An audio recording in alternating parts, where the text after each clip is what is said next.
And good evening. Happy to welcome all of you to call the April 17th, 2018 school board meeting to order. Whether you're in attendance here tonight or watching from another location, my colleagues and I are pleased you took the time to join us.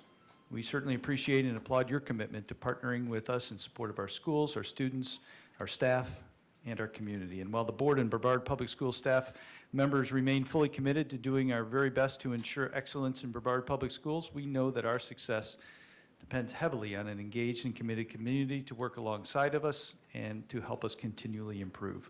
Thank you for being active participants in this process. Pam, roll call, please. Mrs. Belford? Present.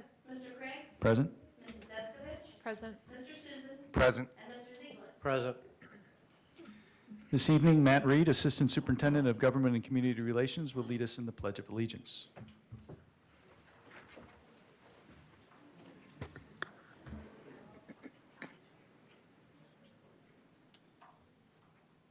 I pledge allegiance to the flag of the United States of America and to the republic for which it stands, one nation, under God, indivisible, with liberty and justice for all.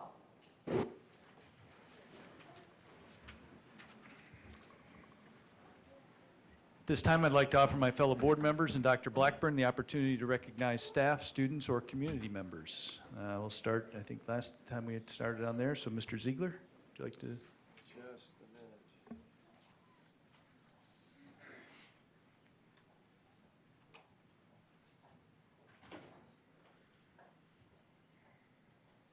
Don't have anything at this time. Ms. Belford? I have a few, and I'll try to be quick because I know we have quite the agenda this evening. Several of us had the opportunity to attend the Teacher Leadership Council Teacher of the Year Summit back on the 28th of March, and wanted to thank Commissioner Stewart, who joined us for that event, to the Brevard Schools Foundation, which supports those efforts, and obviously our Teacher Leadership Council, which does an enormous amount of work to help create networking opportunities and continue to build our teacher leaders throughout the district.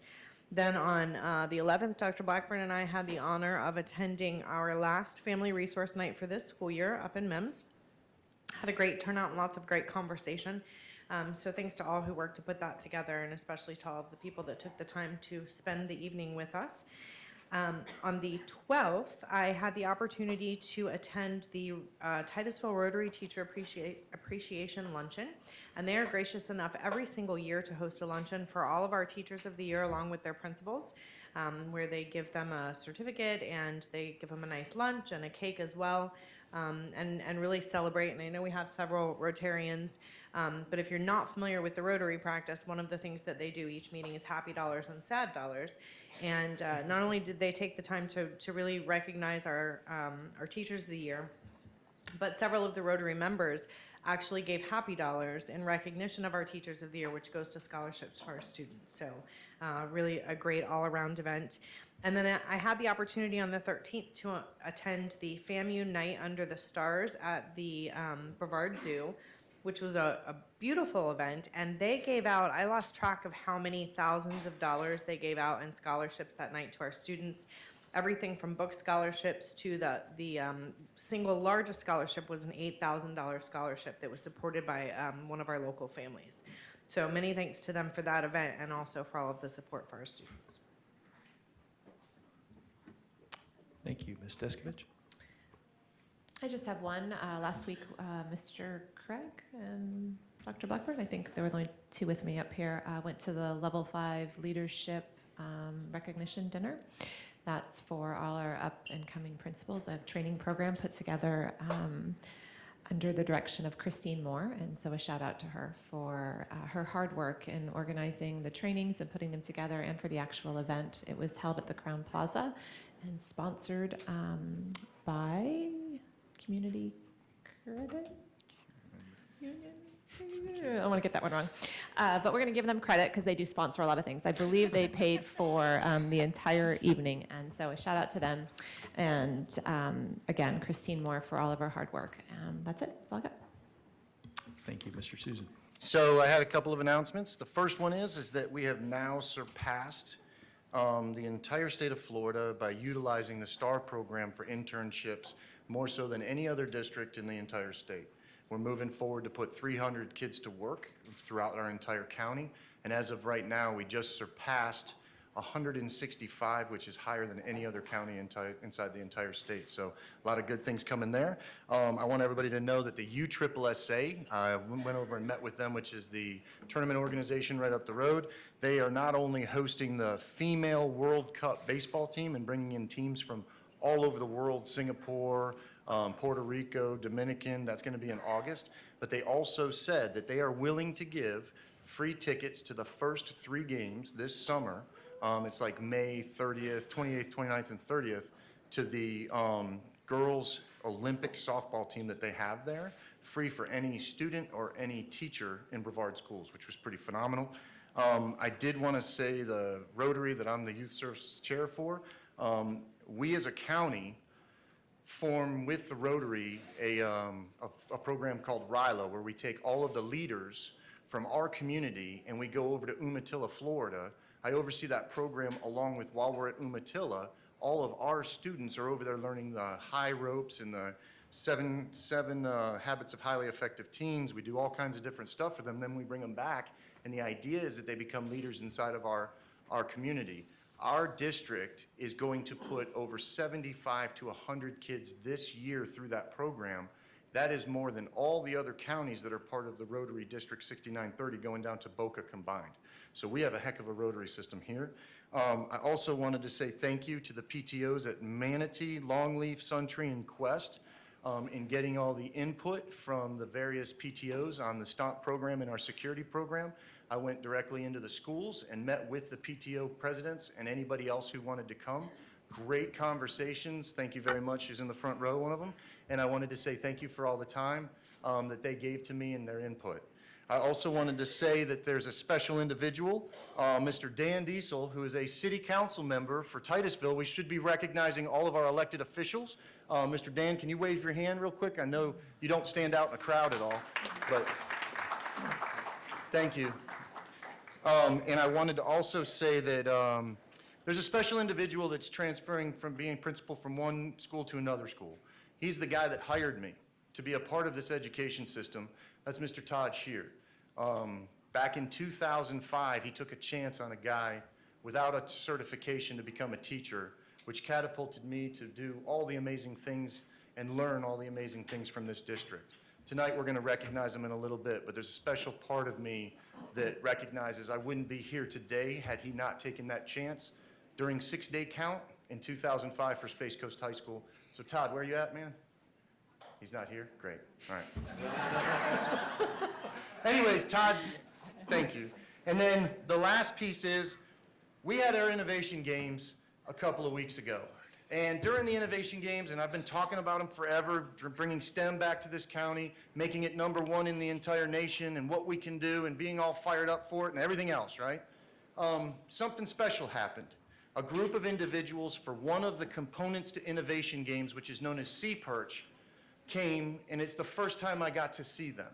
So I was going to ask Miss Lori if she could come up and tell exactly what she does, and then exactly what happened over the last couple of days. Miss Lori, can you come up here? Those of you guys that don't know anything about C-Perch, it's underwater drone, and it's actually run by the Office of Naval Intelligence, and Miss Lori is a Northrop Grumman employee who donates her time with her husband and everybody else for this phenomenal program for all of these kids. So if you can take, geez, Miss Lori, how many people you bring? Good evening. My name is Lori Hickman. I work at Northrop Grumman, like Matt said, and I'm a member of Melbourne Alumni Delta Sigma Theta Sorority Incorporated. We partner with Kappa Lambda Chi, which is Roger and Frank. Marcia, can you come up? Marcia Bentley is an 8th grade English teacher at Stone Middle School.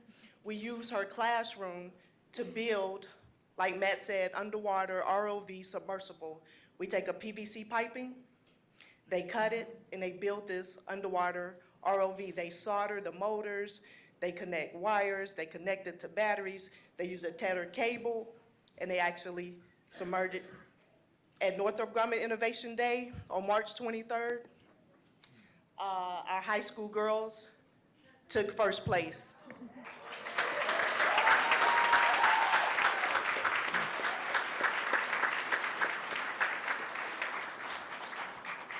On April the 7th, our middle school boys came in 4th place in Jacksonville, Florida.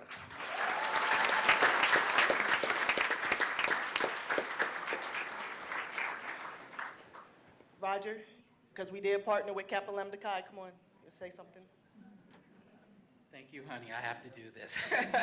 But as my wife said, it's been amazing to be, I'm retired Navy, and I needed spare time and things, so partnering with Delta Sigma Theta, Kappa Lambda Chi military fraternity. We enjoy Brevard County, our students.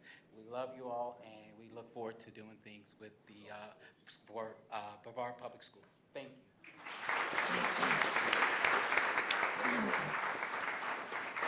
Miss Lori, we're going to take first place next year, right? We're going to take first place next year, right? Yes, sir. And you're going to be, thank you, thank you. And it was Okay. girls that beat the boys, right, at the Innovation Games? Innovation Games, So yes. y'all better pick it up. Thank But you. we had 30 children from 13 different schools in Brevard County. So that you know, she by herself runs 13 different schools by herself at that location.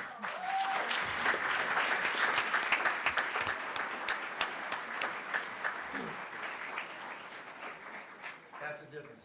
That's all, John. Sorry. Thank you, I'm Mr. done. Susan. I have a couple more things, but I'm past my 3 minutes. so Dr. Blackburn? Thank you. Timed out.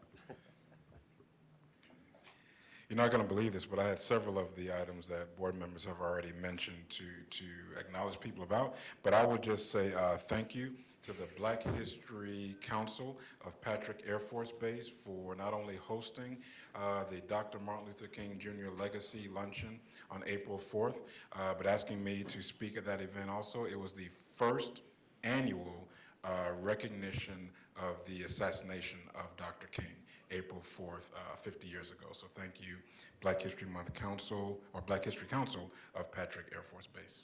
Thank you.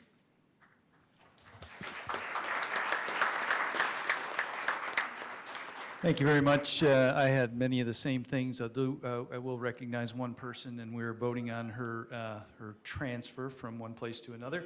But Molly Vega has served as the principal at Merritt Island for a long time. Very personal to me as she has watched over my son, who faces many challenges. But I just want to thank Molly for her dedication to the entire Merritt Island community and family, not only my son, but to every single child, to make sure that they excel. And we wish you extremely well in your new journey. Can't wait to see you here in the building. But I know Merritt Island's going to miss you. But thank you for everything you do, Molly. You're an outstanding leader.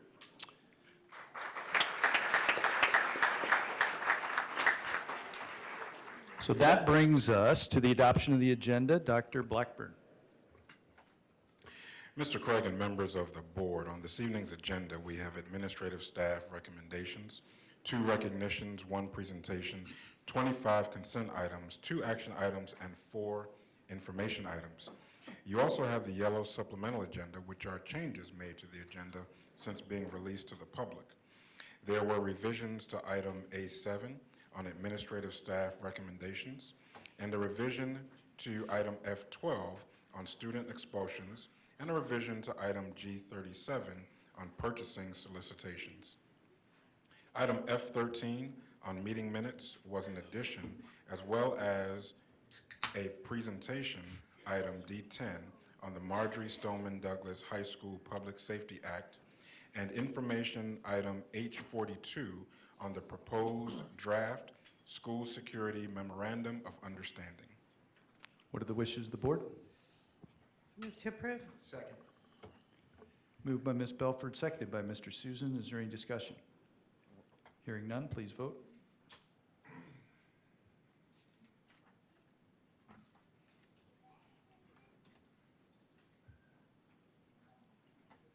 Motion passes 5-0. Dr. Blackburn. Let us take a moment to recognize some of the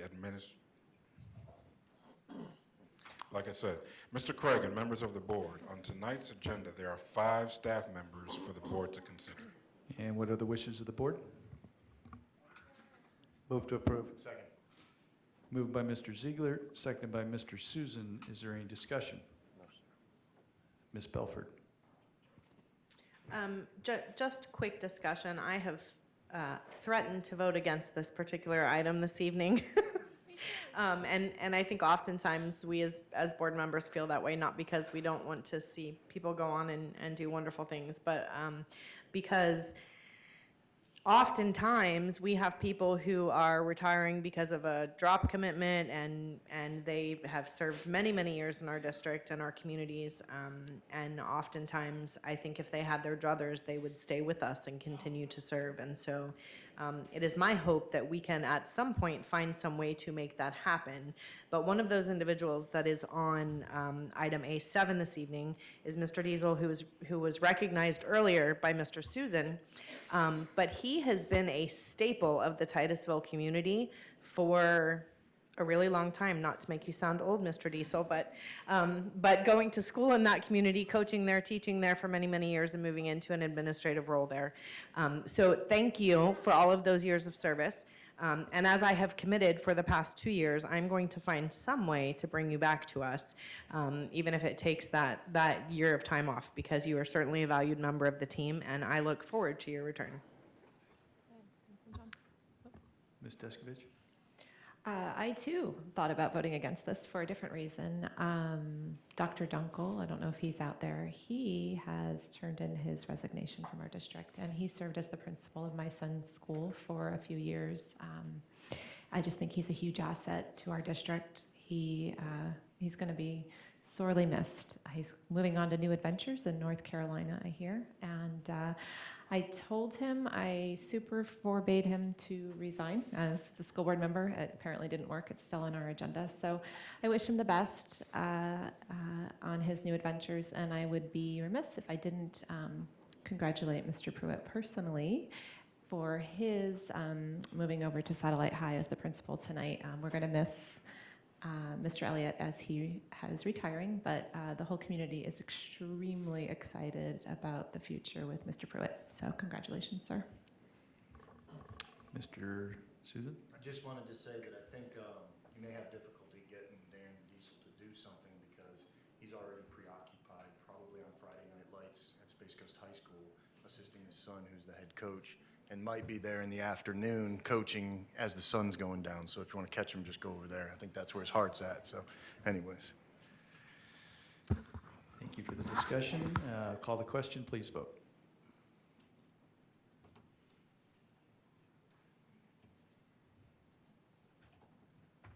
Motion passes 5-0. Dr. Blackburn.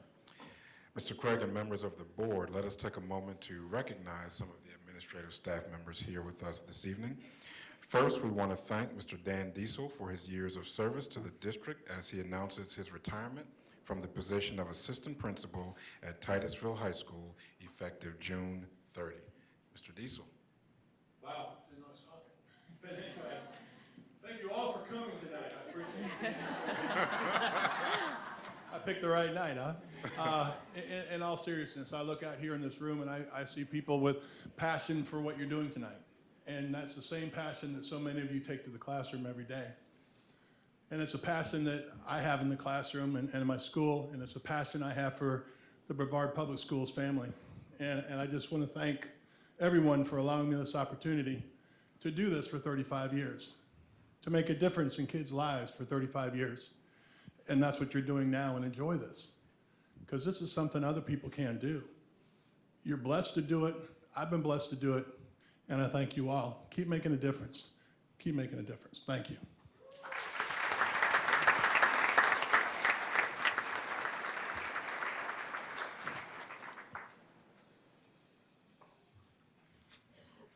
Next, we'd like to recognize Ms. Molly Vega on her reclassification and transfer from the position of principal at Merritt Island High School to the position of Director of Secondary Leading and Learning.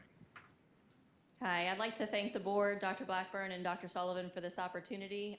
Although I am going to miss Merritt Island community, they have great students and The community members are awesome. I will miss them. I am looking forward to the opportunity to work with multiple schools and work for our students on a more global level.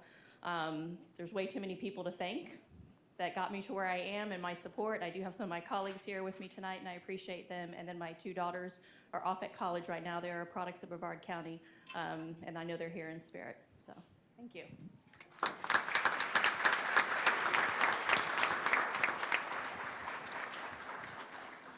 Last but not least, I'd like to welcome Mr. Robert Pruitt and congratulate him on your reclassification and transfer from the position of principal at Delora Middle School to the principal of Satellite High School, effective July 2nd, after we when Mr. Elliott leaves.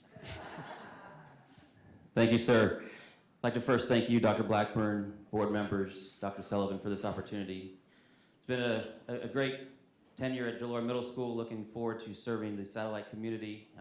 I've enjoyed serving the Delora community. And like Molly said, there's several people I'd like to thank that have gotten me to this point in the last 20 years, too many. But I do have some special folks that are here this evening that I'd like to recognize, starting down in the end here with Miss Eileen Hare, who is the retiring assistant principal at Satellite, who was also my guidance counselor as a student at Satellite High School. And of course, Mr. Elliott, retiring Satellite principal. Thank you both for all of your support throughout the few years that I've been there in the Satellite community. And of course, I've got my mom and dad here tonight as well.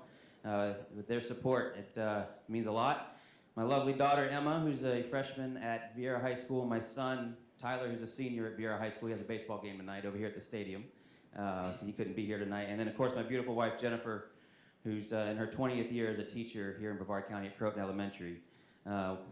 Very thankful for all of their support. And of course, one special gentleman here, Mr. Andrew Johnson, who is a former principal of mine at Stone Middle School, mentor, friend. Thank you, sir, for being here. I really appreciate it. Thank all of you. I look forward to continuing to serve the Satellite Beach community and Satellite High School. Thank you.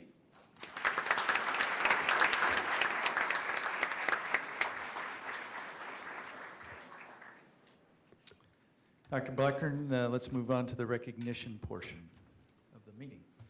I will. Before I do that, Mr. Johnson, retired principal out there, we have vacancies, so let us know if you're making a comeback. Amen to that.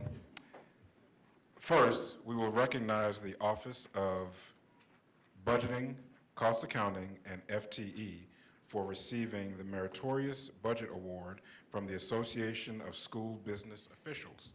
Penny Zerker, our Chief Financial Officer, will facilitate the recognition. Good evening. I'm very proud tonight to announce that the Office of Budget, Cost Accounting, and FTE recently received a very prestigious award, the Meritorious Budget Award from the Association of School Business Officials, commonly known as ASBO. This honor represents the highest form of recognition for excellence in the preparation and issuance of a governmental entity's budget documents. The district's 2017-18 budget document was reviewed by an impartial panel and was judged to meet the highest standards of budget presentation. The ASBO award is only given to school systems that have met or exceeded the standards of the program. This is a very prestigious award, and we are thrilled to have achieved it. The team who made this achievement happen is here with me.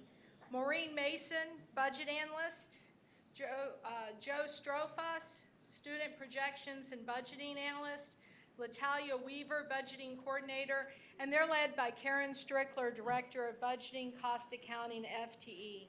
Please join me in congratulating them on their award. Thank you. Would Mr. Craig and Dr. Blackburn please come down for a photo?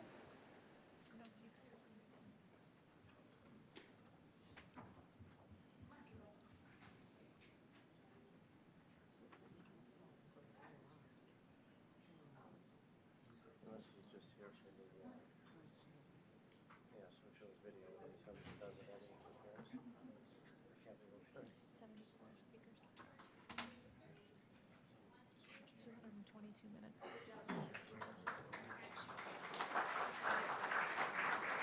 She's pregnant.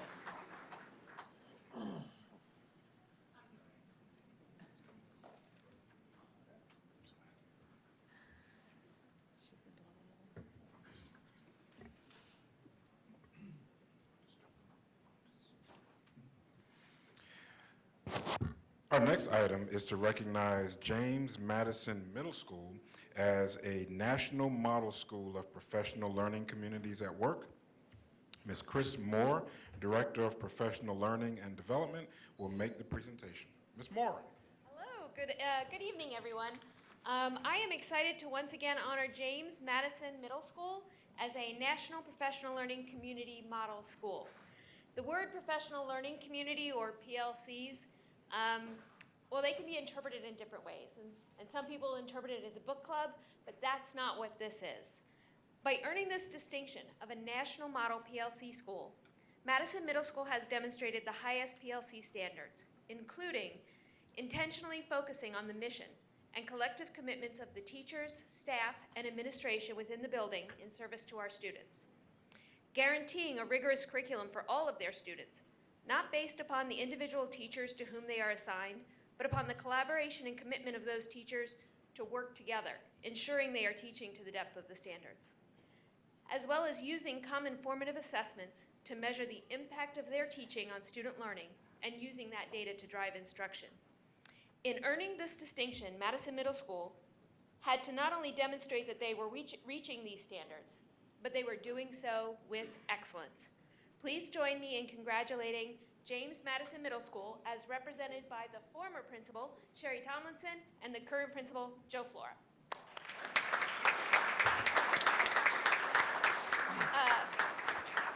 Dr. Blackburn and Miss Belford, could you come on down here for a picture with them and their big, oh, wait a second. John, right, Misty Belford? You want me to? Yes, yes. Madison is you, yes? Okay, I thought so, okay. We're gonna need the tallest person to help hold this.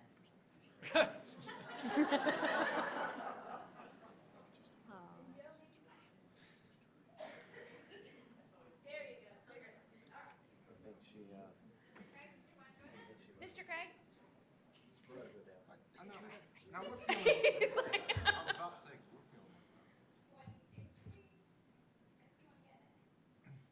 I had nothing to do with it, but absolutely.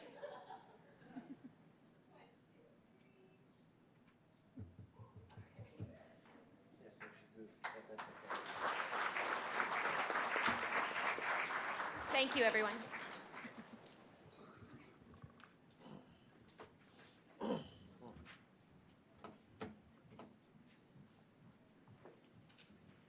Thank you. And Dr. Blackburn, let's move on to our presentation, please. Will do. Tonight, Dr. Beth Fetty, Assistant Superintendent of Student Services, and Dr. Mark Mullins, Deputy Superintendent and Chief Operating Officer, will be providing the board and listening audience an overview of the Marjory Stoneman Douglas High School Public Safety Act and how it pertains to Brevard County. Thank you, Mr. Craig, board members, Dr. Blackburn. Good evening, everybody. Dr. Mullins and I are here this evening to provide you with an overview of the Marjory Stoneman Douglas High School Public Safety Act. This legislation comprehensively addresses the crisis of violence and mental health concerns affecting not only our schools but our community as well. With that being said, I will start the presentation with just a brief overview of some of the things that this legislation provides for. The legislation establishes the Office of Safe Schools within the Department of Education, and the Office of Safe Schools will serve as a repository for best practices, training standards, and compliance oversight for the safety and security of schools. This office will also coordinate integrated data from the Florida Department of Law Enforcement, Department of Children and Families, Department of Juvenile Justice, and local law enforcement within specific parameters. Additionally, the legislation creates the School Safety Awareness Program called Fortify Florida. This is a mobile suspicious activity reporting tool that allows students and the community to relay information anonymously concerning unsafe, potentially harmful, dangerous, violent, or criminal activities. Brevard and surrounding counties currently use the Speak Out Hotline, which is being presented at all of our secondary schools by our K-9 deputy, Kirk Gweninger. In addition, the DOE is going to develop and deploy comprehensive training on the use of this tool, on the use of the mobile suspicious activity reporting tool.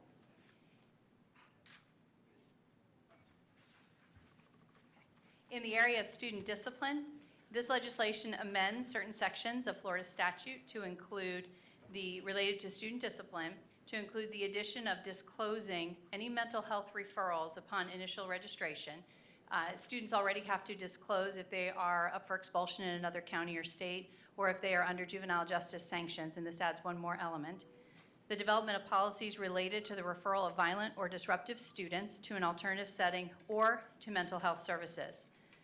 It further amends statutory language related to court notification to the school district of students not only found to have committed a delinquent act, but also notify the district of any student referred by the court for mental health services. In terms of zero tolerance policies in statute exclude petty acts or misdemeanors such as minor fights. This act amends that statute such that if a student commits more than one misdemeanor, the threat assessment team, which we'll talk about a little bit later, must consult with law enforcement to determine reporting requirements and where we go next. The legislation also addresses emergency drills at schools, establishing them, and the districts are to establish drills and procedures. That includes that they be conducted with the involvement of all students and faculty at K-12 schools, that it include active shooter training, and that such drills should be conducted at least as often as other drills are conducted.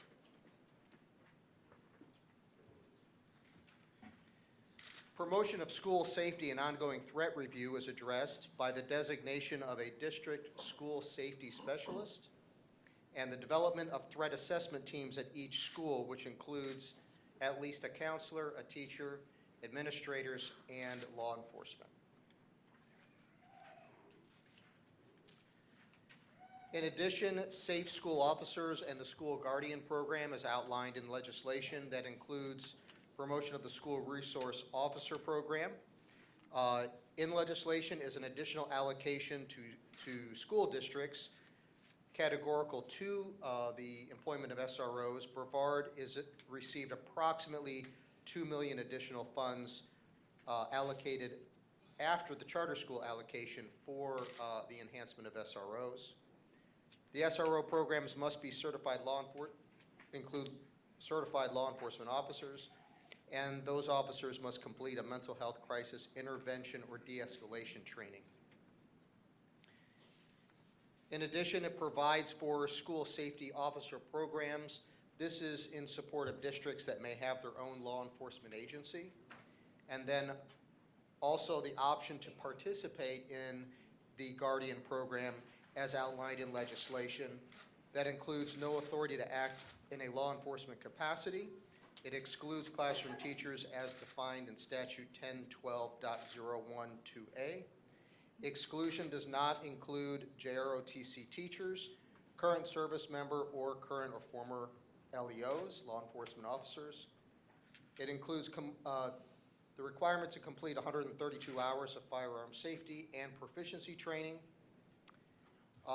Must possess a concealed carry license, complete ongoing training, and the sheriff maintains training records and weapons inspection records of the guardians. Those are some of the details outlined in the state statute. School hardening grant, the legislation also includes allocation of approximately $99 million in non-recurring funds in response to risk assessments that are to be completed by August 1st by school districts. By August 31st, the DOE will release grant guidelines that will include specific evaluation criteria, and grant submissions are due by December 1st, 2018, and awards are due no later than January 15, 2019. I will note here that we have received no indication of what any type of allocation is by district. That has not been released yet. It does appear to be a grant-oriented allocation process.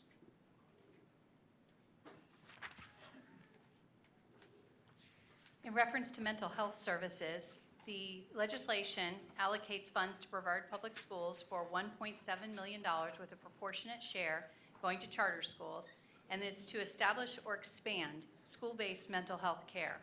These funds may not be used to supplant other funds or be used for salary increases or bonuses. The district is required to submit a detailed plan to the state by August 1st. It has to be approved by the board first, and then it gets submitted to the state. 90% of this allocation has to be expended on the following activities: mental health assessment, diagnosis, intervention, treatment, and recovery services to students with one or more mental health or co-occurring substance abuse diagnoses and students at risk of such diagnoses. And then it also involves coordination with that child's primary care provider. In addition, this legislation provides for training for school-based staff to understand the signs of mental illness, emotional disturbance, and substance abuse problems. The DOE will select an evidence-based program. They will select a national authority on youth mental health awareness to train schools using Train the Trainer certification model so that all school personnel will be trained. The school safety specialist must earn or designate someone to earn certification as Youth Mental Health Awareness and Assistance Trainer. It further amends SEDNET, which is the Multi-Agency Educational Services for students with severe emotional disturbances. This SEDNET works with education, mental health, child welfare, and juvenile justice professionals for students aged 11 to 21 years old. They provide families with access to services and supports such students need to be successful. It applies to students who have repeated failures at less intensive level of care, 2 or more behavioral health hospitalizations, involvement with the Department of Juvenile Justice, a history of multiple incidents with law enforcement, or poor academic performance or suspensions. In closing, we felt it was notable that we take a moment and reflect on those current related efforts that Brevard Public Schools has committed to well before this legislation and before the tragedy in South Florida. One, we have established a district-wide discipline plan, which has provided for both common practice and consistent reporting. We had already established emergency drills as part of our school emergency operations plan.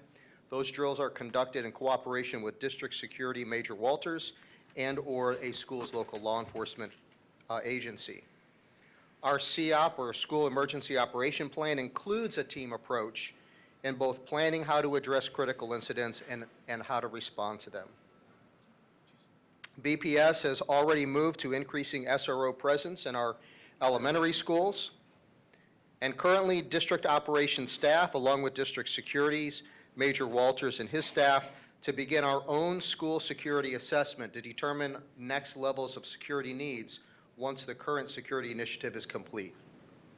And finally, BPS has already prioritized mental health services with additional social workers, and as you know, our own impressive student delegation presented a compelling request for additional mental health services in all schools across the state just days prior to the attack at Marjory Stoneman Douglas High School. If there's no questions from the board, we would like to at this time go ahead and view the Sheriff's Office video related to the Guardian program. Any board members have any comments, questions? Hearing none, please. Thank you.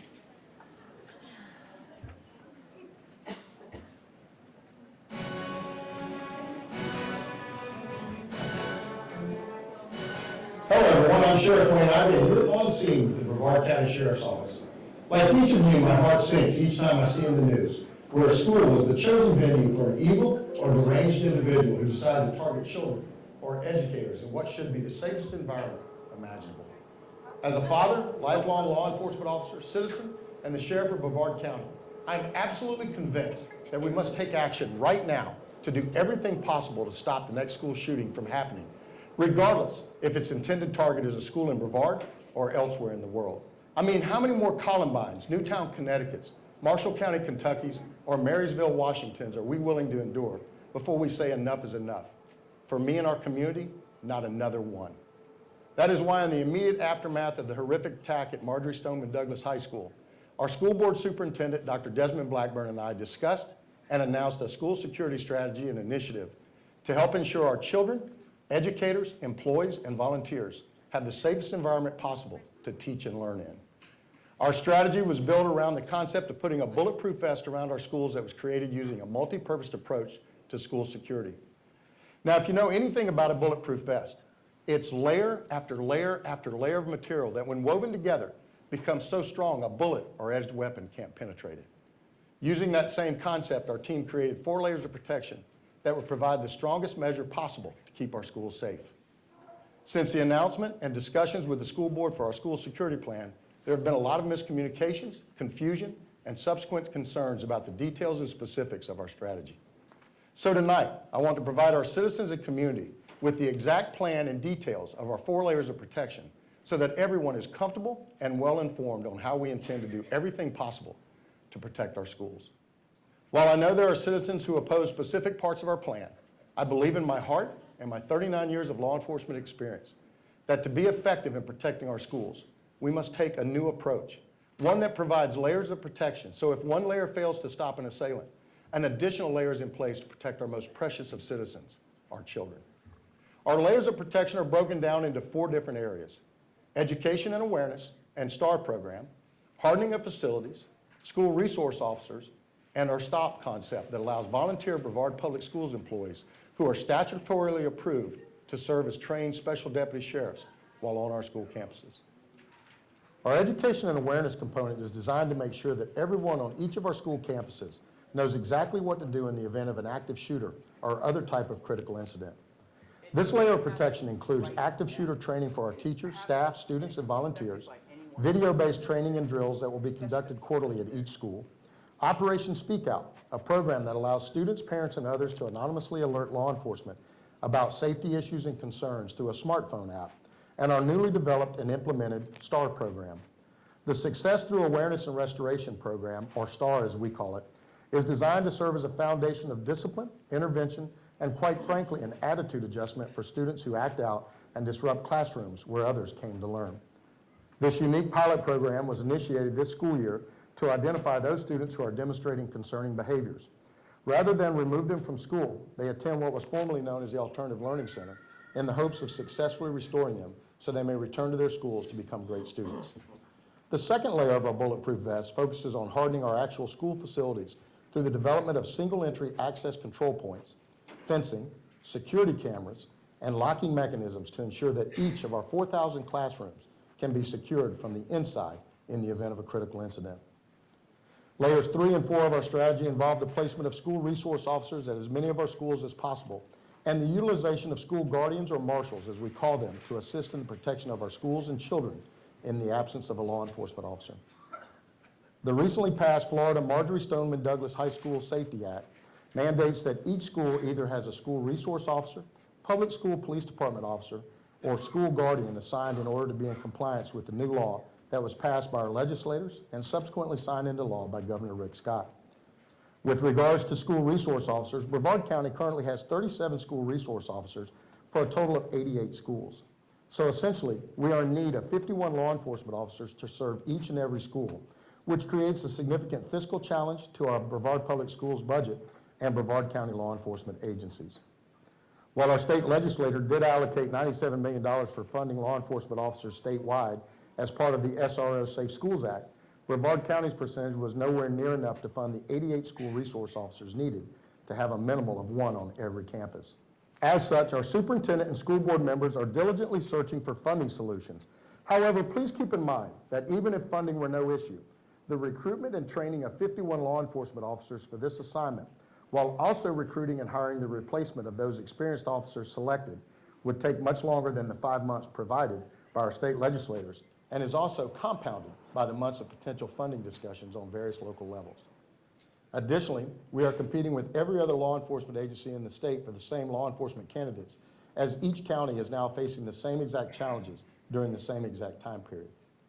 Now, without question, Layer 4 of our strategy requires the most discussion, as it is a sensitive subject that involves a method of protection that has never been utilized before in the state of Florida. The 4th layer of our strategy is our sheriff-trained on-site marshal program that was recently approved by Florida state statute and uses Brevard Public Schools administrators and staff who volunteer to help protect our schools. This assignment, while vital to help protect our schools, is strictly on a voluntary basis and within the guidelines of the Brevard Public Schools Collective Bargaining Agreement. The first thing that I want to clarify is the fact that those who are eligible are not classroom teachers. Our teachers have enough time and responsibility invested in educating, developing, mentoring, and protecting 30 children in a classroom. In fact, currently, the Brevard Federated Teachers Union contract and the newly created state law prohibit classroom teachers from being armed during the execution of their duties. So teachers are not in consideration to volunteer for the Marshall Program. As I have told everyone, my first-round draft pick volunteer for this position is an administrator, staff member, or employee who routinely travels around the school's campus and is available during before and after school campus activities.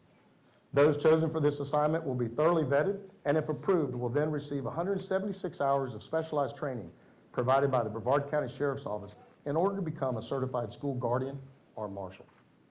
Since announcing this concept, two of the primary questions I am asked are, how will the volunteers be vetted to make sure the right people are being chosen for this position of great responsibility? And what type of training will each volunteer go through in order to be certified? In order to qualify for the STOMP program, each volunteer must pass through a stringent vetting process that includes oral interview, background check, drug screen, psychological, and an in-depth discussion with the school's principal about the volunteer's perceived level of responsibility and trustworthiness. Pursuant to the vetting process, those chosen to participate in the program will then receive 176 hours of specialized training in the following areas: 80 hours of firearms training that includes 20% more rounds of fire than the current Law Enforcement Academy cadets are required, and a passing firearms qualification score, which also exceeds the requirement of certified law enforcement officers. In addition, the training will include shoot, don't shoot scenarios that are designed to place the trainee in real-life situations where they are forced to make decisions based upon scenarios that have previously occurred during active shooter incidents. Participants will also receive 24 hours of training in tactical auto pistol, utilizing the shooting simulator, as well as firing range applications. 24 hours of the curriculum will be dedicated to tactical combat casualty care, first aid, trauma kit and tourniquets, as well as CPR certification. 16 hours of defensive tactics to include firearm retention, 12 hours focusing on legal issues such as civilian aspects of carrying a concealed firearm, the difference between criminal and civil liability, the difference between misdemeanor and felony offenses, elements of negligence, and elements of assault and battery. And then the last 20 hours of the curriculum will be focused on 12 hours of diversity training and 8 hours of mental health and awareness. Now, while the aforementioned curriculum addresses the initial 176 hours of training, each participant will also be required to complete quarterly training that includes legal updates, firearm proficiency, self-defense and survival tactics, and an additional 16 hours of annual recertification that includes firearms requalification, tactical firearms training, shoot, don't shoot scenarios, and a defensive tactics refresher course. Again, I want to point out that as part of the specialized training curriculum, participants in STOMP will undergo more firearms training than is required of a certified law enforcement officer, and will also be required to maintain a higher scoring of proficiency on the firearms qualification than is required by the Florida Department of Law Enforcement.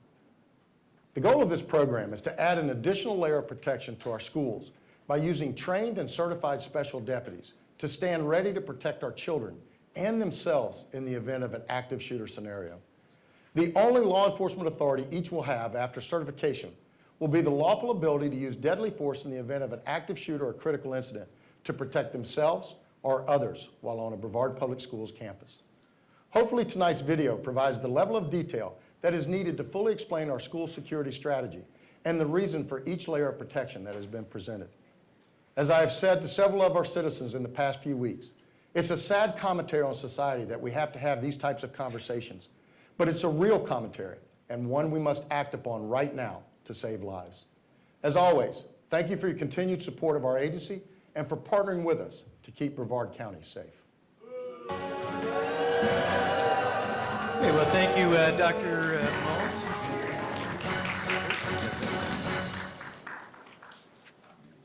Dr. Mullins, sorry.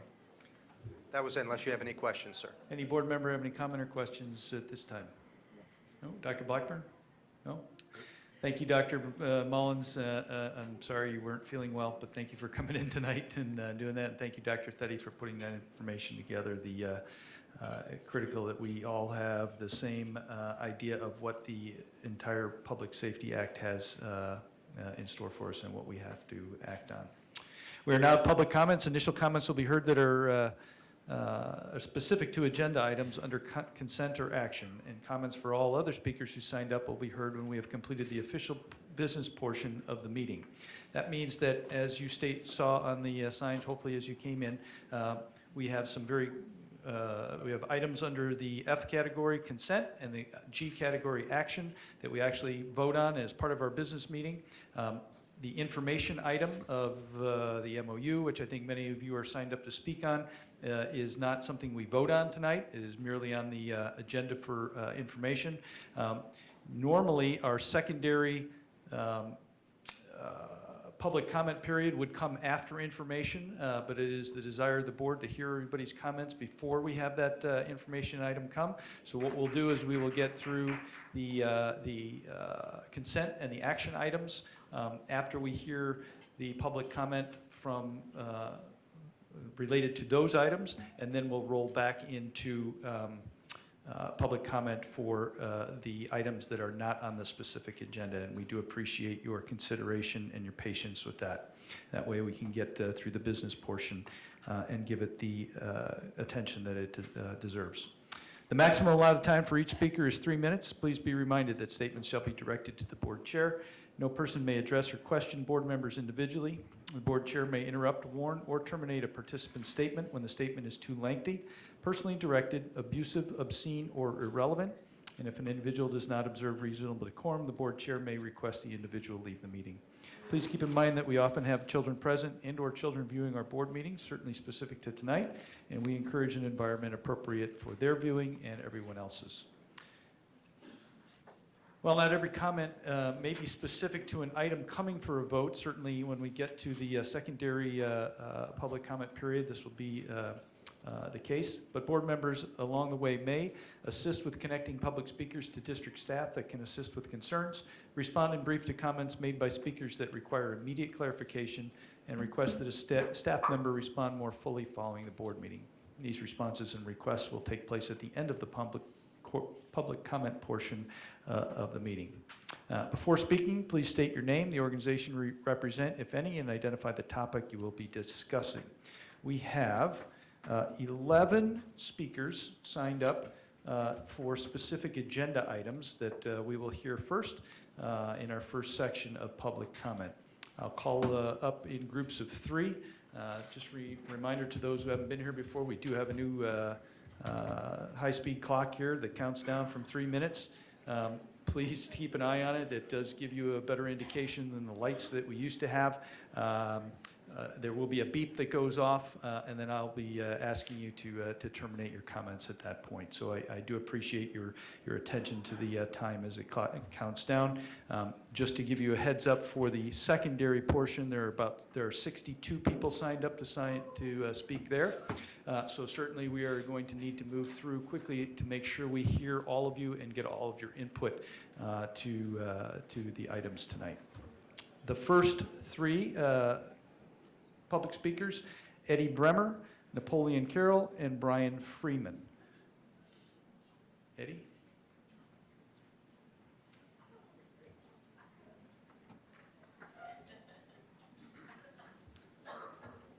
Thank you, school board, for your time. Okay. My name is Eddie Bremer. My son is EJ Bremer. He goes to Legacy Academy in Port St. John. We live in North Titusville. So we drive him 30 minutes every morning to school, and 30 minutes to pick him up every day. The reason we switched schools was during the second, basically semester midterm, my son was failing pretty dramatically. He had 3 Fs and 2 Ds, and we went through countless teacher meetings and everything we could possibly do. His teacher was wonderful. Everybody was trying to help, but we just couldn't seem to get him on track. So my wife and I, as a last-ditch effort, decided to try another school, which is the Legacy Academy in Port St. John. A friend had told us about it and said that it was helping their daughter out. So we signed him up and enrolled him.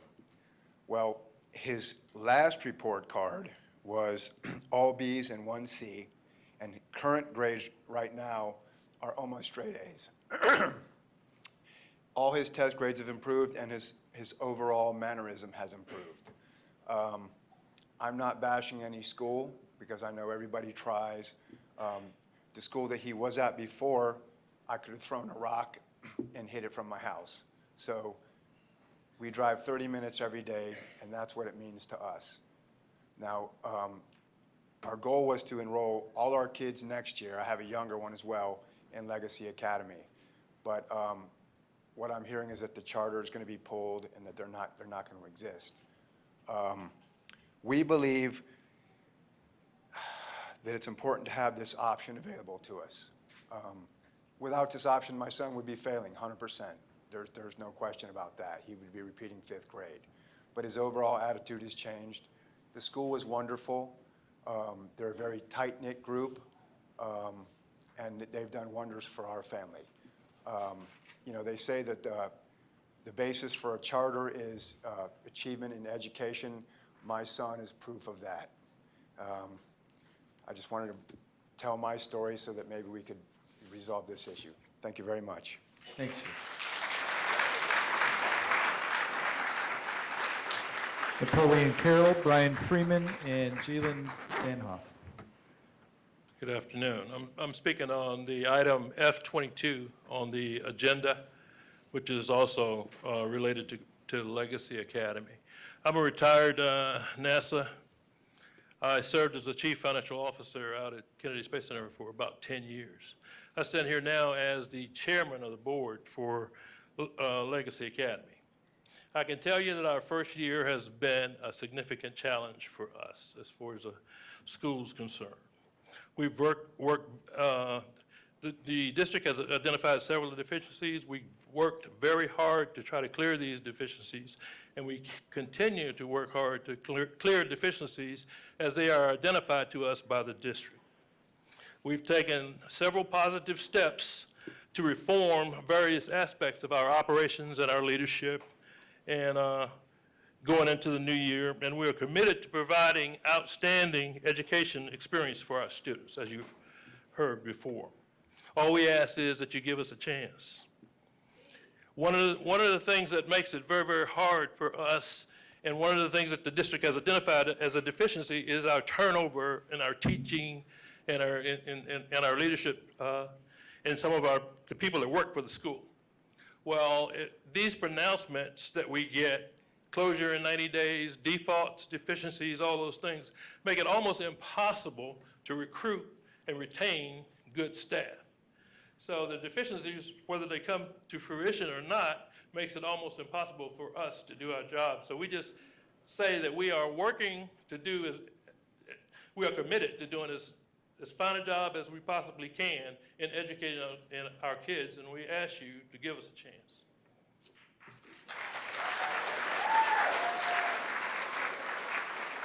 Brian Freeman, Jalen Danhoff, and Broxton Paget. Thank you for letting me speak here in front of y'all today. My name is Brian Freeman, here for Legacy Academy. I'm actually the father of these 3 kids up here in front. And same as everybody else, I want to get a chance to talk to y'all and give you what I feel. You know, I've read through all the documents you had, 100 and something pages, that really seem propagandized to make the school look worse than they need to be. I've watched them, I've seen them, you guys give them something they're deficit in, they come back and answer it as fast as possible. It's gonna take work. It's a proven fact that these are teachers, these are not business people. They're here because they see a need and they want to fill that need. So there's gonna be some mistakes in the beginning. They were running on their deficit for a little while, and that's all on the public record. But in the new projections, they're showing a nice surplus. The school can get it done with all the help of all these parents out here. You know you got enough volunteers that we're gonna get it done. We just need a little more time. We all know we've changed schools more than once, and that's a big, hard thing. Any business that would be started today, if you had to change location within the first year, would have to go through a deficit. It's just something that you have to deal with. But once we get into our new school that everybody has been, you know, just all about, it's going to change everything. We're going to be in one location. We can get a lot more clientele or children into the school so we can see more kids being reached. I myself, with my 3 kids, 2 of my eldest ones in the public school system were not doing so well. One is a very high IQ and is very too easy to do the work on his grade level, and the public schools weren't giving him anything challenging. When we asked to give something challenging, they said they wouldn't. He could only stay on their curriculum and that's it. If he got done, that's what it is. So instead he was disruptive. Now in this school, he's excelling, he's doing extra work, he's loving to go back to school. My other child struggled in school. We went through tutors one after another through all of our elementary school time. And through all of this, he struggled to get F's and D's at best, working hard every night. Now I don't pay for a tutor. He understands his work and he's getting great grades. He's enjoying going to school for the first time, whether it be from the STEAM program or the teachers, Miss Mumford or Miss McIntyre. These are the people that are really holding this school together and making a difference for these kids. And if we lose this with only one other school that's going to be doing the STEAM program, if my kids can't get in, I'm forced to do it in homeschooling. And I can guarantee you my wife and myself is not as good as a teacher as these teachers in this school are. So we really need the opportunity to have the school open in the new location. Let us get 6 months to a year in there. Let's show that we can do it with the parents volunteering, with the kids working hard and the staff that's behind us. We can make this a spot where kids can really be educated in a way that public school systems, no matter how hard they're trying, aren't able to do for some kids. This is necessary for my kids, or else I'll have to pull them out and do homeschooling myself. Please give us that opportunity if you don't mind. Thank you for your time. Jolyn Danhoff, Broxton Paget, and Sean Arnold. Good evening, Board. My name is Jolyn Donhoff. I'm the newest governing board member at Legacy Academy Charter School. I've joined in January, and I'm here to speak also on item 22. And following up with what my predecessors just spoke to you about, I'm going to speak on the issue of governance. And I'm so sorry, I get nervous. This large room of people. But let me tell you something really quick about myself. I am an assistant city clerk at a local city here in Brevard County, population about 45,000. I've worked there for about 10 years. And I work in a city clerk's office. And I bet you guys know what a city clerk does. Not everybody knows what a city clerk does, but we are public records custodians. We publish city council agendas, and we also administer elections in a ministerial way. So, and I also have a background in public administration. I'm letting you know that I've just come on to Legacy Academy, and I want to share something with you about the issue of governance at our school. Since I joined, and I'm going to read a prepared statement because I'm stronger in writing than just public speaking. Since I joined Legacy Academy, the board, all of our meetings have been properly noticed, and we have at all times complied with Florida sunshine laws. I know you know what that is.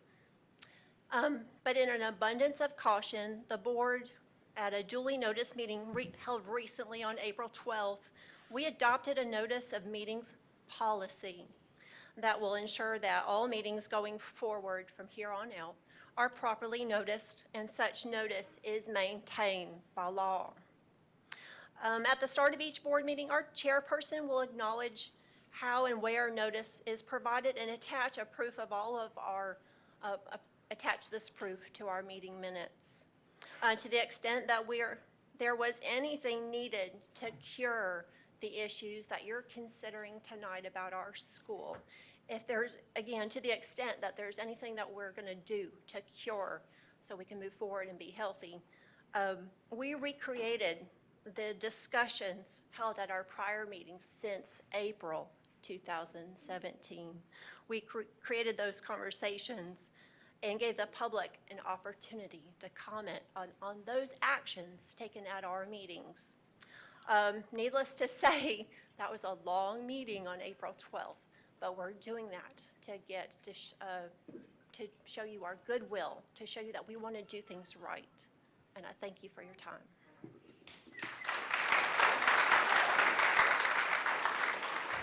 Broxton Paget, Sean Arnold, and Christina Weaver.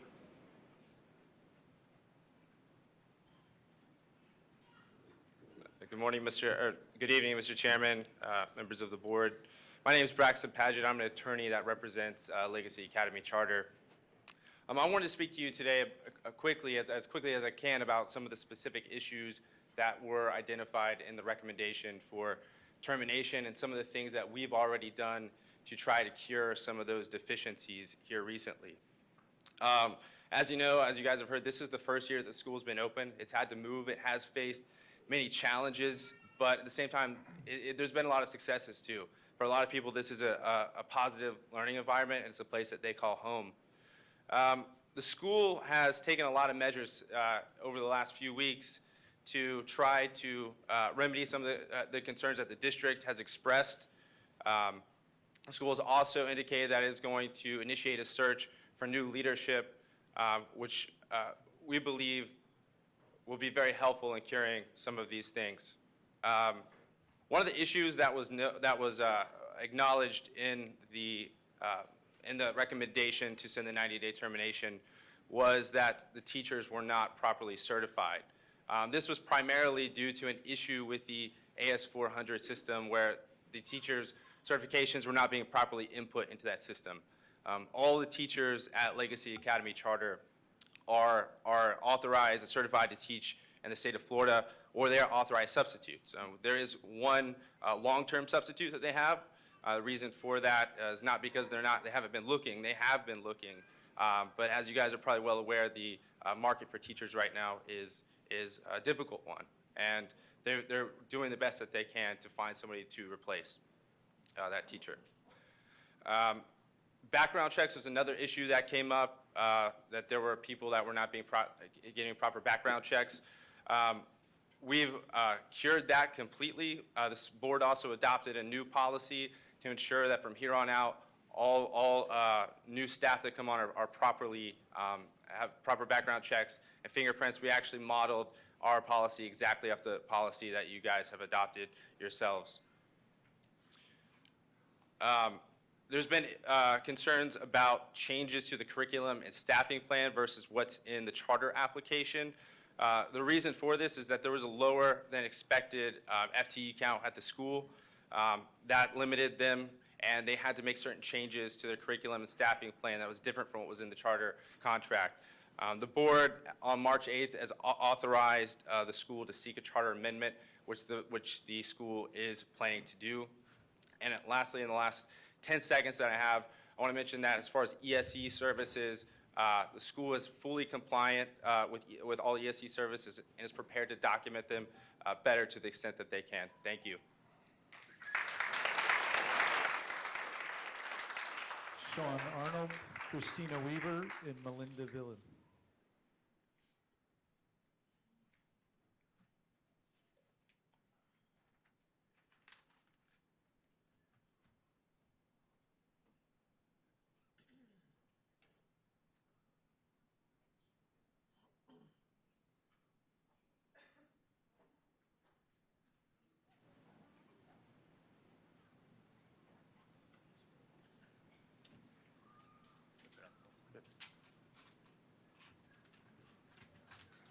Thank you. Good evening, Mr. Chairman, members of the board. My name is Sean Arnold. I'm also counsel to Legacy Charter School, as well as several charter schools that are in your family of schools here in Brevard County. I want to talk to you about finances, and I want to talk to you about the idea of what happens in a hearing setting in this situation. In terms of the budget, in December, this school brought on, frankly, competent background office staff in Building Hope, who is a organization that handles numerous of our clients, I think several dozen of them, and discovered several things that were involved in mismanagement of the funds from the perspective of cash flow management. A lot of the things that came about with the school came about with ordering issues and paying for everything up front. And it basically was a management of cash flow. The school never at any period of time had a problem where it was not able to pay for all of the items that it had over the entire year. However, it had a problem with paying for things in advance. In addition, when the population of the school came in at a lower amount, the office staff did not properly make adjustments to the CSP grant, which is a charter school grant that was given to them. So approximately $220,000 of money that should have been spent on items was not properly done because of mismanagement by the prior organization. Building Hope has made significant changes to the organization. The landlord that will be having the new school, or have the school at its new location, has made a $50,000 loan. The school also has over close to $100,000 in additional lines of credit to work through this temporary cash flow issue. In addition, the budget that's been provided to you that was approved by the board does show a surplus at the end of the year. And the school anticipates there's going to be several less issues going forward. In Dr. Davis's memo to the school board, she outlined 6 issues. And we've thoroughly gone through these issues, and we think that everything is either cured or is curable. As we sit here today, if we had done nothing, we would have 90 days from the issuance of your letter to correct everything. We think that as we sit here today with the 4 specific things, that all of those issues have been corrected. We think that going forward, if there was a proceeding in this, which the school would defend, we don't believe that the school districts would be able to prevail and have competent, substantial evidence to prove any of the 4 allegations that are in here or the 2 catch-all phrases that are there. It's regrettable that we ended up in this situation in the first place. There's been a change of leadership. The budget is under control. They've hired competent management, and we believe they have competent counsel to guide them through the process as we go forward now. So if I may have just an additional moment, I believe that going forward, we don't want to end up in litigation with you. We'd ask that we be given additional time, that either the matter be tabled to come back, or perhaps even a special meeting as we've had in the past, or that you vote the measure down this evening, and that we continue to work with staff and continue to engage with staff to be Thank you, an sir. excellent part of your. I appreciate it. Thank you. Christina Weaver, Melinda Villan, Sherry Graham. Hi, my name's Christina Weaver. I'm here to support Legacy. First, I'd like to say that I'm very committed to Brevard County. I was Titusville Terriers mascot to Coach Diesel for 3 years, and I want my daughter to grow up in Brevard County. I'm unfortunately zoned for a Zone D school for this little girl. She's in 1st grade. This Zone D school in Titusville that I'm zoned for, if Legacy closes, I will be forced to go back to that school. When Taylor was in kindergarten, she was reading right above a grade level 4. Leaving this school, at the end of the school year, she was below a level 4. Coming into Legacy has completely changed my daughter. She's using her voice, which she's never done before. She is reading chapter books in what she calls my front tree, the Taylor tree. I want Legacy to succeed. The other thing that occurred because of an overcrowded school, my daughter, and when I say this, I want you to think of you as a parent, not politics, not the small little issues that we can get over. Think of your child being lost for 3 hours. And the concern of this elementary school, and my husband got threatened to get arrested jumping over the counter at this elementary school because she was sent to an after-school program that they did not know her name. She was crying, running on a track in cowgirl boots and a dress, embarrassed for 3 hours. And my husband, after school, sped through another school zone in the median to find my daughter. So as a parent, can those small issues be tabled? Would you want your daughter, your son, going to a Zone D school that is proven unsafe? I went to the principal of this school immediately, promised it would never happen again. And then I see on the Facebook Titusville What's Happening page, why are cops outside of this school? Guess what happened again the following Monday? Another kid lost. I don't know the circumstances. I don't know what happened. But I know as a parent, I want a choice. And my choice, if Legacy shuts down, will not be a Brevard public school if it is not Legacy.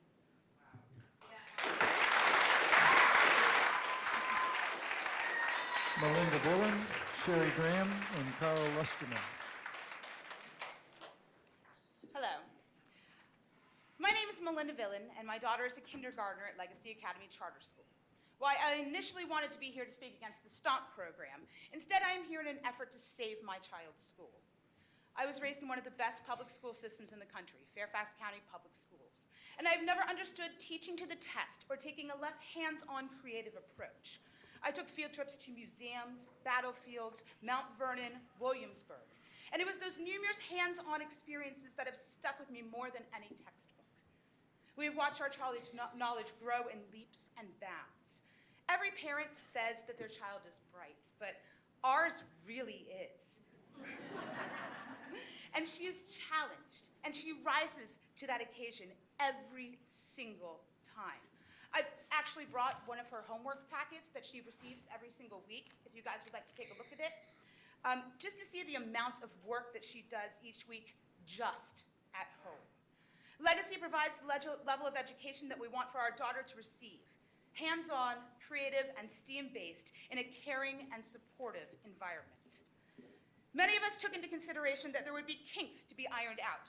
All new ventures have them, especially when we're not even in our permanent home. Every time that I've seen a problem or a concern arise, it is fixed as soon as possible. Never have I felt my child was in danger or lacking the standard curriculum. Legacy is the perfect fit for our family and for many other families in the overlooked north end of the county. Visit us. See our Legacy Lions roar in action. And I bet that you will come away amazed at what these kids can do. Thank you for your time and your consideration.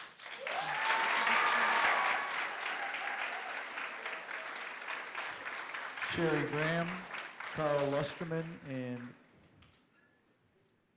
John Lang.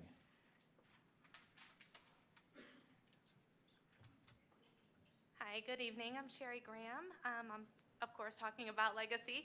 Excuse me if I don't make eye contact, but I have 3 minutes, so I need to stick to the paper, so I apologize. I have a child that attends Legacy Academy Charter School, and she's in the 5th grade. I could start this out by telling you how in the past the public school system has failed my 3 special need kids. But we're not here to sit and point fingers or dwell on the past. We are here to move forward into a future of change in the education system. I'm here to tell you how Legacy is an example of the change that we should be seeing in our school and in our children. My daughter entered into Legacy after being in public school for 5 years, not knowing her multiplication facts. She struggled with basic math problems, and her reading comprehension was just on grade level, and she was completely lacking confidence and self-esteem. At her previous school, she was bullied and picked at constantly. Instead of worrying about her schoolwork, she was worried about her safety. Kids were swearing all around her, fights broke out daily, and she herself was threatened. Her teachers were overworked due to the behavior issues that surrounded them, and you could see the strain and aggravation on their faces. We were fortunate to have some wonderful teachers, but it didn't matter because the direction they were following and the constant interruptions of behavior problems made it impossible for them to make a huge impact on my child, and the interruptions made it hard for my daughter to learn.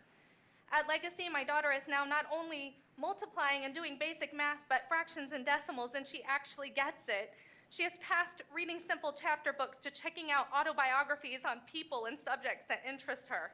She has a 504 plan, but honestly, she doesn't need it. Her teacher is committed to her success and has found fun and creative ways to teach the standards that my child needs to know.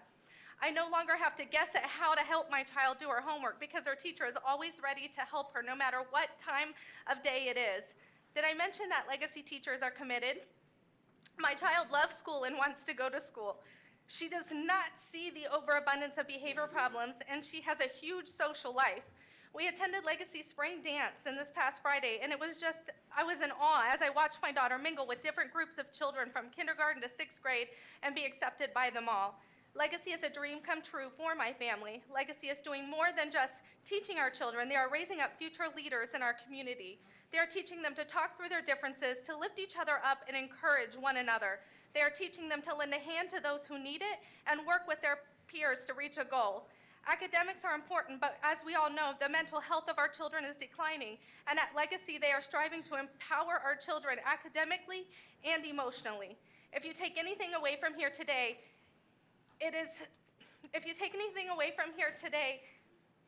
I'm sorry. It is this: Legacy is not perfect, but they are heading in a positive direction. I encourage you to be open to change and work with us instead of against us. I encourage you to put the same focus on the other schools across Brevard County that you have on Legacy. Those wonderful, amazing teachers need your support and change as well. Carl Lusterman and John Lang.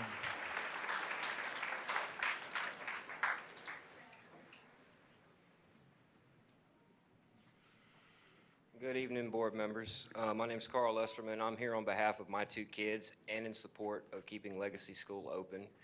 Now, before my kids started at Legacy, they were in 3 different public schools, from Palm Bay to Merritt Island to Port St. John.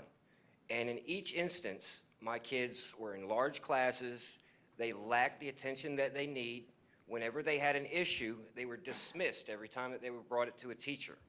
Every time they brought it to the principal, it was dismissed. I had to go and deal with the principals and the teachers, and each time I was threatened to be arrested. I do not believe in the public school system anymore. Legacy School teaches their own curriculum in a way that the students can understand it. Now, when my son came from Atlantis Elementary in Port St. John to Legacy, he was on a 2nd grade math level. Since he's at Legacy, his math level has come up. His grades have come up. My daughter has gone from being a CD student to being awarded an award for making honor roll several terms in a row. Okay, we cannot stand by as parents and just allow you to close the school. We are going to fight, and we are going to assist in whatever way that we can to make sure that our students and our children get the proper education that they need to be productive citizens. One of the other issues that the public school system has that I am so not thrilled with at all is the violence, the bullying. Now, you were going on a spiel this earlier about, no gun sense and the gun violence in school, wanting to bring SORs or SROs into schools. I went to a high school with an SRO. They're useless. They really are. I don't believe in them. They are a cleanup crew, and all they do is make the problem worse. There is absolutely zero need for anyone like that in a school.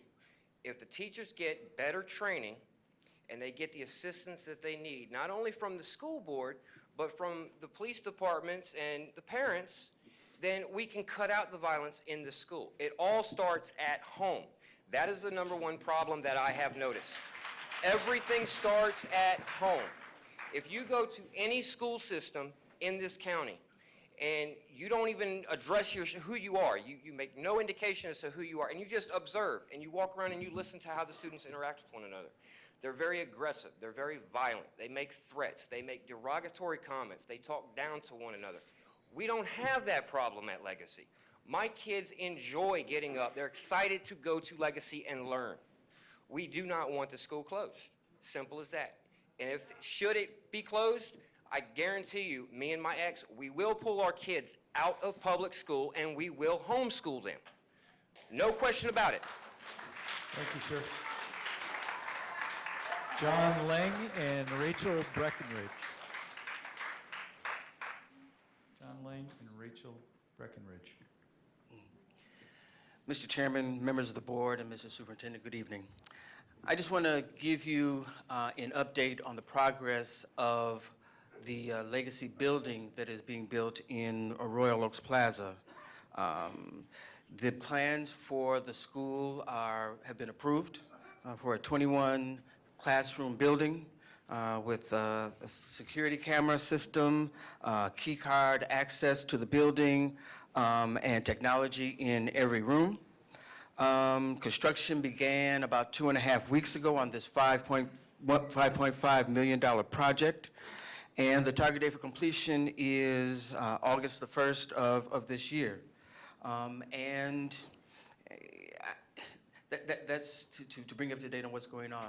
Just as a personal aside, my personal experience with charter schools highlights the fact that how necessary it is for the stability and viability of the school to have a location that people can identify and that is appropriate for the task. And this school is going to be that.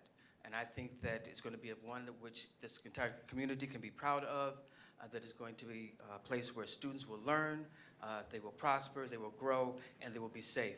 And so we thank you for that, and I just trust that that which is going to take place there is going to be approved by this board. Rachel Breckenridge.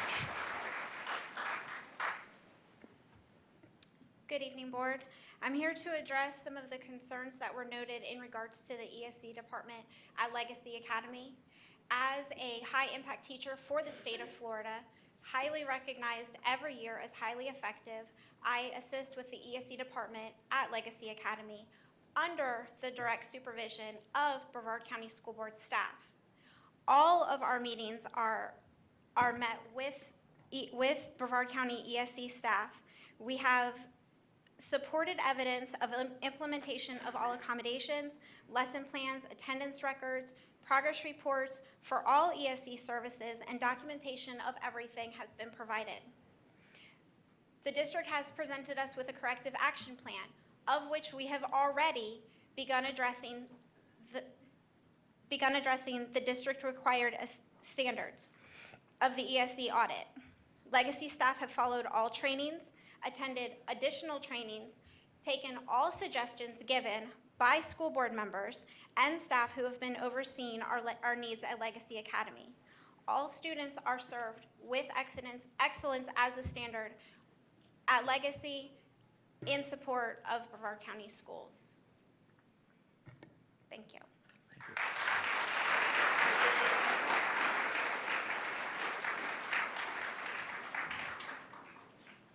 That concludes the first portion of public comment. We will return with the same rules and regulations before the information items, which are at level H. Give me 1 second. That moves us into the consent agenda. Dr. Blackburn.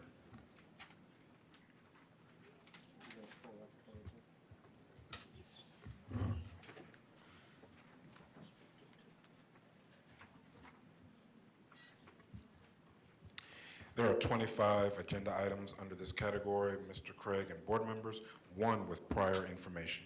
Thank you, Dr. Blackburn. Does any board member wish to pull any items? Ms. Belford. F22, please. F22. Are there any other items to be pulled for consideration? Pam, would you please pull item F22 for discussion? I'll entertain a motion to accept the consent items with the exception of item F22 that was pulled for discussion. Move to approve. Second. Moved by Ms. Belford, seconded by, I believe, Mr. Susan. Is there any discussion? No, sir. Pam, do we have to do a voice vote on that one? Okay, please vote then.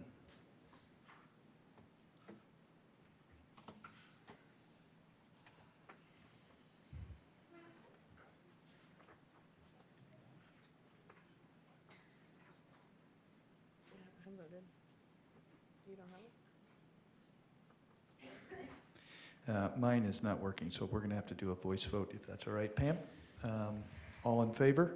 Aye. Aye. Aye. Aye. Opposed? Motion carries unanimously.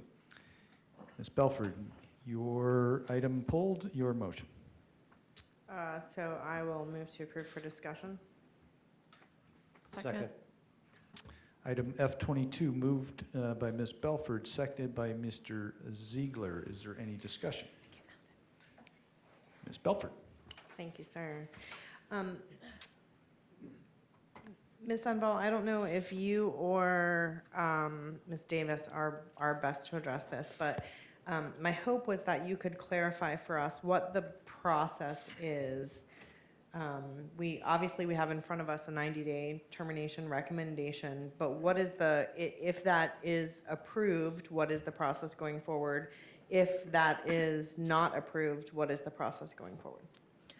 Moving forward, it's governed by our policy and also by Florida statutes. Moving forward, if you do approve the 90-day termination notice, it'll go out, and the school then has 14 days within which to request a hearing. And at that point, if they do so, then it's the school board's election on whether to do two options. You can either have a hearing before the board or go to administrative law judge. And at that point, everybody can present both sides for that determination to be made. So, in essence, if I understand correctly, the 90-day notice is basically notice that these things need to be fixed. And so the purpose of the hearing then is for them to have the opportunity to bring to us all of the information and show that we've fixed it. Everything. So I ask for those questions of clarification because I think it's important for the public to understand, certainly the parents, the students, and the team from Legacy to understand that even if, excuse me, even if this goes forward tonight with a recommendation for a 90-day termination, that doesn't mean that we are closing the school in 90 days. It means that we are raising the concerns to the level of this needs to be taken care of now. Right. But there is still that 90-day opportunity to correct any of the outstanding issues, right? Yes, and this isn't the first time that the notification of the deficiencies has been provided. This has been an ongoing process since well before August of 2017. Okay, thank you for that clarification. I asked those questions for a couple of reasons. One, I don't believe there's anyone sitting up here that wants to close Legacy. As you all know, I am the District 1 representative on the school board, and so you guys are one of my schools. And I think that you serve an important purpose. I think the team at Legacy is working really hard. I don't think any of us have ever doubted the commitment of the Legacy team or the desire to do great things for kids. So I want to assure you that regardless of what happens here tonight, I don't want you all to walk out of here as teachers or as parents and assume that your school is going to be closed in 90 days, even if the recommendation for 90-day termination is approved this evening. The message is we've reached a critical point. We need to make sure that everything is resolved, and we have 90 days to accomplish that. So I think that's important for a couple of reasons. As parents, I think you all need to have confidence in the team that's leading the school and work with them to make sure that things are addressed from this point and going forward. I mean, that it's, as you all mentioned, it's a community effort. You guys have a strong team at Legacy, and it's important that everyone work together to make sure that all of the issues are taken care of. So I just want to make sure that we don't have people panicking and thinking that if this recommendation goes through, that Legacy is being closed. It's just that issues need to be resolved. Okay? I think Mr. Ziegler, you. Dr. Blackburn, do you have anything to add?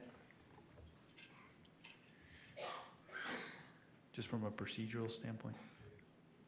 Just to echo what Mrs. Belford said, before I echo what some of the things Mrs. Belford said, I don't know if it's been done yet, but to the parents and community members and children of Legacy Charter, as superintendent, I want to offer an apology. There are a lot of things at 7 o'clock on a school night that you all could and should be doing, and fighting for your existence isn't one of the things you should have to do right now.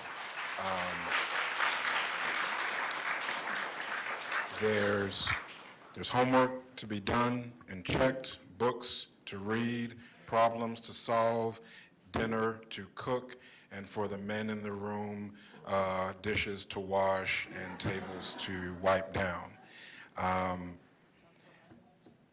Unfortunately, first of all, I just want, as superintendent, lifelong educator, I want nothing more than every family, every student to love and adore where they go to school. That is great for me to hear that. As administrators, we owe you compliance and adherence to all the rules that will allow that school to stay open. Every administrator in this equation owes that to you, right? I won't belabor the point, but the deficiencies that have been identified have been significant. No need to go through them, but they have been significant. I heard from your council that you feel they are either cured or curable, which means we shouldn't be here again. After the affirmative, if the board affirmatively votes the item and you have the opportunity to prove that things have been cured, we shouldn't ever, ever be here again, right? Every evening will be spent doing homework, washing dishes. That's for the men, again, washing dishes. And that's what I believe we can do from this point forward. Do any other board members have a comment? Mr. Ziegler. Thank you. Mrs. Belford's correct. There's nobody up here who wants to close a school, especially a school that's doing so great and is so loved. I'll tell you, this is not my first 90-day termination letter that a board has voted on in my history here on the board. And I could assure you that typically one or two deficiencies, unless terribly egregious, doesn't usually get us here. And staff's not going to like me telling you this, but I'm pretty sure as long as the majority of those items are cured and the rest are in satisfactory progress, that this board wouldn't move forward on a termination. And I'm sure that the district and I'm sure the board members, if there's anything we can do to help you get to where you need to be, well, we will do that. So I don't want anybody to think that this vote is a vote for termination. It's really a shot over the bow, and it says let's get together, let's work on this, and let's fix what needs to be fixed. And I believe in almost every situation we've had one of these, they've been resolved in plenty of time, except for one, and I think it was an egregious misuse of funds, and I don't think that's the case here. So I'm very optimistic this is all going to work out.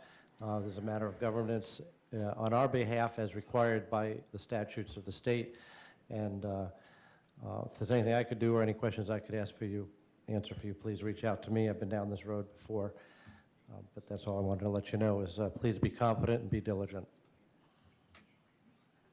Mr. Susan, did I see your hand? No, I'm good. Ms. Descovich? I echo the same sentiments as the rest of the board. Okay, I think we all have same sentiments, and recognizing that it is part of the governance process to get an official plan of action in front of us is a requirement of this board. So, anybody else before I call the question? And I call the question, please vote. I think you can do it electronically now. Well, maybe.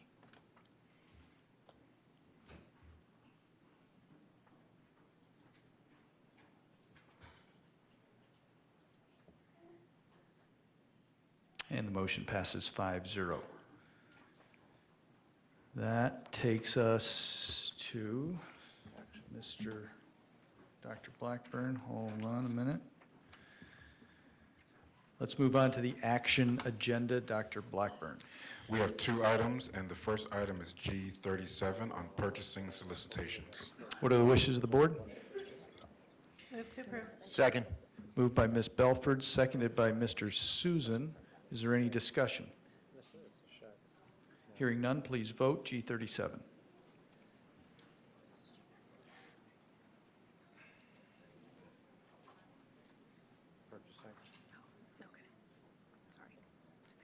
Oh, what is going on? You get it? 1 minute. Gotta go voice vote? It's rolling. Okay, it's not working again, so let's take a voice vote. All in favor? Aye. G37, Aye. say aye. Aye. Opposed? Hearing none, motion passes 5-0. Dr. Blackburn. Yes, sir. Next is item G38 on department school-initiated agreements. What are the wishes of the board? Move to approve. Second. Moved by Mr. Susan, seconded by Ms. Belford. Is there any discussion? Hearing none? Let's see. We'll take another voice vote. All in favor? Aye. Aye. Aye. Opposed? Motion passes 5-0. Before we get to the, we've been at it now for just over an hour and 45 minutes. I am going to take the chairman's prerogative, and we will be in recess for 10 minutes to recharge, and then we'll come back with public comment.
We are back in session. Thank you very much for your patience and for your time and for sticking with us. As we stated, before we get into the information agenda, we will kind of shuffle the agenda a little bit so that our additional public comment period happens now, before we discuss anything on the information agenda and before any other staff reports or board member reports. Tonight, just to remind everybody, we have 62 speakers that are signed up. So that's going to put us, somewhere in the 3.5-hour range. So that means we'll be taking some break, at least one break along the way. I do ask it as we transition between speakers that if we could just keep the noise down so that each speaker can get up and make their comments, and that so that the board can understand and hear them. That is greatly appreciated. I think that's it. I will call the numbers or people up in groups of 3, and then same timer rules and all that type of stuff applies. So let's get the first public speakers going. Kara Matthews, followed by Ashley Routh, and I believe that's Kelly Corley Hudson.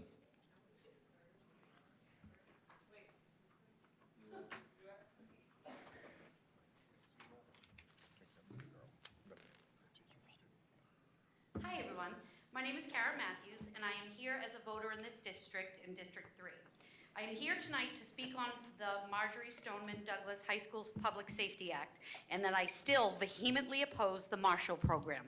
The last time I was here, I discussed how, as a science teacher, I demanded that my students made decisions based on empirical evidence, and I went on to ask the same of all of you, on all matters, and especially this one.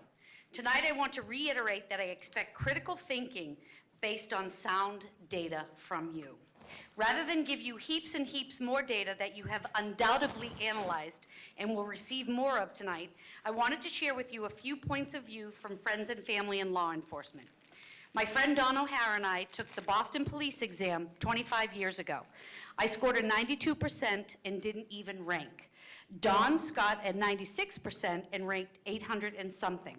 Dawn went back, studied her tail off, got the 100%, went through extensive background checks and gruesome training in the academy, and I'm happy to say Dawn is still an awesome K-9 Boston police officer to this day, who undergoes rigorous weapons retraining twice a year.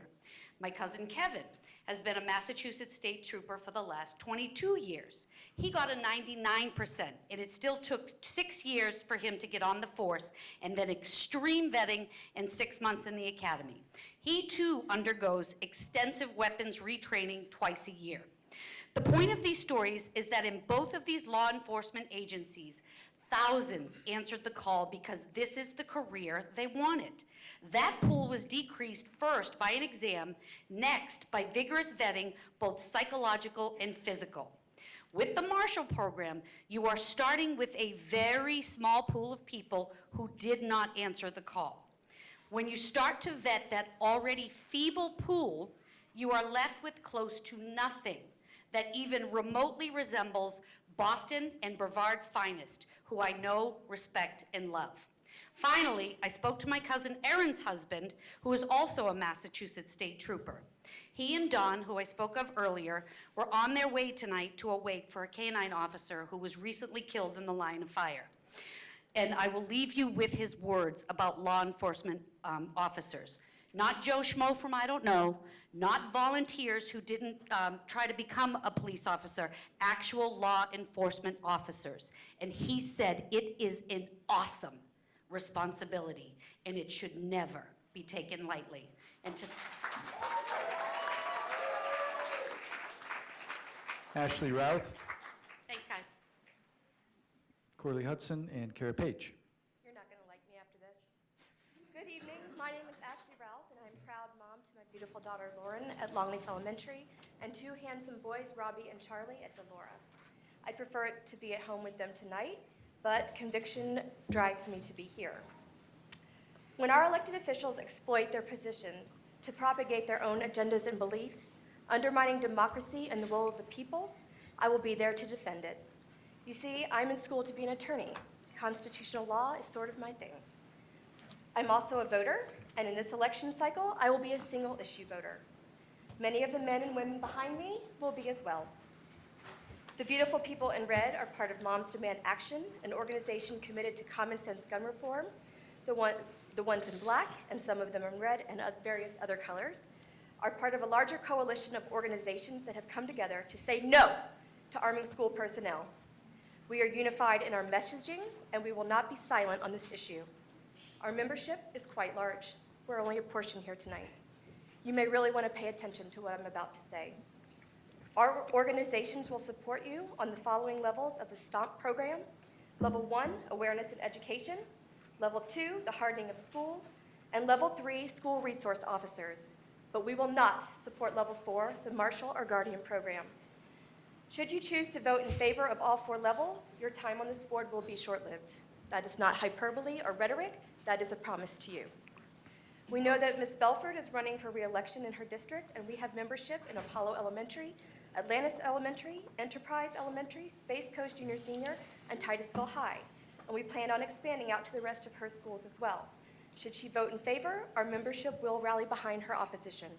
The same with Mr. Ziegler's district, where we have strongholds in Central Middle, Columbia Elementary, Lockmart Elementary, Meadow Lane Intermediate, Meadow Lane Primary, Mel High, Sunrise Elementary, and the West Melbourne School for Science. We also plan on expanding to the rest of your schools.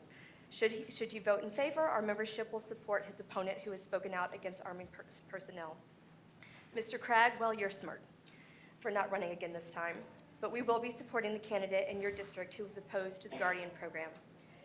Mr. Susan and Ms. Deskovich, I'm sorry, but we have membership in every single one of your district schools, and we will not forget how you vote on May 8th. Whether it be in the next election cycle or via recall election, we will vote you out if you vote in favor.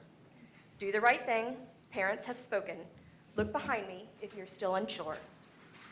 Follow the counties who have already opted out to arming school personnel: Allucha, Broward, Charlotte, Citrus, Clay, Collier, DeSoto, Escambia, Flagler, Franklin, Hernando, Hillsborough, Indian River, Jefferson, Lee, Leon, Martin, Miami-Dade, Orange, Osceola, Palm Beach, Pasco, Pinellas, Santa Rosa, St. John, St. Lucie, Seminole, and Volusia. Opt out, or in the words of Dana Loesch, time's up.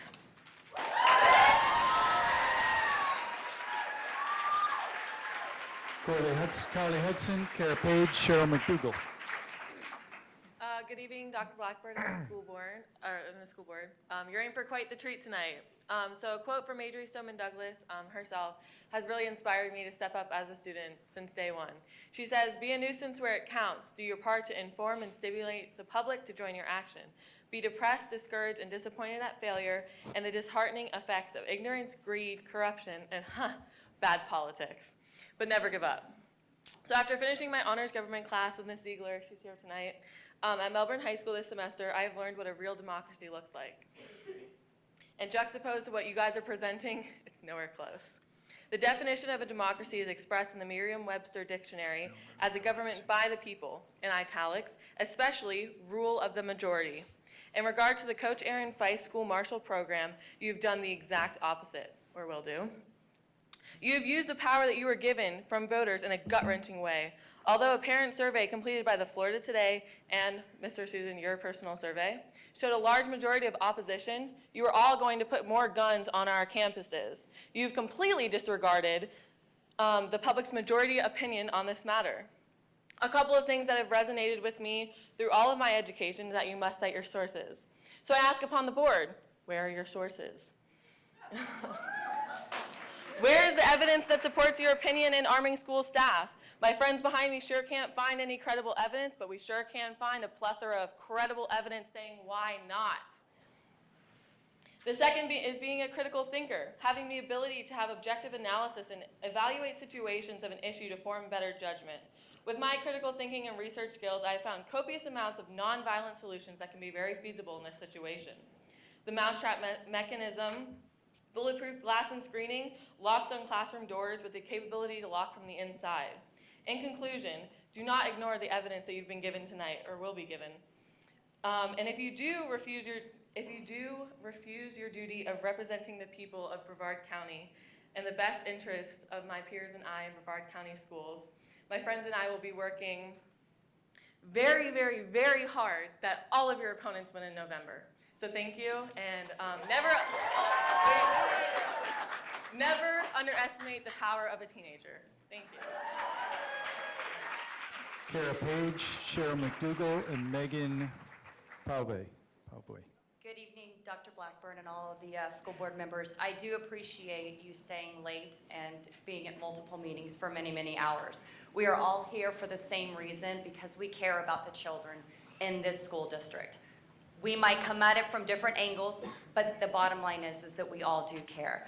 I am a teacher in Brevard County. Not only am I a teacher, but my husband and I have 6 children that we have all put through Brevard County schools, and very proud to say that all 6 of them have excelled. 3 of them graduated with their AA degree when they graduated high school, and all have amazing careers.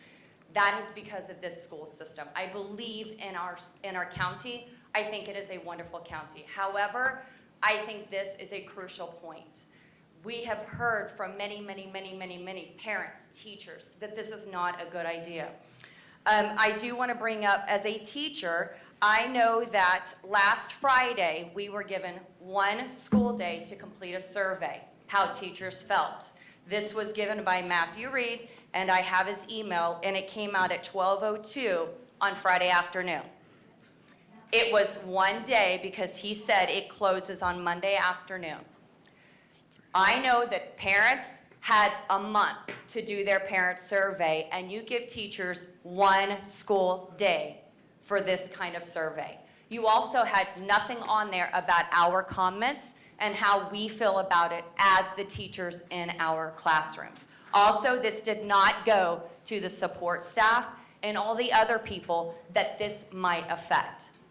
I also want to know, because Matthew Reed said, we will share the results with the school board at this meeting. I am curious on what those results were.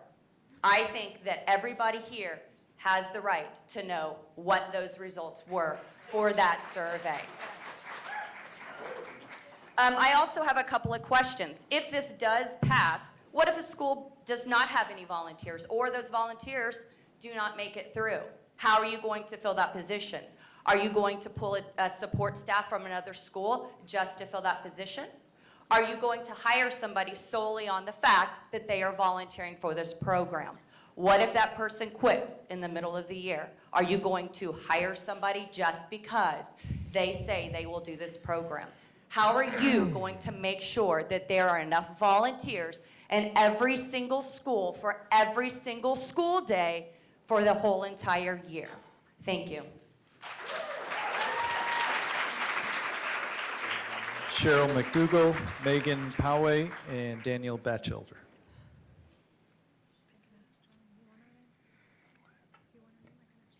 Good evening, Dr. Blackburn and school board members. I'm Cheryl McDougall. I'm a licensed clinical social worker, and I've spoken to you all before. And I want you to really, I urge you to really try to find the resources to implement school resource officers and not the Guardian program. I know that's probably going to be tricky, but other districts, as were read off, have found ways that they're not going to implement that. The American Federation of Teachers and the National Education Association both oppose arming school personnel. The National Association of School Resource Officers also oppose the proposal to arm school personnel. School resource officers, they joined to serve and protect. That's what they do best. They have a passion for that.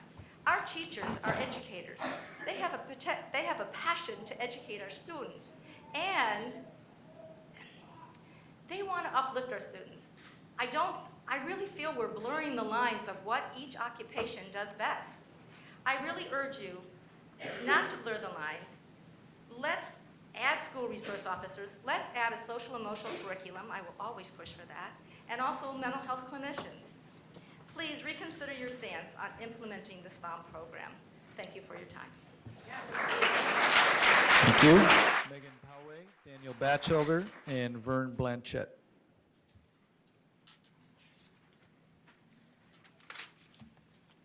My name is Megan Powey, and I am a voter in District 5. My 2 children attend West Melbourne School for Science, and I'm here this evening as a citizen and a constituent and a parent to to tell you that I do not want the Guardian or STOMP program in our schools. And if you vote in favor of such a program, I will help vote you out. I'm also going to read a letter from Aubriana Brinkley, a student of color at Melbourne High School who was unable to be here this evening. The idea that there is implicit bias from white teachers towards black students is not news to black people or other communities of color, yet those removed from the black community, along with white politicians who are deeply funded by the NRA, have attempted to refute that knowledge. Worse, they have begun to ignore it as their lobby dollars turn into laws arming teachers.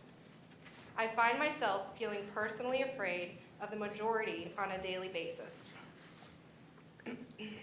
Not just for myself, but also for my older brother.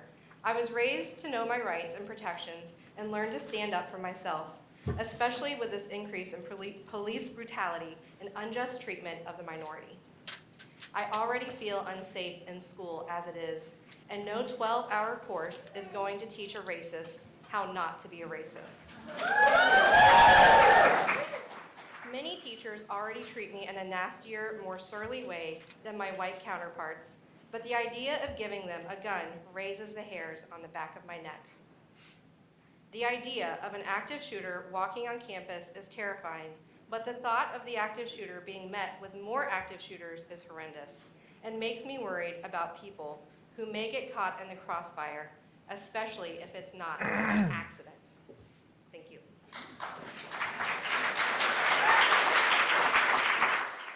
Daniel Batchelder, Vern Blanchette, and Hunter Zhao. My name is Daniel Batchelder. I'm here as a parent. Gun violence is a hideous public health risk that hurts most when it hits home and impacts our most vulnerable. 3 layers of protection against the potential for another tragedy are a reasonable response to reduce the chances of this violence spilling into Brevard County schools. The STAR program, hardenings of facilities, and SROs all have strong support.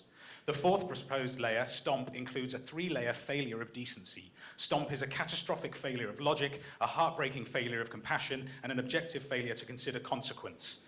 STOMP is a result of the recency effect and the hindsight bias. We remember events that happened recently and we armchair quarterback solutions to those events. But STOMP is a poisonous apple introduced by a bait-and-switch sheriff callously driving a wedge between an elected school board and the voters. STOMP is not logical. The failure of logic compares to the recent decision on armored cars. A potential problem costing a few $1,000s is being addressed by a solution costing hundreds of thousands of dollars. But the question here hinges on what is safe. Safe is not passing a stopped school bus, and safe is not placing guns on school campuses. Despite the horror, the chances of a school shooting are incredibly low, but chances of suicide, accidental death, or injury are incredibly high. Our children will be less safe with armed school personnel. The evidence to support these facts is easy to find and effortless to interpret, and so to address a very low-risk problem, STOMP will introduce a very high-risk solution. The dangers from armed school personnel are higher than the dangers from active shooters. The failure of compassion erupts from the blindness to the backhanded methods of the NRA to indoctrinate innocent, impressionable, and delicate minds into the accelerating cycle of gun violence plaguing our society. To ignore how the normalization of weapons in schools will adversely affect pedagogy, the development of our children, and the levels of stress amongst teachers and parents is a failure to impart the virtues of love and empathy exemplified by the compassion of our most revered leaders. The failure of consequence are many. First, consider the consequence of forcing children into a known dangerous environment and of parents having no other options being forced to send them there. Second, consider the consequence of teachers struggling to make ends meet being forced to work in known dangerous environments or through their own moral fortitude being forced to leave their profession.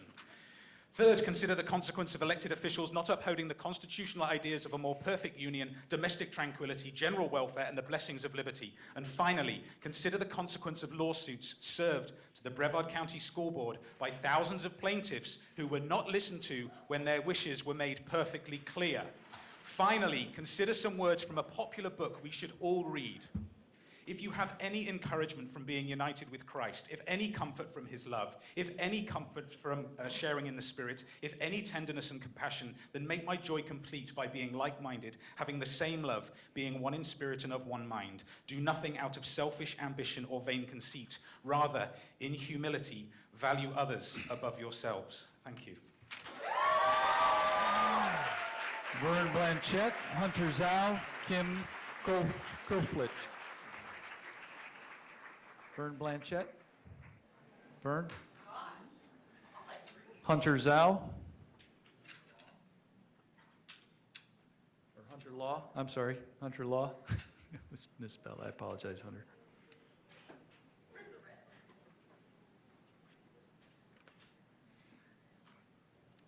Thank you. Hello, my name is Hunter Law, and I'm a junior from Satellite High School and also the treasurer of the Teenage Republicans there. I'm here today to offer my opinion on the issue of arming trained school staff to carry guns on school campuses. This is actually my second time speaking in front of you here, and I plan to continue my current trend of focusing on the facts and statistics to help influence your decision on this important issue. Last time I spoke much on the law that was signed by Governor Rick Scott earlier this year, so today I'm going to take more of a look on Sheriff Wayne Ivey's Sheriff Trained On-Site Marshal Program, or STOMP. First of all, this is much cheaper than hiring an SRO for every school. Even though an SRO might seem to be much preferred, we cannot forget that the Parkland shooter was only allowed to kill 17 teachers and students because the SRO and other local officers were too cowardly to enter Marjory Stoneman Douglas High School. This allows us to realize that one SRO alone cannot be trusted to protect all our students and school staff. Additionally, school shootings throughout history have taken about 3 minutes on average overall. It takes police about 5 to 8 minutes to get to a school, so we need someone on site. Additionally, we would be able to focus purely on training current staff rather than creating salaries, which would take up way more of the budget. Teachers are already complaining about their current wages, so I'm sure that they wouldn't mind a pay raise if they were to volunteer either, if we were to allow teachers to carry as well, or staff. Another great part of the STOMP program that Sheriff Wayne Ivey proposed is Operation Speak Out, which I really like. It would allow students to voice concerns about possible risks they see in other students and other safety concerns. So that should really pass. This too would have helped prevent the Parkland shooting since there were many predictors for that shooter. In fact, one student from Marjory Stoneman Douglas, Kyle Kashev, is currently developing the app Reach Out to help people who can reach out, to help people who care to reach out to those struggling with bullies and other emotional issues such as depression, which could help prevent school shooters from becoming school shooters. I also want to talk a little bit about the town hall that I recently attended that was held by Speak Out. It was actually pretty well put together. I applaud. One of the speakers stated that the majority of shootings happen in gun-free zones. However, he was unable to prevent evidence, so I'm going to supply that according to the Crime Prevention Research Center, 98.4% of mass shootings since 1950, that's 8 overall. Eight not in that number, have happened in gun-free zones. So, yeah, thank you. Kim Kroflich, Karen Clark, Ronald Bradley. Good evening. I've been a Brevard resident for 43 years, and next year I'll have 3 children in Brevard schools. I don't have a personal opinion on whether civilian carry in schools is a good idea.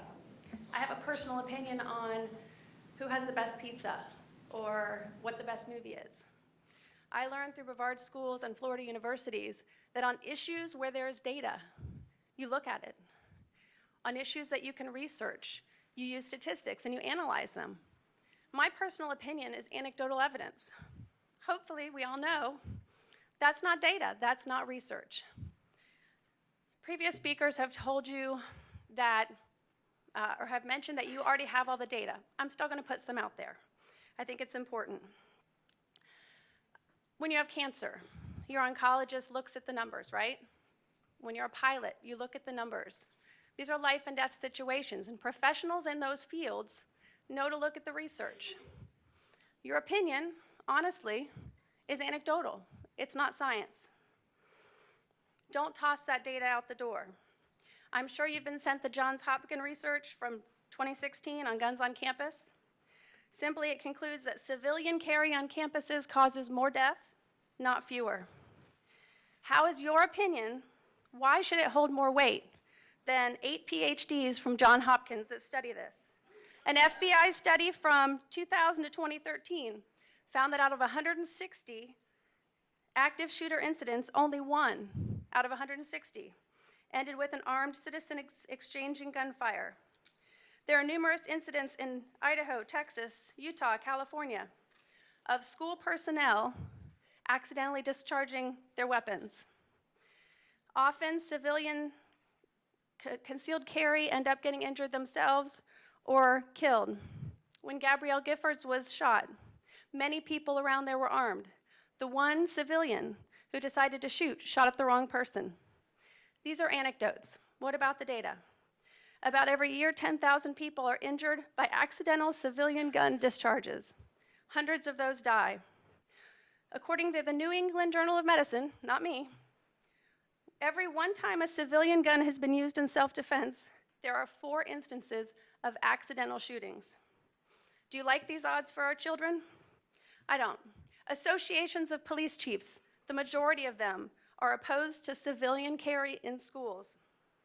Fortify our schools. Put up the fences, I won't complain. Tax me more, I won't complain. Ask me to fundraise to fund SROs, I won't complain. But what's being proposed does not, by any scientific measure, increase the safety of our children. Thank you. Karen Clark, Ronald Bradley, and Anthony Colucci.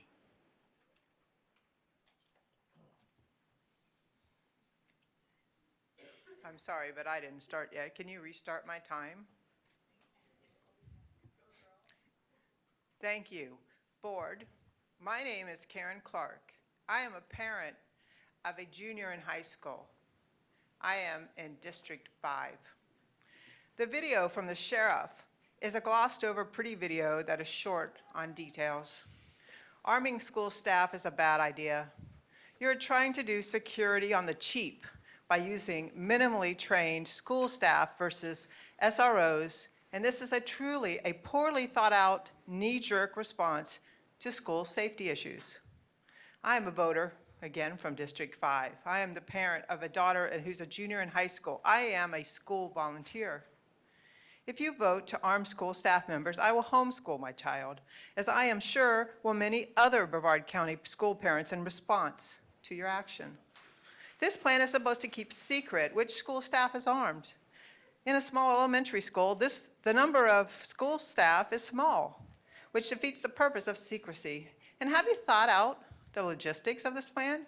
Are these school staff members ready to shoot a student they know? Are these school staff members ready to go up against an AR-15? Will these school staff members get shot by the police responding to the shooting? What is the school district liability on this? You are rushing through this serious issue prior to a thorough understanding of the complex problems that lead to school shootings and what measures can be taken to keep our students and teachers safe. Again, you are trying to do school security on the cheap.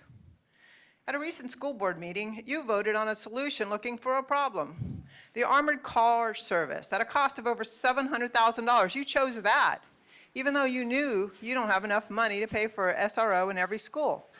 At least 2 of the school board members voted against this boondoggle. I wish more of you would have voted against this, spending these valuable tax dollars, and instead chose to use these tax dollars for SROs in our schools.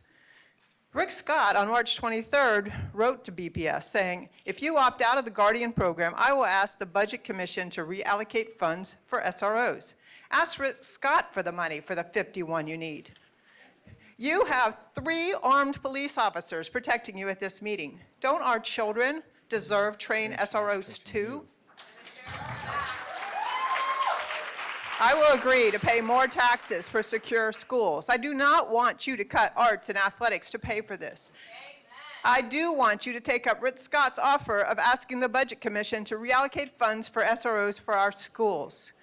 These lockdown drills are emotionally damaging to our students. We need to increase counselors in our schools and stop them being polled as test proctors during the most stressful time of the year, testing time. I am one issue voter. Do not vote to approve the Guardian program. Vote to opt out of the program. Ask Tallahassee to fully fund these unfunded mandates. Thank you. Ronald Bradley, Anthony Colucci, and Dan Bennett. Ronald Bradley, Anthony Colucci.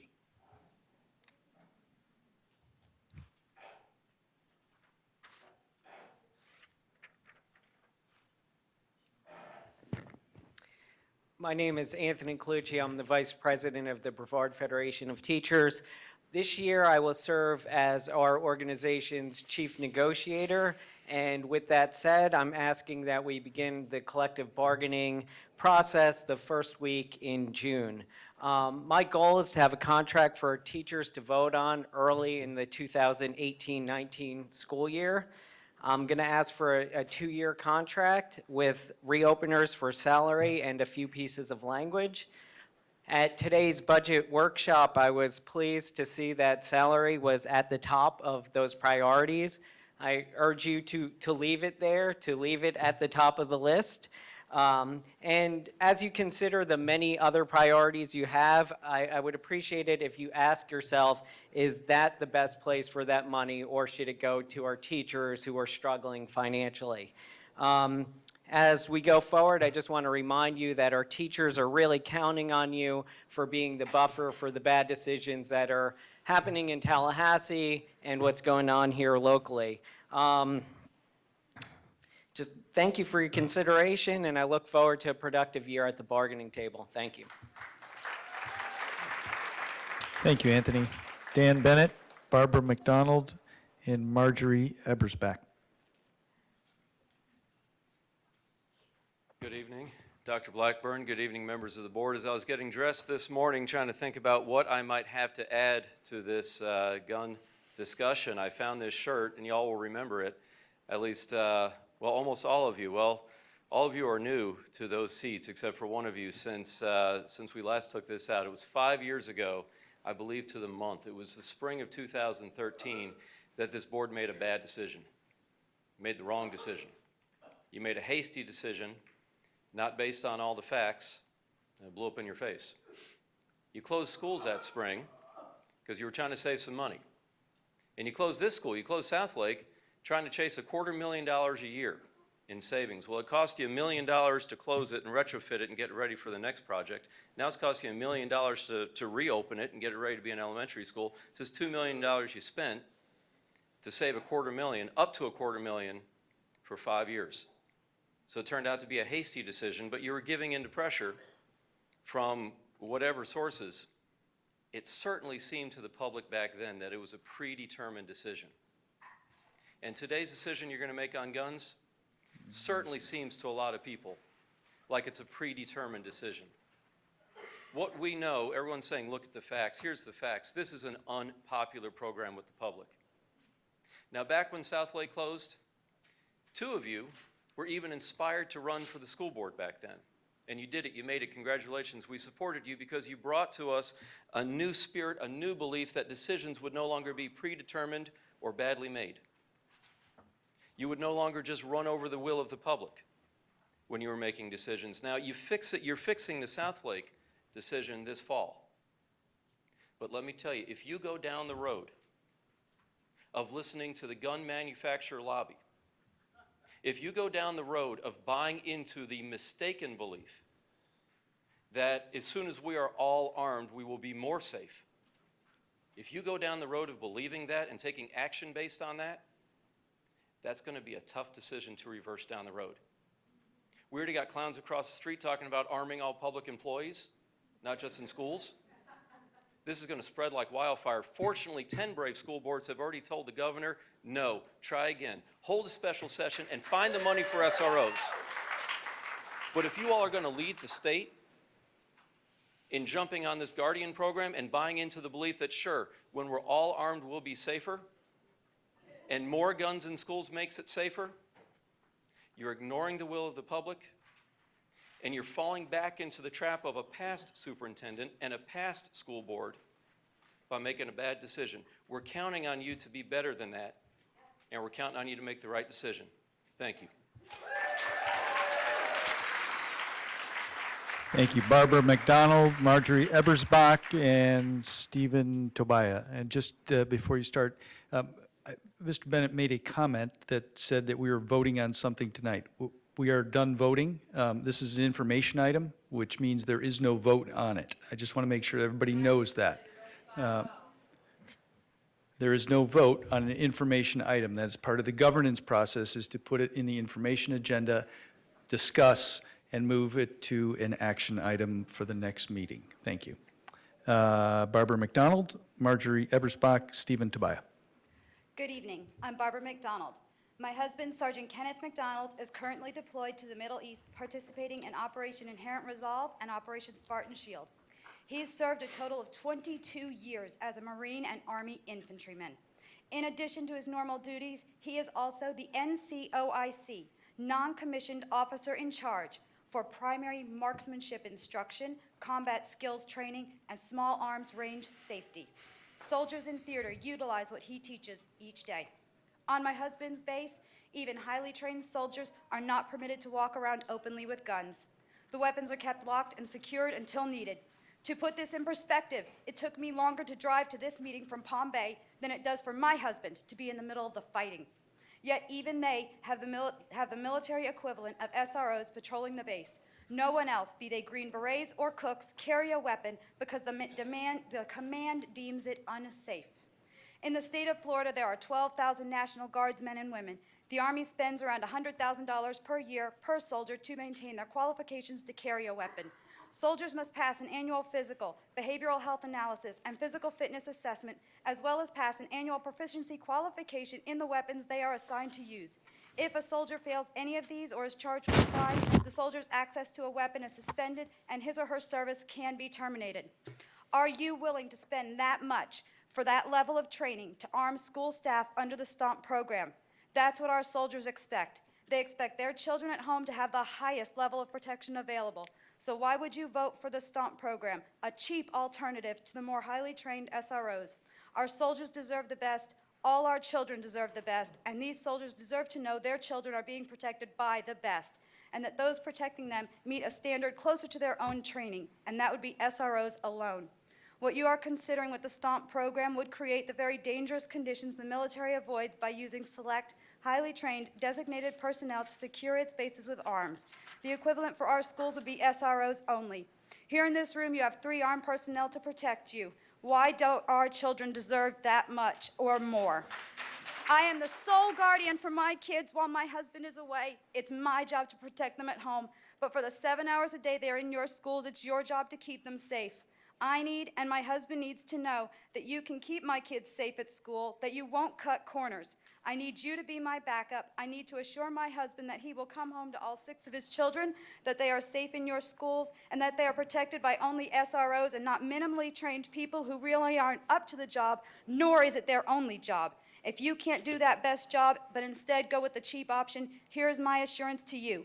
We are voters, myself, my husband, and our oldest child who is now 18. We are all issues voters, and this is our issue. Should you choose to implement the STOMP program, we will stand fully against you and will vote against you. And our school board member is up for election this year. Thank you. Marjorie Ebersbach and Stephen Tobiah, Lyle Smith. Thank you. My name is Marjorie Ebersbach. I'm a resident of Merritt Island, lived there for 47 years. I'm a taxpayer, I'm a voter. I'm the parent and the grandparent of past students in the Brevard County school system. I'm the mother of a teacher. I'm the wife of a retired teacher and coach. And I am disgusted.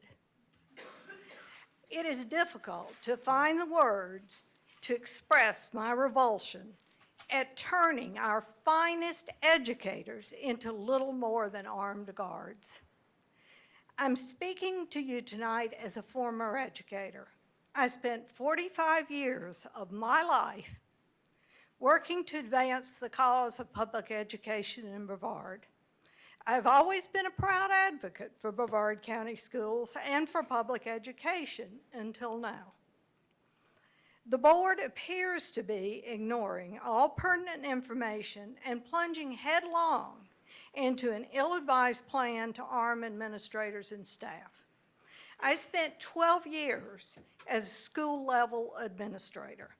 many times working a 60-hour week at my school for academic reasons and to pursue excellence.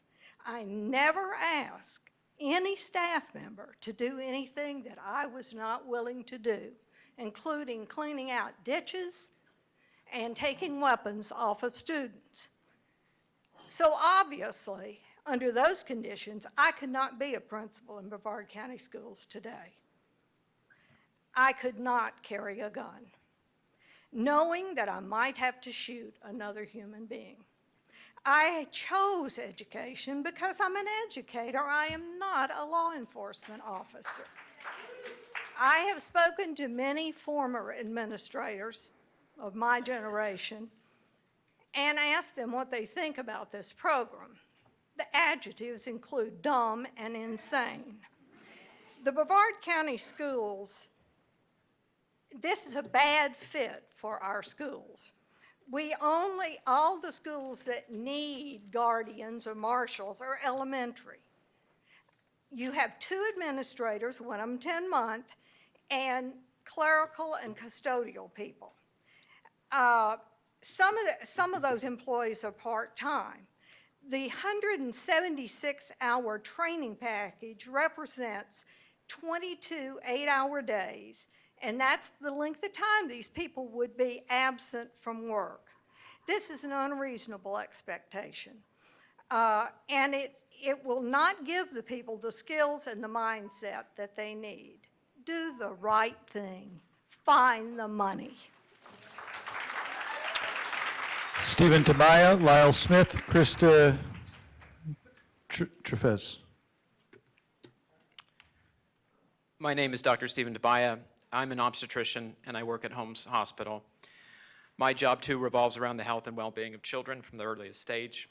My wife and I went to public school here. I have 4 children that will go to public school here.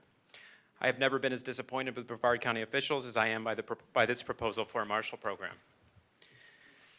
At Holmes Hospital, we pay to have armed, dedicated security. We feel it's important for patients and staff to feel safe. They wear uniforms and carry openly. We pay for security because it's worth the money. We do not arm doctors or nurses or nursing assistants or custodians or cafeteria staff. Everybody knows that would be dangerous, prone to accidents, and increased liability. The Guardian program is frantically constructed and poorly planned.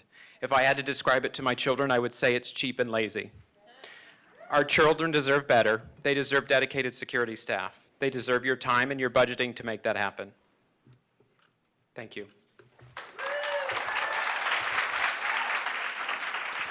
Thank you, Doctor. Lyle Smith, Krista Trefez, and Lara Torrijo.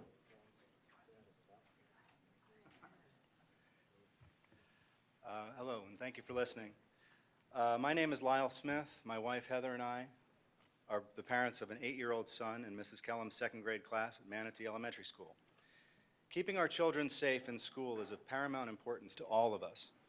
But I'm concerned this board is not considering all the facts in your plan to introduce armed personnel in the name of safety. First, there is no published research that shows arming school staff makes schools safer.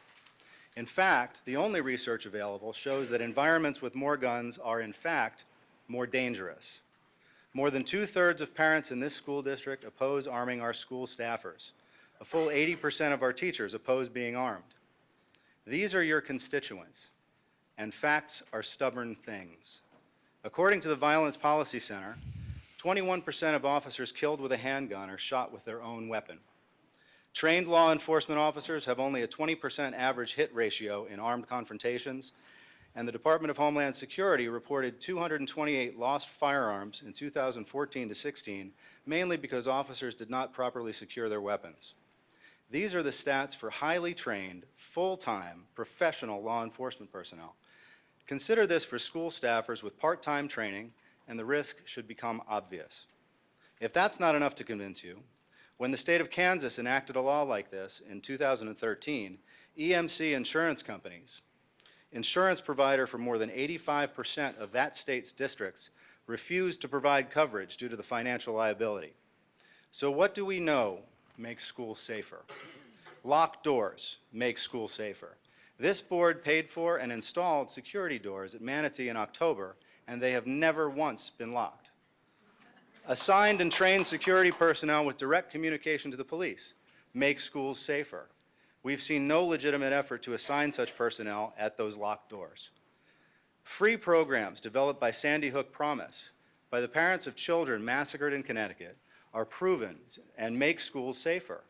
We've heard nothing of adopting these free programs here. Instead of arming school personnel, look at what we know works. If, or God forbid when, a tragic accident occurs in one of our newly armed schools, which is far more likely than any staffer stopping an active shooter, remember it will be your names attached to that decision. We will remember it was you, and you, and you, and you, and you, who advocated and authorized this active risk to our children in our schools. And we will all remember. Thank you. Krista Chavez, Lara Tarijo, and Jennifer Brahir. Good evening, board members. Thank you all for being here, and thank everyone for being here. I know it's a great sacrifice during a work week that you have other demands and you have your own families. My name is Dr. Krista Puente Treves. I come to you as a supporter of Moms Demand Action for Gun Sense in America. I speak to you today as a concerned mother of 2 young elementary children, also a registered voter, and thirdly, a licensed practicing clinical psychologist specializing in children. I have children at many of your schools. Gun violence is a public health problem. Here's what we know. Gun violence is such a public health crisis that it not only is directly impacting our children and our schools, but it is causing children anxiety, sleepless nights, depression, and acting out. 306 school shootings in America since 2013. Let's stop that number from getting any higher. Common denominator, disgruntled children. In support of the American Psychological Association and research from Columbia University, I share the following. I also had personal permission from the American Psychological Association and contacted them directly. Arming school staff can result in possible increased acts of violence from accidental shootings, thus causing more traumas. We're talking PTSD. Do we want our children to have PTSD? Let's leave that to someone else that is ready to take that on. That is not for children. It also heightens levels of felt anxiety and negatively affects a school's climate for teaching and learning. Our teachers and staff want to provide a caring environment. It further is only a temporary response to underlying issues. Let's spend our time and money on helping children with signs of anger and behavior misconduct before they result to violence. We knew there was indicators of the child in Parkland with mental health problems. There was nothing in place in that school.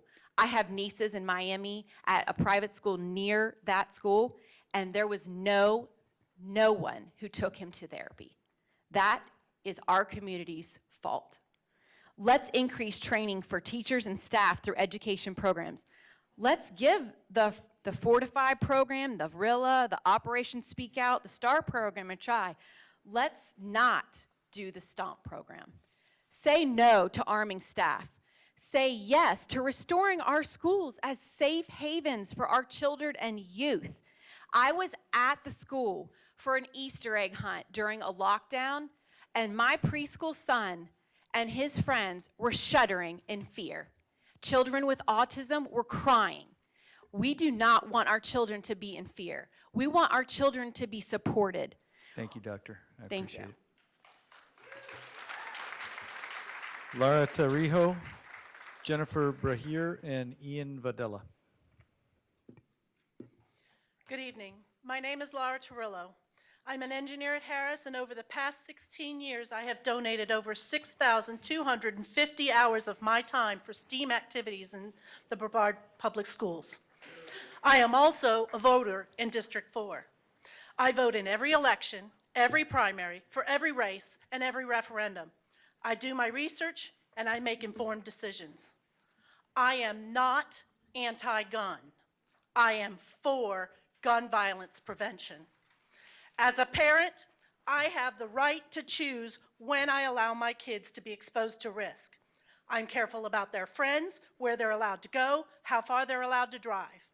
As a parent, I have a fundamental right to control whether or not my children are permitted to be in an area that is unsafe.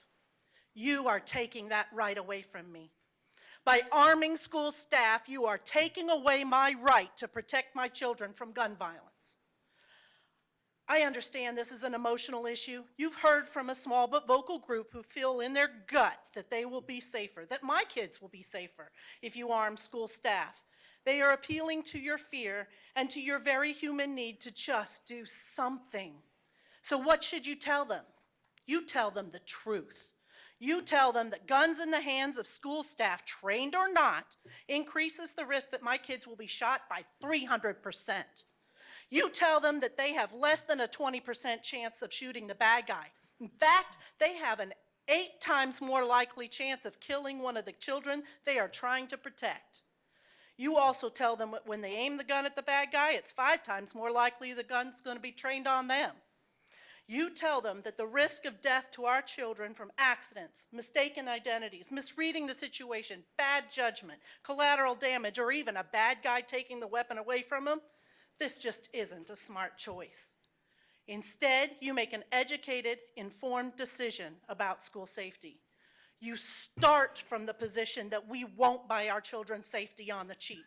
You start from the position that the only way to make our kids safer is to only allow professionals to be armed, employees whose only job, day after day, is the protection and safety of our schools. You tell them that you will do whatever it takes to keep our children safe by protecting the schools with SROs. And if that means cutting costs, so be it. If that means you need to raise taxes to cover the need, we will help you. Just look at all these enthusiastic advocates out here at your disposal. And oh, by the way, of the last 133 mass shootings, 13% of them were in a gun-free zone, and of the rest, 0 were stopped by an armed civilian. So whatever you do, do not allow your emotions to get the best of you. Don't think with your gut, think with your head. Opt out of the Guardian program. Jennifer Berhier, Ian Videla, and Bobby Powell. Hello, good evening. My name's Jennifer Briere, and I'm a mother of 2 young children, ages 4 and 2, obviously not in Brevard Public Schools yet, but I've always been a proponent of public schools. I attended Brevard Public Schools, and I would like for my kids to go to Ocean Breeze, where they're zoned for. I'm an Indian Harbor Beach resident, the wife of Marjorie Stoneman Douglas alumni. When my husband and I bought our house nearly 6 years ago, one of the major reasons was because of the district that we were zoned in. Now, with the implementation of the STOMP program on the horizon, we have a big decision to make. Do we send our kids to Ocean Breeze, where we feel they're at an increased risk, or do we put a strain on our finances and send them to private school, where this isn't an issue? This is a decision that we shouldn't have to make. There's a plethora of evidence that shows that more guns make us less safe. It puts our students at risk for accidental shootings first and foremost. How can we expect a volunteer with limited training, another job, and no so-called stake in the game to have the same effectiveness as an SRO? Please don't make this decision in haste. Opt out of the Guardian program and ask the legislature to reallocate the funds for SROs. Don't put a price on the safety of our children. Thank you.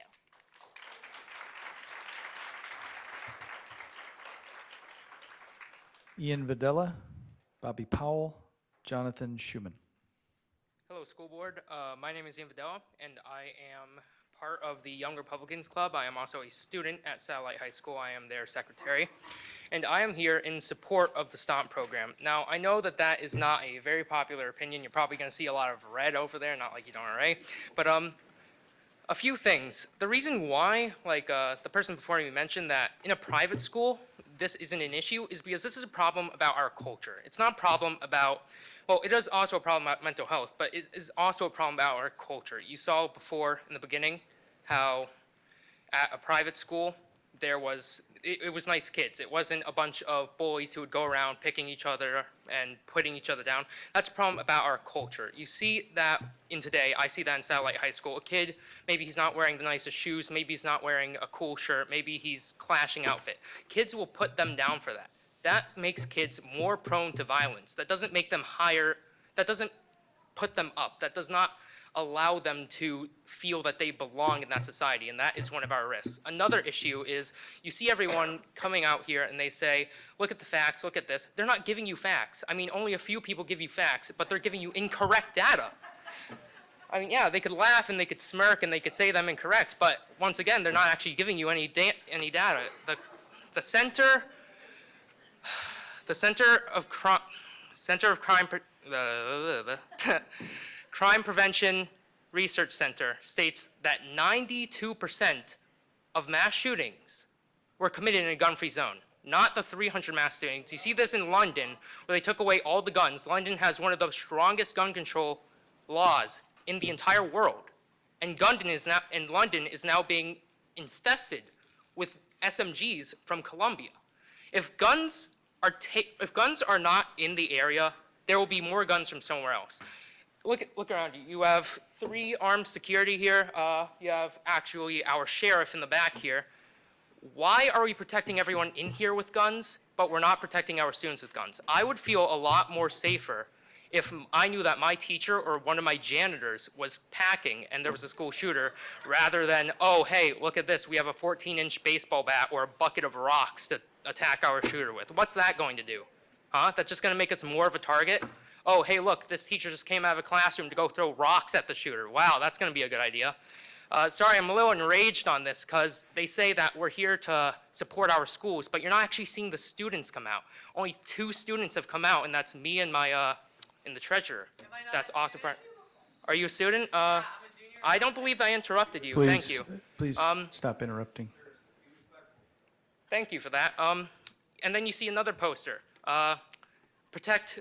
Give students books and not bullets. How are you going to defend those books when an active shooter comes in? Are you going to throw the books at them? I don't think that's how it works. Thank you for your time. Have a great night, all of you. Bobby Powell, Jonathan Schuman, Tricia Okipa.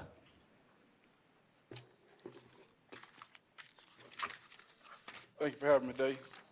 My name is Bobby Powell. I'm originally from Clewiston, Florida, America's sweetest town, but I don't see anything so sweet about it. I'm currently at 4700 Millennium Boulevard, Suite 175. That's in Orlando, Florida. You all are my neighbors. I came down to lend my support and spread some awareness as to what me and some of my partners have teamed up to do, not only for the students, but the community and faculty and staff, teachers as well. So I was a troubled youth when I was growing up. I was probably one of the young men that you probably didn't want to meet anywhere you didn't see authorities or anything to that effect. I managed to turn my life around. Joined the Air Force, did about 10.5 years as a military policeman.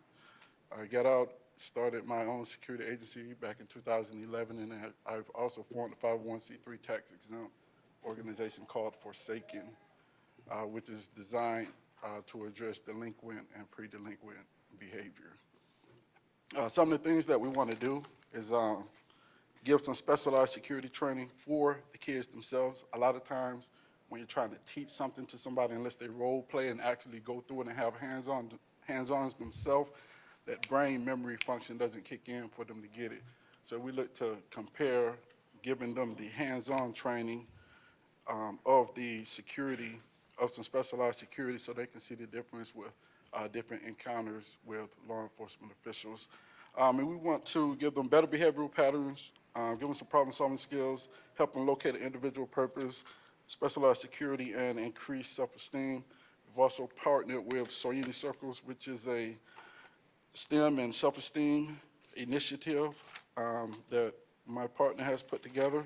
I also see a lot of moms in the building as well, and dads for that matter, and everybody else. And we have also teamed with another mom-based organization in Orange County, Florida, to help address these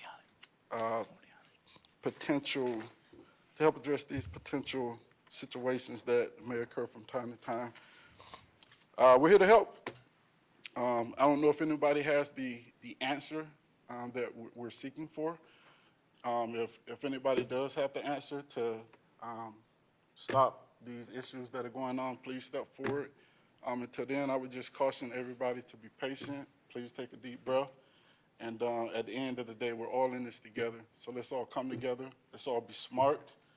Let's all put our resources together, and let's all help these kids, our communities, and the teachers as well. Thank you. Thank you, sir. I'm going to ask, first of all, thank you for taking your time and driving over and sharing that with us. I'm going to ask if Dr. Thetty, who's sitting in the back right corner there, if you can get with her and give her your contact information so that we can get a better understanding of your programs. And she's the superintendent for student services, so it fits right in her department. If you wouldn't mind sharing your information with her, thank you. Cool. Take care.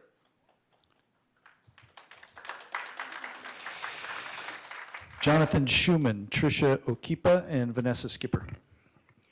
Good evening, Mr. Chairman, Board, Dr. Blackburn. I'm Jonathan Schuman. I'm a science teacher and a union steward at Palm Bay Magnet High School. I'm here today because you might say I'm inspired to get up at 3:45 in the morning, and things are running through my mind that I feel I have to share with you. First of all, I've been a teacher for well over 32 years. I worked down in Booker T. Washington, Miami, Overtown for 12 years. I've had students show me gunshot wounds, okay, during Gun Safety Week. I didn't ask them to show them to me. I just said, do you know anybody who's been shot? And they said, hey, Mr. Schuman, take a look at this, take a look at this. Well, you know, that's one thing to see the survivors of gunshots, but to go to a funeral because one of your children has been shot in a drive-by shooting, that happened to me at Booker T, and I did attend that wake.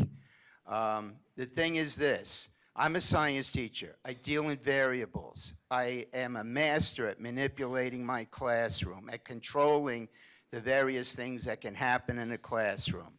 Also, having served as an assistant principal and served on crisis management teams and been trained in crisis management, I can tell you that there are variables you have not yet considered, okay, when it comes to guns on campus. You cannot anticipate how someone's going to react in a situation. A child throws a few firecrackers. There is smoke in the hallway. Okay, and somebody sees something being pulled out, a dark object, and it happens to be one of our so-called personnel, as good as they are, with packing a gun. Their first instinct is going to be a threat to life, and bang, bang, you can't take those bullets back, that child is dead. Well, I'm going to offer you quickly some possible solutions to avoid a $10 million wrongful death suit that you'll be facing when something like this happens. Let's go back to basics. Lock the exterior doors of the places that have hallways. Again, that's free. The other thing is this. Install in your middle schools and high schools scanning devices, metal detectors. They've done this in New York City. 100,000 kids go through 226 middle schools and high schools in the boroughs, and that's to eliminate all kinds of metallic objects, not just guns. I truly believe that we together can come up with better solutions. I'm willing to help you do that. I volunteer my time. Thank you.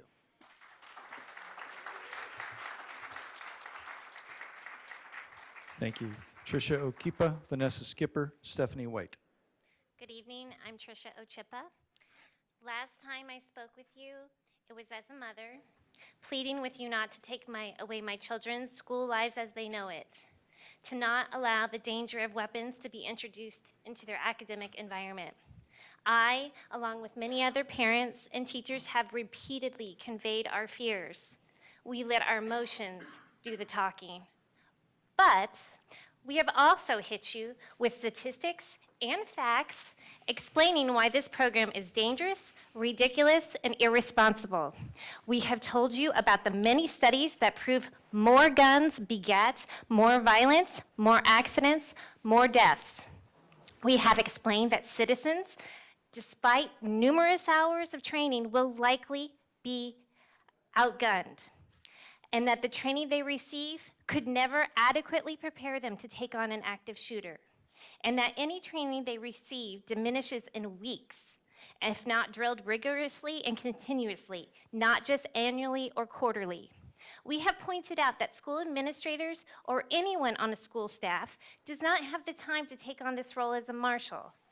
The mindset one has to adopt to take on a security role and keep a weapon safe at all times is not one that is conducive to handling school-related tasks and interacting with children. So tonight, I will try a different tact. Tonight, I speak to you as a constituent, a voter, a citizen that you are supposed to represent. If emotion, reason, and empirical evidence has not swayed you yet, my plea to you is simple. Do your job. The overwhelming majority of those who have spoken out at these school board meetings have been against the Guardian program. The overwhelming majority of those speaking and responding to a Florida Today poll were against the program. The overwhelming majority of those attending town halls on the matter are against the program. The public, the parents, and the children, by and large, do not want this. Listen to us. Do your job. You were voted in to represent us, to be our voice. And right now, that voice is screaming at you, screaming. And you're not listening. Do your job. For those that are choosing not to run for re-election, I urge you to consider the legacy you leave behind. And trust me when I say that no matter what good you have accomplished in your career as a school board member, your vote for this program will be a black mark on your record. For those who are up for re-election, if you vote for this program, I hope you enjoyed your tenure. If I and any of the like-minded voters have anything to say about it, you will not be returning. For those who still have a few years left in their term, if you vote for this, I have one word for you: recall. Thank you very much. Thank you, Tricia. Vanessa Skipper, Stephanie White, Fred Kilgallen. Good evening, Dr. Blackburn, members of the board. I'm actually here to talk to you guys about feedback, which is perfect. I couldn't have asked for a better prop than tonight. And if you are a teacher, I know, or if you've been in a classroom, one of the best ways you can kind of see where your class is by using different colors of paper or different letters for the students to hold up. So tonight has been fun already for me. So in our contract, we have a few pieces of information. One on page 38 that discusses an IPPES focus group. And the last time I asked you guys to do something, we came together and started the conversation on substitutes. And I think it's time to bring back a group together for the IPPES for the evaluation system. I think that we had a few issues. We did a great job getting rid of the PGP, getting the evaluations down, except for we're finding this interesting little phenomenon. And I got a text from a teacher from an elementary school that talked about she never had an informal. She had a formal observation on March 21st. Still hasn't received feedback, negative or positive, from her formal that was done on March 21st. And then when she inquired about feedback, because according to our contract on page 39, it says, no, 39, they're supposed to have that meeting within 10 school days. And she hasn't even had an informal.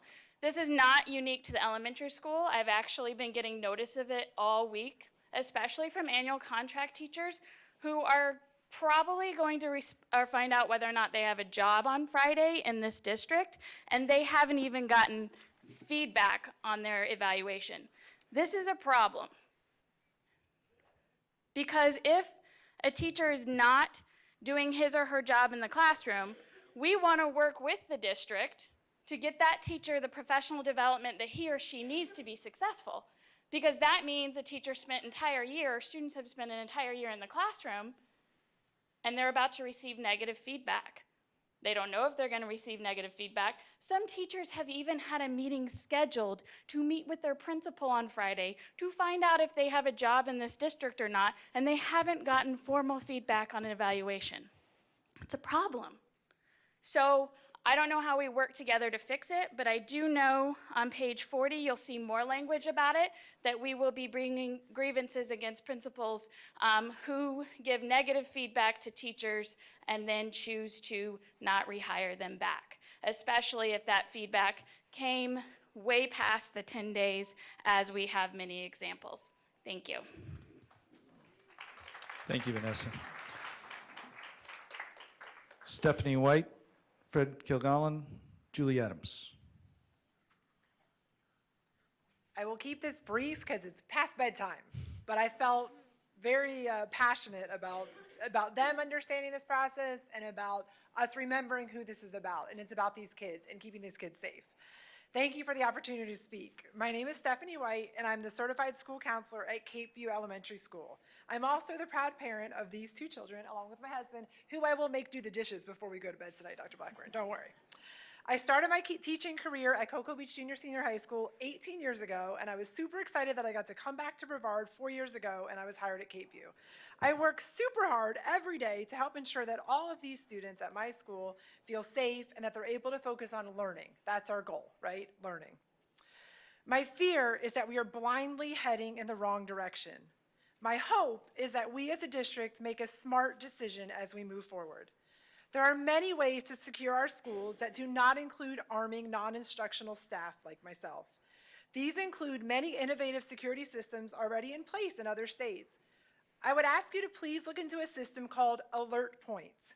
Staff members have buttons on their badges that can alert any kind of emergency, and it's also linked to the locks, it's linked to the computer, it sends signals that are color-coded around the school. It's amazing. I couldn't help when I was reading and thinking about it at our recent, here I go off and I can't talk off my points here, but at our recent training, Dr. Blackburn mentioned we have this guy in a car in space. We can figure this out with some technology, right? If we can do that, we can figure this out and move forward with technology instead of going backwards, looking at kind of a wild, wild west, who's got the gun and who can draw it faster. We also need more support personnel in our schools. We need school psychologists that are in schools more than 1 day a week. We need more social workers. We need more certified school counselors. There's so many supports and things that we can do that are preventative so that we don't have to be reactive.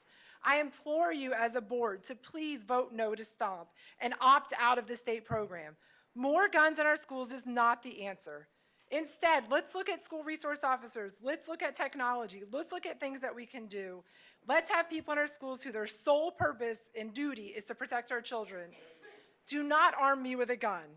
If non-instructional employees are armed within our school district, I personally will not work for this district any longer, and my children will not attend it. Thank you. Thank you. Hey, Ms. White? Ms. White, can you please, the information you gave at the beginning regarding the system, I tried to write it down real quick. Can you just get with Major Walters in the back and give him the information, just so we have that data point? Thank you very much. Fred Kilgallen, Julie Adams, and Sharon Reynolds-Mixon. Thing bit me. My name is Fred Kilgallen. Thank you for letting me speak before you today. Moms Demand, BFT, teacher, parent, grandparent, a lot of connections, a lot of time, graduate. I've spent almost 30 years in the public school classroom. If you include other teaching I've done elsewhere, it's over 30 years. I was teaching at Rockledge when Columbine occurred. And since Columbine, I have, at the opening of every school year, spoken to my students and told them, okay, you know, what we want at the end of the day is to go home. Everybody wants the same thing. And that thing is when the final bell rings, we all go home. So if you see something, you say something. Been preaching this since 1999. And it worked. Hey, today, worked today, didn't it, right? Yay. So the other thing I've always said is the first day a gun goes off in my school is my last day at work. That's it. First day a gun goes off in my school, I'm outie. So now, here I am. I'm officially retired. I'm in drop.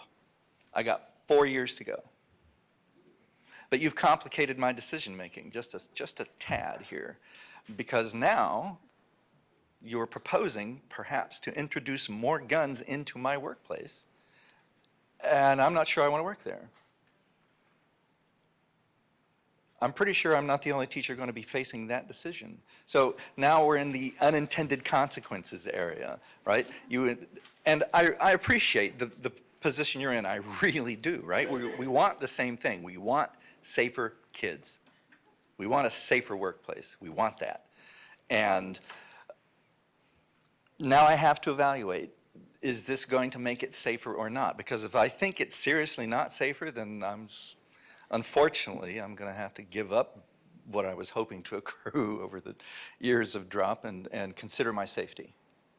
And I'm sure a great many other experienced teachers are going to be making the same calculations.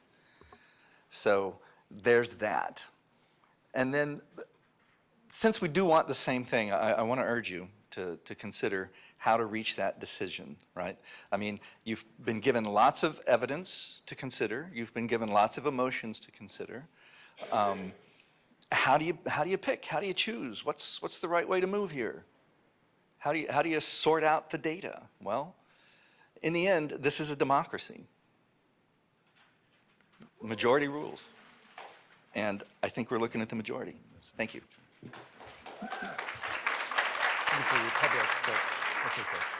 little different. Julie Adams, Sharon Reynolds Mixon, and Nathan Doman.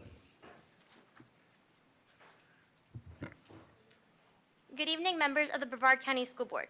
My name is Julie Adams, and I'm a 10th grader at Rockledge High School. I've lived in Brevard my whole life. This is my home, and it worries me that my community is considering bringing deadly weapons into schools. I believe I speak for many of my fellow students across the county when I say that we do not want guns in our schools. They will not make us safer, and they could potentially cause greater harm to students, staff, and faculty. There is a myth that the only way to stop a bad guy with a gun is a good guy with a gun. Notice I said myth. That's because this idea is not borne out by the facts.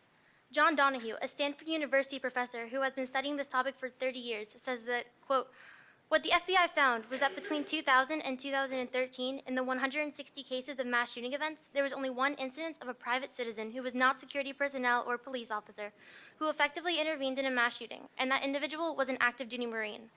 If it takes an active duty Marine to stop a mass shooter, how could a custodian stand a chance? It's not fair to ask school staff and administration to take on the additional role of armed guardian in between keeping the schools clean and operational. So now that we've established the chance of a good guy with a gun stopping a school shooter is basically non-existent, let's look more at the bill. The Guardian program allows non-teacher employees to be armed. This includes custodians, cafeteria staff, athletic coaches, and administration. When school shooters attack, they attack classrooms, far from where those groups are on campus. Nicholas Cruz was able to kill 17 people in 6 minutes at Stoneman Douglas. It takes that long to get from the admin building at Rockledge to the opposite corner of campus, and that's if you walk fast. The school staff at Rockledge is amazing. Everyone is friendly, and I really feel like I'm in a school community where I can learn and grow. But I know I won't feel nearly as safe if the principal has a pistol at her hip or the lunch lady keeps extra rounds in her apron pocket. Schools are not prisons. It's bad enough that Rockledge is surrounded by fences and filled with security cameras. Do we really need armed guardians too? If you bring guns into schools, you bring fear along with them. You bring the fear that the gun could accidentally go off and hurt someone. You bring the fear that one of the guardians could get angry and pull the gun on an innocent student. You bring the fear that if a school shooting happens, it could be started by a guardian. If you bring guns into schools, you say that school shootings are inevitable, a monstrous regularity, a death roulette each student spins when they step off the school bus, and I refuse to accept that. Brevard County students deserve to learn in schools free from the haunting specter of gun violence. Members of the school board, as a student in your school system, I oppose the Guardian program and urge you not to implement it. I hope you will value boys and girls more than bullets and guns. Thank you. Thank you, Julie. Sharon Reynolds Mixon and Nathan Doman. Hello, my name is Nathan Doman. I'm a Sorry, Hold on Sorry? 1 minute. Was Sharon Reynolds mixing? Didn't see her up here, that's why. She not here? Okay, I'm sorry. Thank you. Go ahead. It's fine.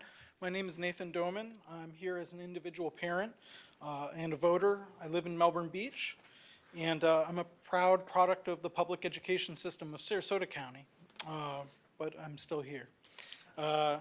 This is the first time I've ever spoken at a school board meeting, and that's because I'm concerned. I'm concerned that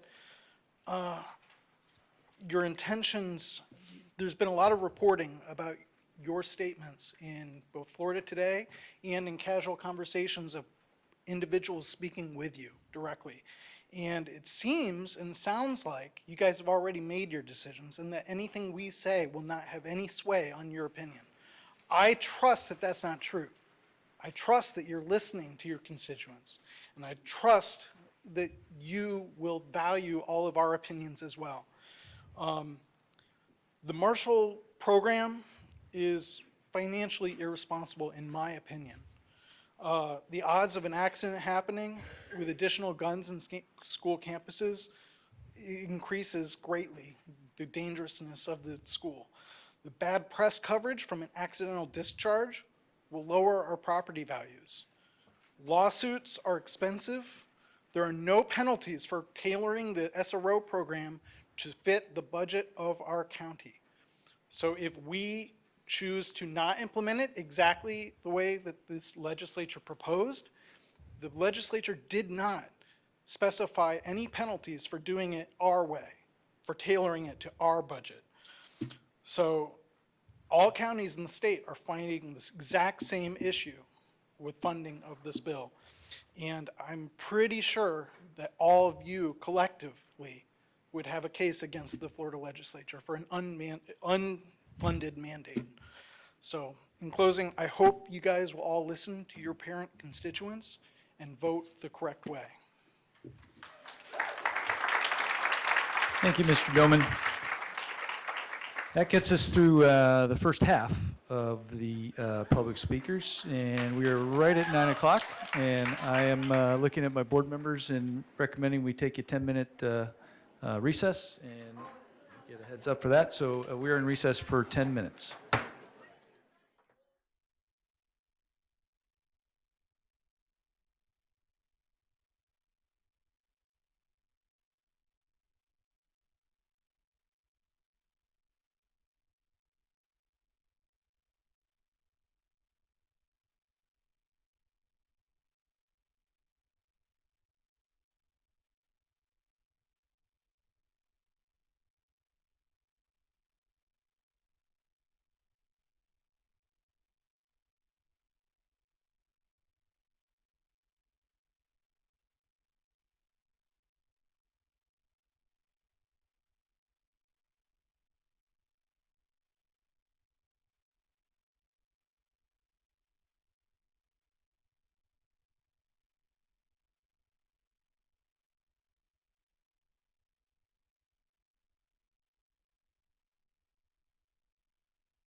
And we are back in session. Some of you may wonder why we count down like that. It's because it's recorded and being pushed out, both live and recorded. So that's to get it all synced up. So that's kind of why we do that. All right, we are back, and we'll continue with the public speakers. Thank you all for sticking around, and thank you for sharing your thoughts and passions with us. Kristen Cornejo, Casey Taxa, and Edwin Poole.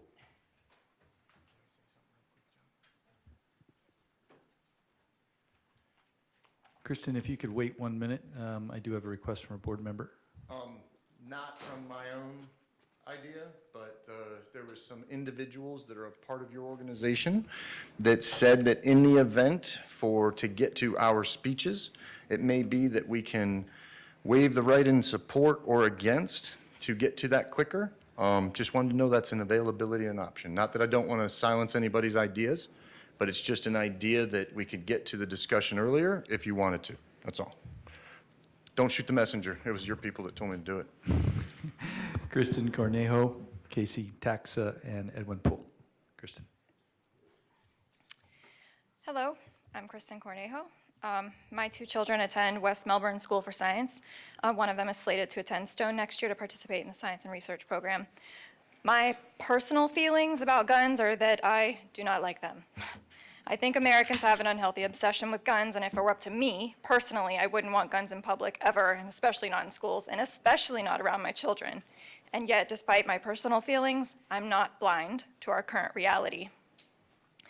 I hear the fears of my fellow citizens who disagree with me, so I think what we need is a compromise.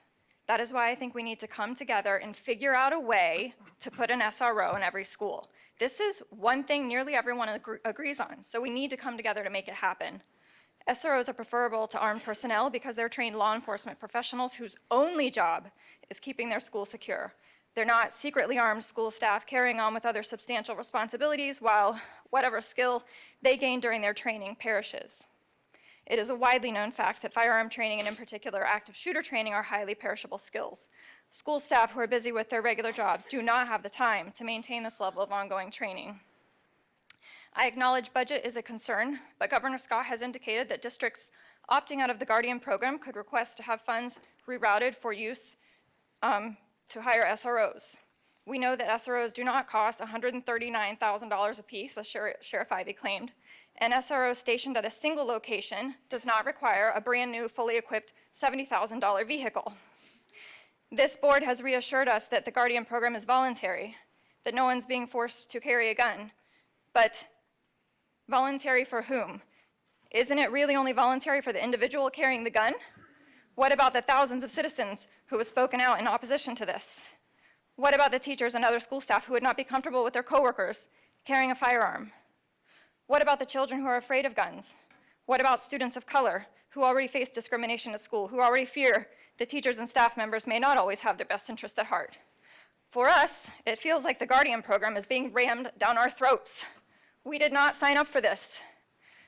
What frustrates me more than anything at this point is this board's unwillingness to compromise.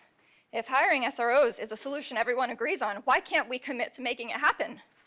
I implore you to opt out of the Guardian program and get the funds necessary to employ professional SROs.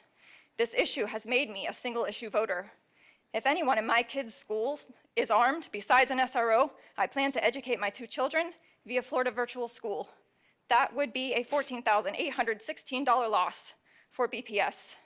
I also intend to campaign tirelessly for any school board candidate who opposes the arming of school staff. Thank you.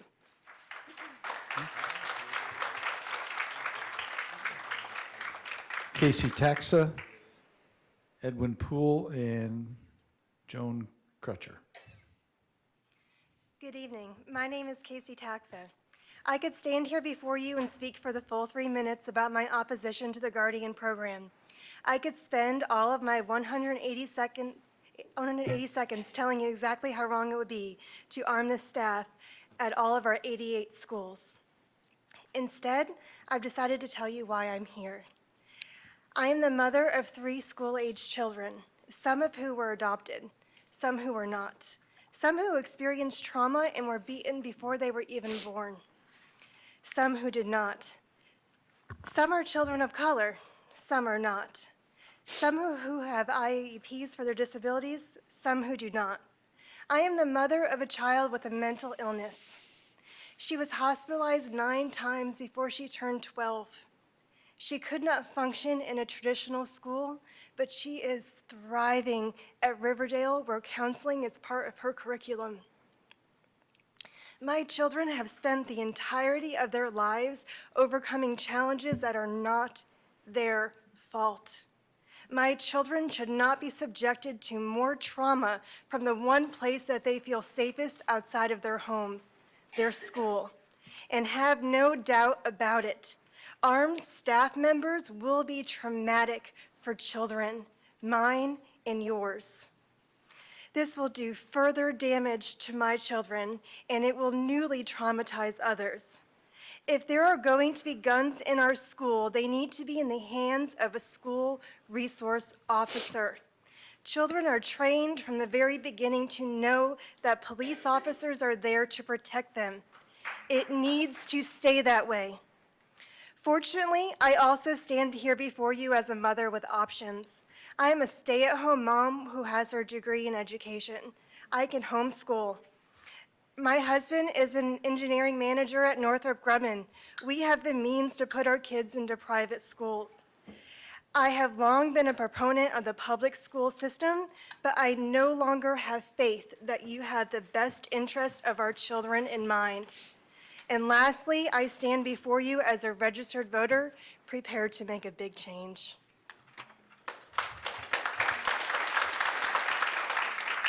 Edwin Poole, Joan Crutcher, and Summer Adams. Edwin? Joan Crutcher?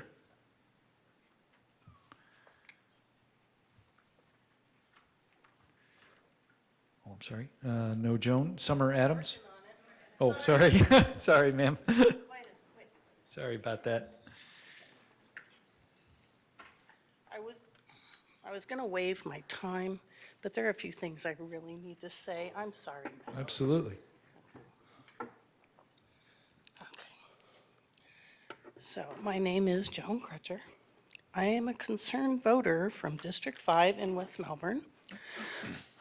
I have been a South Brevard resident since 1954, attended public school here in Brevard, as did our 2 daughters. I am a grandmother of 5, all residing in Brevard, 1 in middle school, and 2 are headed for VPK this fall. Right now, I am grappling with the heartache of this ill-fated decision you are all focusing on, that of using armed staff in our school rather than hiring SROs, extensively trained security professionals. Along with so many, I have emailed you all, written an LTE, commented, called, begged, and pleaded for you to opt out of the Marshall Plan. You have mounds of evidence before you that disputes your claim that armed staff is the best way to provide security for our schools. Yet it appears all are still determined to vote in favor of this atrocious decision. I am at a complete loss. Your support of the ill-conceived Marshall Plan only provides a false sense of security and puts our children at even more risk of injury or death, now from a gun accident. I implore you to listen to our voices of reason. Arming school staff is not a viable option. There is just too much risk of an accident, a mistaken shot at a student, or a misplaced stolen or misfired weapon. And we haven't even addressed insurance and liability issues. Providing SROs for every school is the only answer to consider at this point. And that's a compromise from opting out entirely. And please, don't tell me there's no funding available. Money didn't seem an issue when the armored cars of questionable need were voted in so quickly last month. Apparently, the safety of our money was a grave concern, but now money is a deterrent to make the wisest choice for the safety of our children. This board needs to tell the state, because we care so much about the safety of our students and staff, we will not be arming staff volunteers in our schools. So we will be needing those state funds to help defray the cost of hiring professional SROs. And since Sheriff Ivey also cares so much about the safety of our children, may I make a suggestion that he donate his huge social media budget to the cause?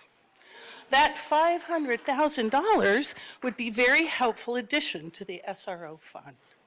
Thank you. Summer Adams, Linda Spencer, Colin Muir. Good evening, Superintendent and members of the board. I'm a concerned mother, member of the community, and also a trained researcher. As a trained researcher who went to school for many years to learn proper research members, it's concerning that there appears to be a lot of false information exchanged when discussing the guardianship program.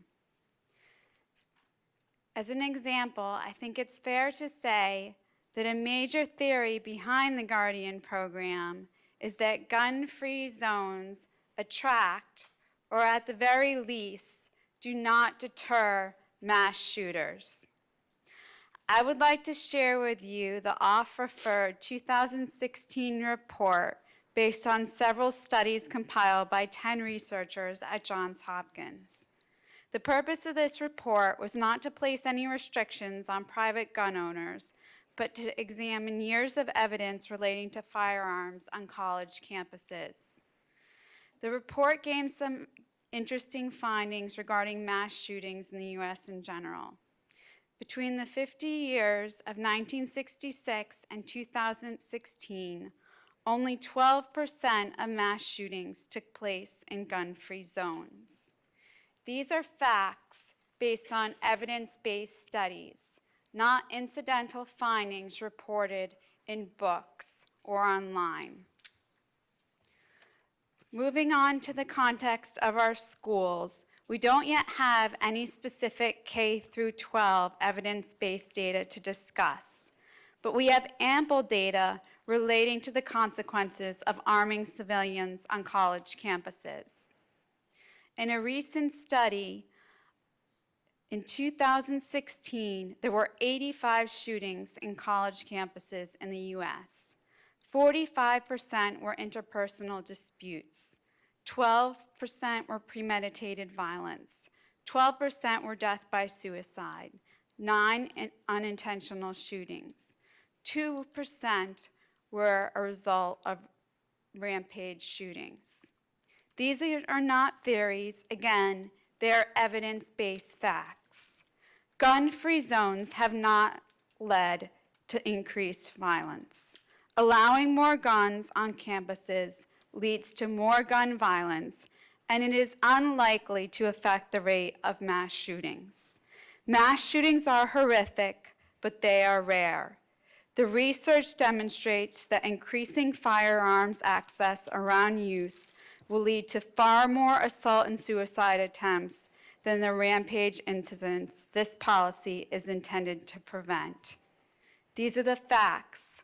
Please consider them when you opt to put more firearms around our children. Thank you, ma'am. Against the majority of wishes of your constituents. Thank you. you. Linda Spencer, Colin Muir, and Melissa Fletcher. Good evening.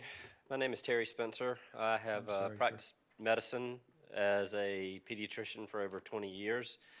I'm also a father and a voter in District 3. An important part of a pediatrician's practice is performing what we call well child checks. For these visits, we use guidelines that are published by the American Academy of Pediatrics. These well child checks occur at regular intervals as a child grows, and a key component is what we call anticipatory guidance, initiating discussions on important topics such as nutrition, physical activity, drug use, cigarette use, etc. An additional topic addressed during these visits is gun safety. And please note that I use the term gun safety and not gun control.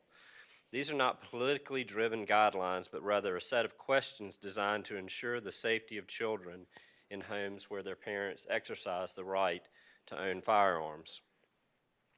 The reason for this topic in our offices is that firearm-related deaths represent one of the top 3 causes of death in American youth. Of these deaths, accidental deaths due to firearms follow homicide and suicide in frequency. For that reason, we ask about the presence of firearms in the home, and we counsel parents who do have firearms to keep the guns stored unloaded in a locked case with the ammunition locked separately. Recommendations by the American Academy of Pediatrics are designed to help prevent accidental firearm deaths and injuries in the home. Having a civilian guardian in a school carrying a concealed gun would be to completely disregard rational recommendations such as these, and has been said repeatedly in this forum, is an accident waiting to happen. Likewise, proposals to follow aspects of the recommendations such as locking firearms for access by guardians would not ensure safety in the event of a school shooting. When I graduated from medical school 25 years ago, a key component of the Hippocratic Oath was first do no harm. Perhaps this is a good way to look at the Guardian program as a whole. The risk of mass shootings in schools is real.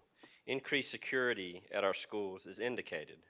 However, regardless of how much training armed guardians might receive, statistics on accidental deaths and injury due to firearms strongly suggest that it is only a matter of time before such tragedies occur in this community.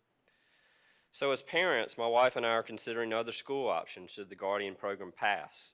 As a pediatrician, I will be compelled to share with my patients and families my thoughts on the significant risk of arming anyone in schools other than career law enforcement officers, in other words, SROs. For the safety and health of our children in Brevard County, please vote to opt out of the Guardian program. Thank you. Colin Muir, Melissa Fletcher, Gina Lindhorst. Colin? Melissa Fletcher? Thank you, ma'am.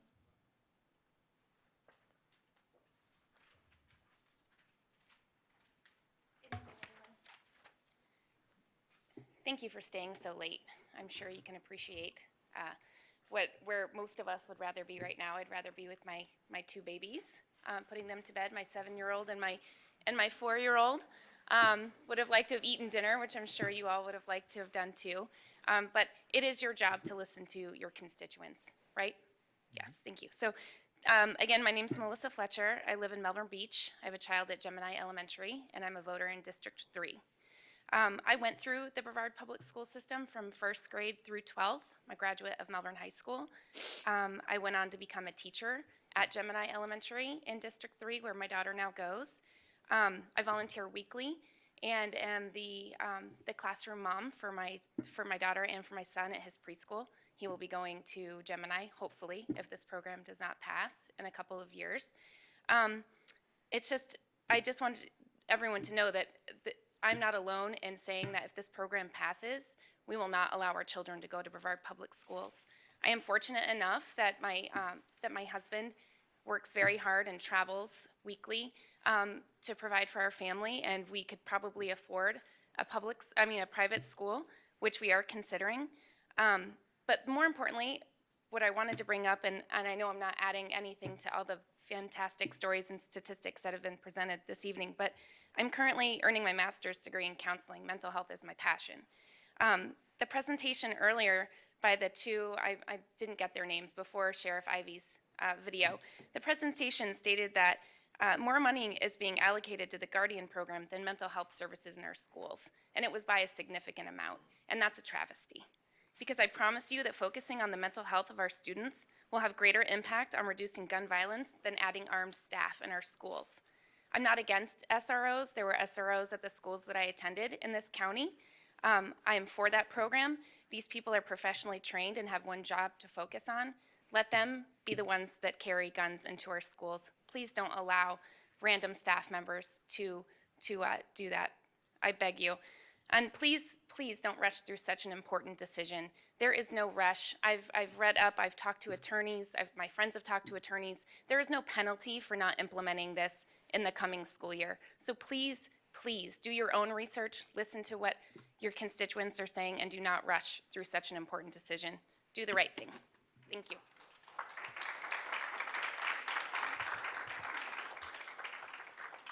Gina Lindhurst, Jazzy Hennings, Nicole Kanicki.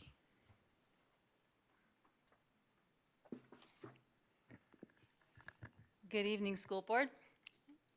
My name is Gina Lindhorst. I am a registered nurse, and I have an MBA. My NASA-employed husband and I have lived here our whole lives. And I live in Merritt Island, and my children attend Brevard County Public Schools, where I volunteer weekly. It is poorly reasoned and unwise to place more weapons around students. That's the way it is. All guns are banned from courtrooms except by holding by the officers to protect everyone. Our beautiful children and teaching staff need this kind of protection too. Every teacher I have spoken with strongly opposes being armed or surrounded by weapons in classrooms and on campus. There are dozens of horrible scenarios where accidents and unexpected situations may occur where guns are present, especially when held by volunteers or teaching staff. Florida teachers are not always fairly paid, and they are also not paid for activities such as those required of being a soldier and a SWAT team member. I want all teachers to be thinking of how to teach and convey important concepts to our children, not how far away she or he is from their weapon and ammunition, etc. We support the use of appropriately trained, paid professional SRO individuals at each school. In representing my family and friends, we strongly oppose the Marjorie Stoneman Douglas High School Public Safety Act STOMP program, so please opt out. Thank you. Jazzy Hennings, Nicole Kanicki, and Sylvia Bryan.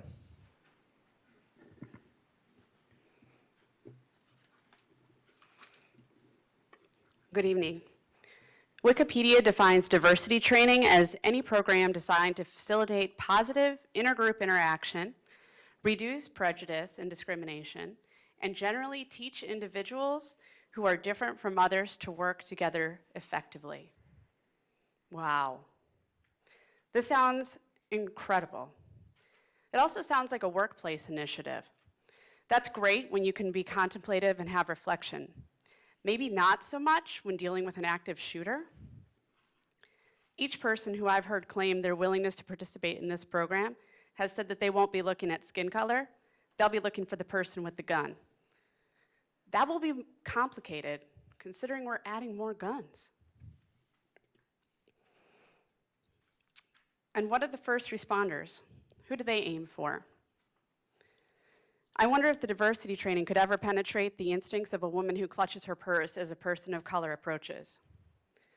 I wonder if we can ever guarantee that the sheriff's department won't accidentally shoot the school staff with brown skin who volunteered to protect his students. We can all agree that our shared objective is to save lives. The difference between you and me is that I won't be responsible for arming people who have the potential to take lives. I propose to you a solution: metal detectors. They will prevent guns from getting into schools. No guns equals no gun deaths. And while I admit that I don't know the financial cost, I do know that we won't have to pay for your mistake with our children's lives. Thank you. Nicole Kanicki, Sylvia Bryan, and Sarah Webb. Yes? I can't do that, sir. I'm sorry, I wouldn't be fair to the rest. I apologize. Nicole? Sylvia? Sarah? Are you Miss Webb? Yes. Thank you. My name is Sarah Webb, and I have 3 children who currently attend school in Brevard County. I am strongly opposed to arming any staff or volunteers in our school. Any person who believes they can safely carry a gun around hundreds of children does not have good judgment. It has been brought to my attention I need to use facts and statistics to prove why guns don't belong in schools. Although I've been listening to all of these people give you tons of facts and research, but I just can't tell by your body language if you're really listening. In my research, there has been an overwhelming amount of information from law enforcement, military, and teacher organizations about the dangers in having guns around children in schools. I'm sure you've heard from many concerned parents, facts, statistics, and research, and yet choose to ignore it. 2 of my 3 children are on IEPs. They will be in classes with children who have behavioral IEPs and be more at risk for getting accidentally shot. My children will use their McKay Scholarship to attend private school if this STOMP program is initiated in the program. Unfortunately, the scholarship does not cover full tuition. As soon as this STOMP program, if you all choose to support this, I will file a lawsuit against the school board to pay full tuition to all 3 of my students. My son, who is not eligible for the scholarship, is deathly afraid to go to school if he knows staff at the school will be armed. I can't blame him. The STOMP program is a very bad idea. If you decide to support this very bad idea, I will make it my life's mission to make sure you are not reelected to school board or any board that makes decisions which affect children. I will campaign against each and every one of you. I will go door to door in your district. Would you approve arming janitors and lunch ladies if you knew you would be personally liable if any sort of accident happened where injury or death occurred? Even if you aren't legally liable or responsible if such an accident does occur, I will hold you responsible. Why are you spending millions of dollars to arm volunteers, janitors, lunch ladies if you can't afford to provide the services to help my children get the education they deserve by law? Your job is to make that happen. The STOMP program does nothing but destroy it. I would like to close with a quote from Garson Kamen from Born Yesterday. I want everybody to be smart as they can be. A world of ignorant people is too dangerous to live in. You all get educated about the dangers of arming school staff. You get educated about the dangers of arming school staff. I don't want my children's education governed by ignorance. Let them get educated in a school free from danger. Thank you. Teresa Grant, Eric Lehman, and Vicky Impoko.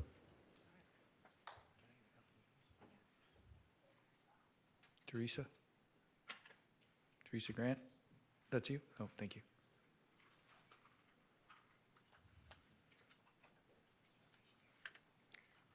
Good evening, members of the board, Dr. Blackburn. My name is Teresa Grant, and I'm a guidance counselor at Brevard Public Schools. I work at Rockledge High School, and I have 2 teenagers that attend Brevard Public Schools. I have dedicated my life to education. I have worked in 4 different countries in schools, and so you understand if you've never worked in a school or have not, dedicated your life to education in the same way, all staff are part of the school community. Everyone is a stakeholder, including the lunch lady, including the janitors. They care about the kids just as much as I do. I'm in charge of 340 students, and my main goal is to make sure that they're safe every day. And they come and tell me things, and I make calls to DCF, and I try my best to protect them, and I'm asking you to do the same. I just can't understand how you can consider this proposal. After hearing all of the facts and statistics, speaking from my heart, knowing my students and knowing my own children, I can't understand it. If you don't already know that the majority of parents and teachers are against this idea, you're not paying attention. And if you don't already know that more guns do not make people safer, but in fact does the opposite, you're not doing your research. I ask you to look inside yourselves and be honest about your motives. Have you ever even considered that you will be putting your students and faculty and staff at even greater risk by increasing access to firearms on school campuses? Because that's what you're doing. How will you feel when the first accident happens and someone is injured or killed? Will you take responsibility? I want to go home to my kids every night. I want to be home with them right now, helping my daughter with her homework. You need to be listening to us on the front lines. It's wrong, it's dangerous, and it's the antithesis of what a school community is all about. If you don't or won't understand this, you need to consider whether this is the right job for you.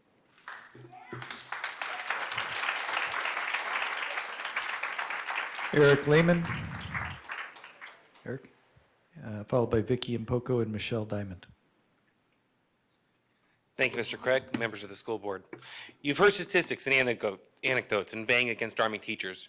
You've heard from your students and the parents of your students as to why they vehemently oppose arming teachers. It is clear that the community is crying out against this reckless and foolhardy plan. Some of you may view school shootings as a thing of pure evil. I do not deny that they are tragedies of the highest order, but I don't believe that any child is evil. Our children are the products of the environments in which we raise them. Those perpetrating school violence are oftentimes looking for a solution to their problems. They've narrowed in on what can be viewed as their short-term solution with drastic consequences to long-term and systemic issues. The lack of coping mechanisms, the lack of social skills, and the lack of effective mental health counseling have resulted in what appears to them as a desperate situation. History tells us, until we effectively control the access of our youths to guns, we will have more school shootings. But it is worth pointing out that the next school shooter is not a school shooter yet. Instead, they are merely a student in desperate need of help. I ask what message it sends that you, members of the school board, are considering an equally rash and violent solution to a long-term and systemic issues. You and I and nearly everyone in this room are grown adults. What does it say that your proposed solution to school violence is to shoot our kids? Make no mistake, that's what this proposal is tantamount to. You would not be giving guns to teachers if the intent was other than having them shoot someone. And there are only two types of people on our school campuses: your staff and our children. The solution to school violence in Brevard is you and your staff striving endlessly to maintain a physically and emotionally safe conditions in a positive school environment. I provided you before with the University of Virginia's Youth Violence Project's 8-point approach to address school violence. And I remind you that arming teachers is not a part of that plan. That is comprehensive and well thought out. Thank you for your time. Thank you. Vicky Impoko, Michelle Diamond, Alyssa Orban. Hello, my name is Vicky Impoko. I'm a taxpayer and I live in District 3. On behalf of the board and the members of the Space Coast Progressive Alliance, I implore you to reject the idea of arming Brevard Public Schools staff and employees in an attempt to defend against active shooter scenarios. This foolish proposal will increase the risk of death or injury from accidental discharge, mistaken identity, or any of a dozen of other situations where the presence of a firearm will escalate the danger to everyone involved. Frankly, guns are the problem, not the solution. We know that you care deeply about the safety and well-being of our students and schools, and you want to do everything to protect them. We respect your dedication to providing quality education in a safe and nurturing environment, and strongly support your efforts to do so. We also understand your burden to act decisively to prevent a mass shooting on your watch. Please do not be tempted to fight fire with fire, because in an actual firefight, our students will lose. You are much more likely to be held responsible for the death of a student or BPS employee if you promote the proliferation of guns in our schools than if you simply implement the otherwise precautions that you are considering. Thank you.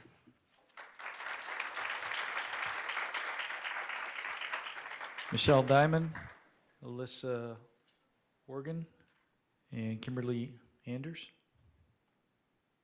Michelle?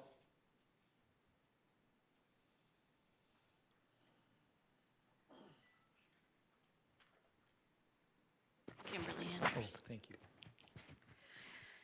I appreciate this opportunity to speak to you, and I appreciate your endurance tonight.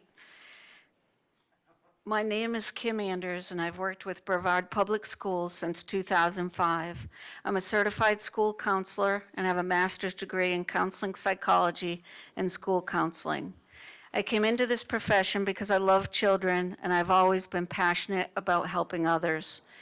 I've worked in helping professions since the age of 18 as a police dispatcher, police officer, and manager for the Department of Homeland Security. I also have a concealed weapons permit. As a school counselor, I work closely and I appreciate our school resource officer. Our SRO is an asset to our school at Apollo Elementary. I sincerely hope that school counselors will be given more of an opportunity to offer our valuable input regarding the proposed Guardian program, since we're at the front lines in assessing risk and promoting emotional well-being of our students. I don't think more guns on campus are the answer, unless they're on our SROs. Our school counseling master's degree programs were based on research-based strategies for individual and small group counseling, crisis intervention, multicultural diversity, and community resources. Our current roles in the schools are not what they should be. At many schools, our skills are not being utilized properly. The Brevard School Counselors Association has cost-effective recommendations for this. Given that Brevard County has the highest suicide rate in Florida for children under 18, school counselors need to be heard. Our roles should be revisited with regard to our current job description so we can meet the social emotional learning needs of our students. If we don't do this, students will continue to suffer, underperform, drop out of school, and maybe even hurt themselves or others. Please help school counselors be more proactive so we can provide the proactive social, emotional, and crisis intervention support to our students. Please allow us to do our jobs as they were originally intended to be. Allow us to focus on direct service to students and use the skills we went to graduate school to obtain. School counselors are currently being utilized as business partner liaisons, ESOL contacts, testing coordinators, clerks, substitute teachers, LEAs, bus monitors for student science fair. And we're sometimes doing 3 and 4 duties per day. Thank you, ma'am. Am I Sorry, out of your time? time's up. Yes, Sorry. ma'am. Thank you very much. Thank you.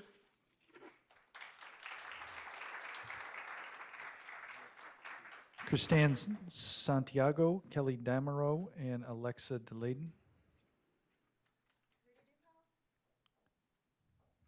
Christine Santiago? Sorry. Then Kelly Damerow and Alexa. Oh, are you Alyssa? Thank you. I'm sorry, ma'am. She didn't stand up the first time. So I'm going to have to read this to properly convey the entire message and stay on time. Just a little break in these compelling speeches for some storytelling. I recently heard these personal anecdotes from a former teacher.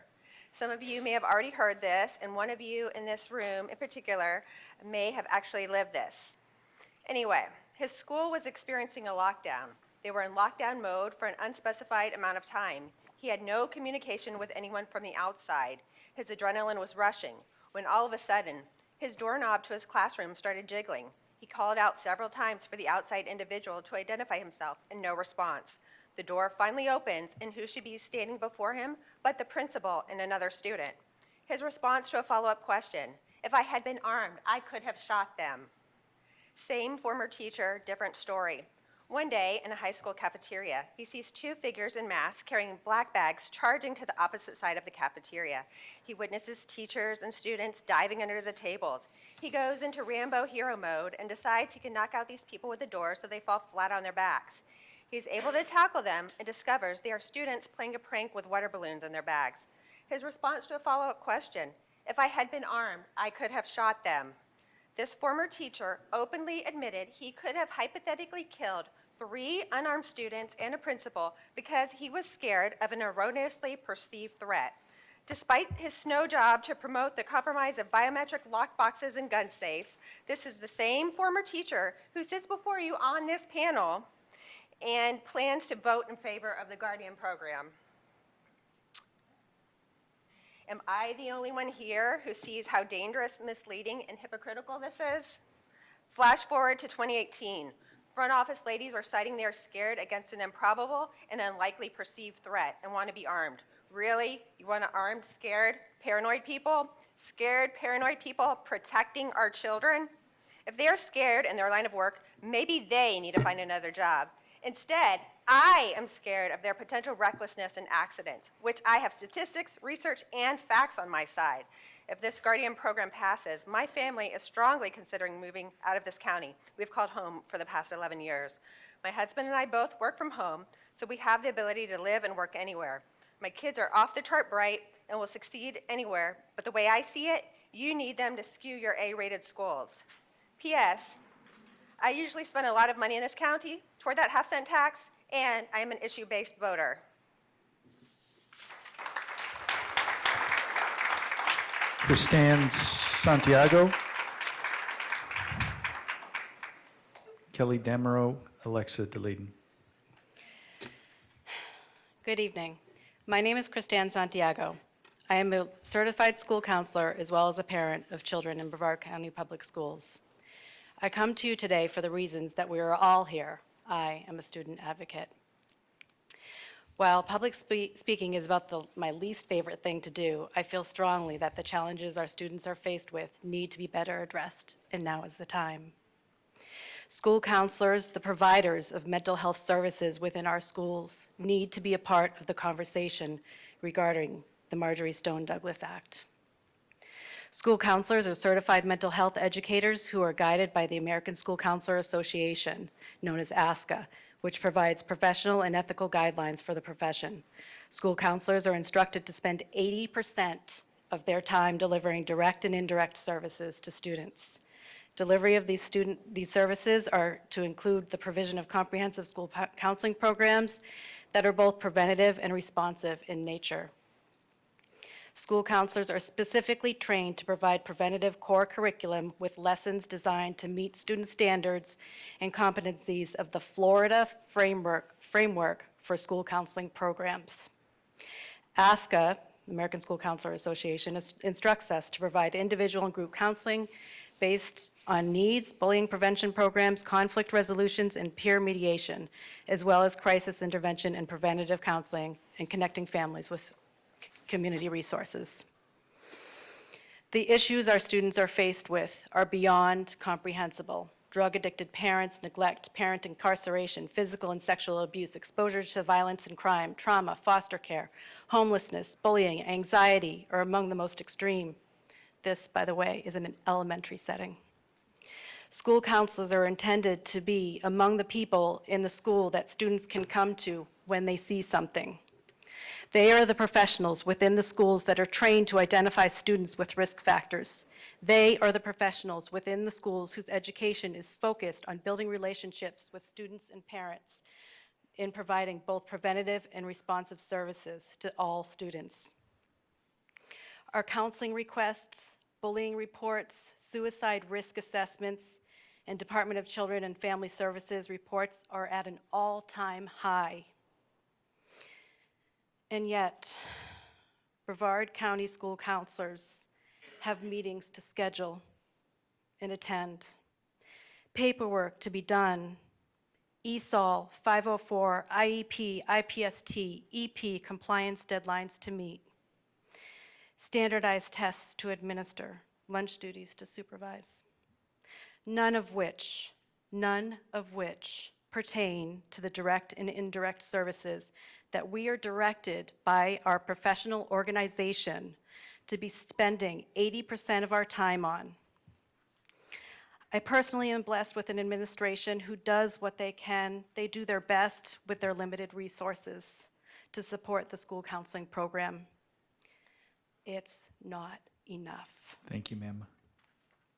Appreciate your time. Okay, thank you. Kelly Damaro. Excellent. And Alexa DeLayden, if I pronounce it right. Good evening, or I guess I should say good night. My name is Kelly Damaro, and I'm an educator turned attorney. Any decision to arm school personnel instead of hiring school resource officers, would only be motivated by fear, not facts. This does not put the emotional health and physical safety of our children first. As you've heard tonight, there is no research that supports the idea that arming school personnel will make our schools safer, and in fact, the opposite is true. I'd planned to list many of these research statistics and evidence, but you've heard them tonight, and I will repeat them again next week here if I have to. Teaching and law enforcement organizations do not support arming school personnel, and you've heard that before.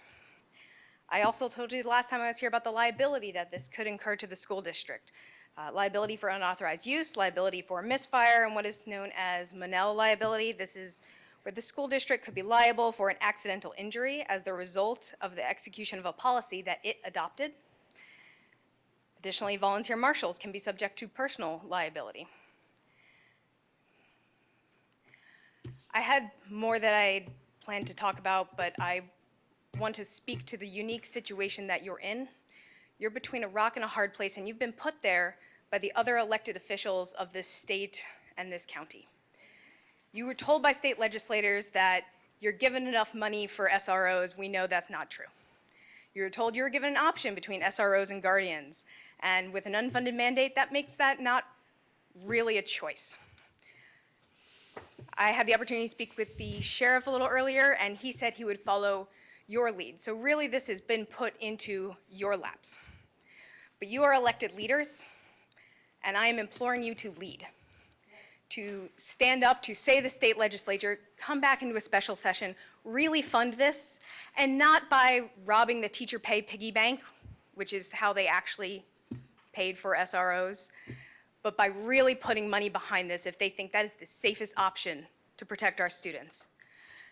I implore you to stand up for evidence, stand up for the parents, really be the leaders on this issue that you were elected to be. Thank you. Alexa DeLeeden? Alexa? Shannon DeLeeden? Alexa or Shannon? Kailas Narendram.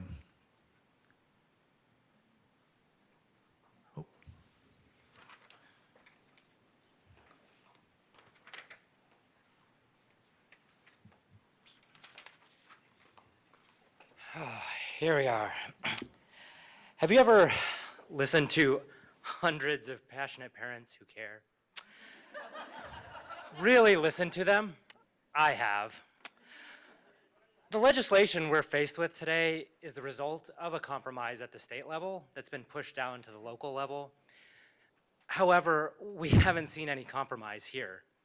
We all care about the safety of children, and we actually agree on over 90% of what's at stake here and what's being discussed. SROs, physical security, training, mental health. But we choose to focus on this one point. Even the sheriff had advised to let this go because we're potentially losing good for the minority case. Have you ever had that sinking feeling that someone you're talking to can't hear or perhaps has red-green color blindness? I have. The board supports this policy, but hasn't really addressed any of the issues that people have raised time and time again. Like everybody's quoted statistics, and I've never seen any direct response to any of them by anyone here. I think that's the least you could do. There have been claims of statutory mandates and budget constraints, but these have not been consistent with other decisions the board has made in the interim. The sheriff has backed off of this issue, and the board still relentlessly pushes it forward. Other counties in the state, many other counties have figured out a way around this. Why can't you? We all deserve real, direct answers to these questions that we've asked time and time again. Have you ever witnessed a room full of single-issue voters who can't stand bearing witness to aspiring politicians looking to establish a voting record, even though they fly in the face of popular opinion and public safety? I have.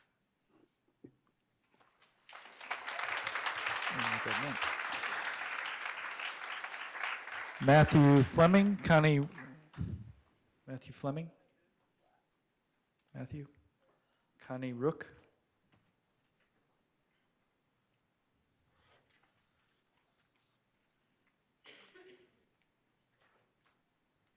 Good evening. My name is Connie Rook. I am a Brevard resident, and I do vote. I have 3 children, one in college, one in high school, and one in middle school. I'm also a military law enforcement veteran with 23 years of service. I've trained and qualified on the 9mm, a shotgun, and an M16. I have a master's degree in education from Virginia Tech University, and I'm a certified emergency manager. A few years ago, when my oldest started high school, my husband, who is also retired military, and I decided to retire and move our family to Brevard County. And it's been a big change. I am now a paid avid tutor, a Take Stock in Children mentor. I coach a weekly Makerspace STEAM club and a coding club at our middle school. I also coach 2 state-ranked FIRST robotics teams. Up until about a month ago, I'd never attended a school board meeting, but here I am to speak against the Guardian program for many reasons. The first, obviously, is research and data and peer-reviewed scholarly analysis that tells us that arming staff will only make schools more dangerous.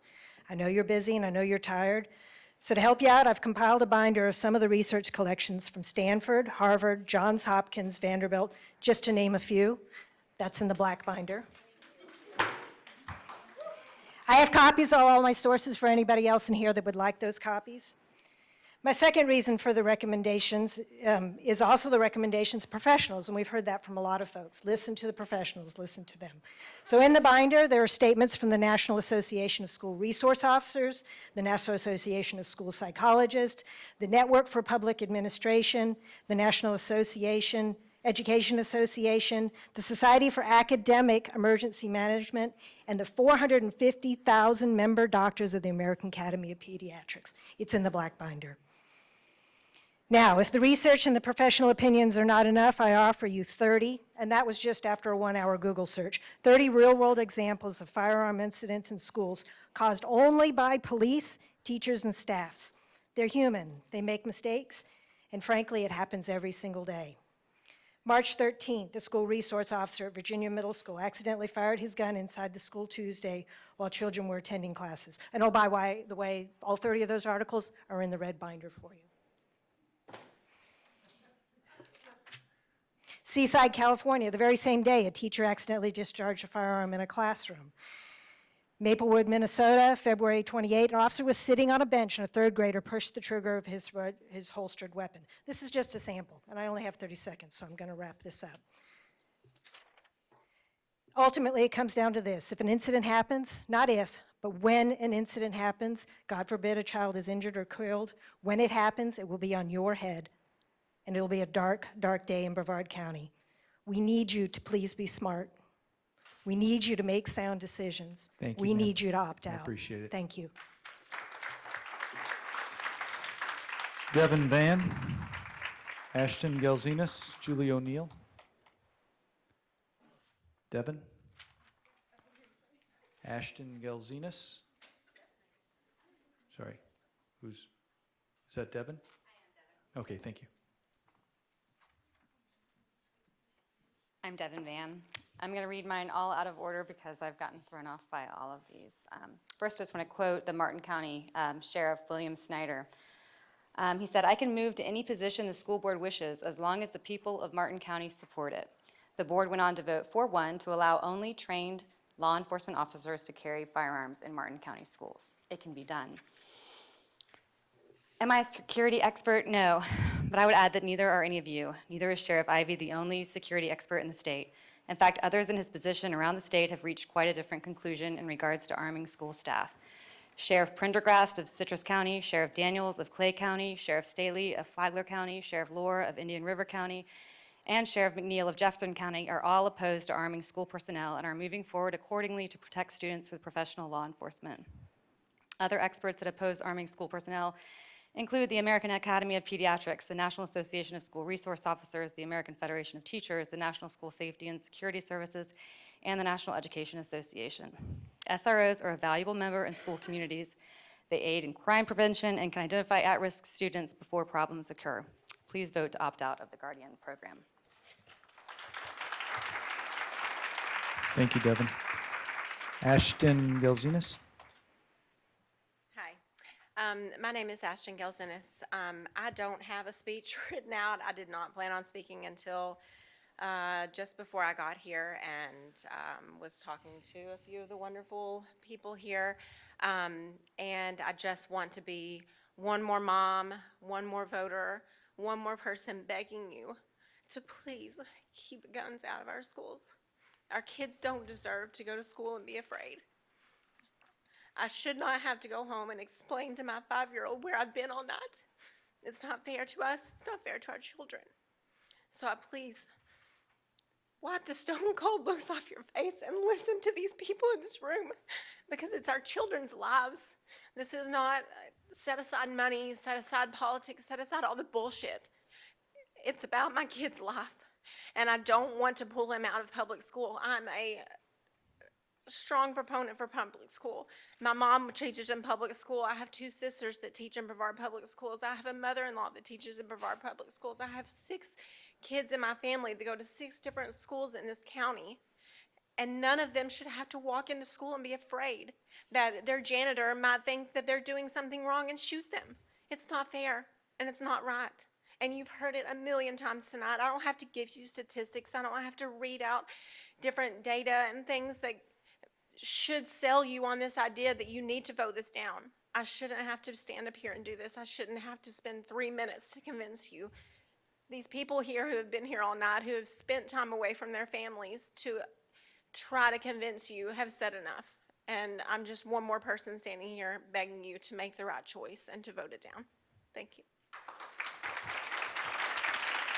Thank you.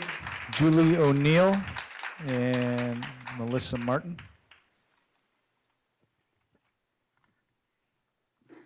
My name is Julie O'Neill, and I'm a parent of a Hoover. Yeah, I don't know how far I'm going to get.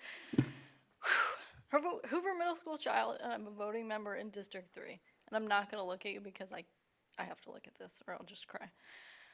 I've never spoken at a school board meeting, let alone ever attended one, because I have always trusted the people I elected would be representing me and my child in a way that would serve the best interest of my child.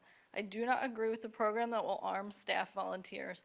71% of surveyed parents on Florida Today do not want this program in our schools. Please listen to us. I am not going to quote all the facts.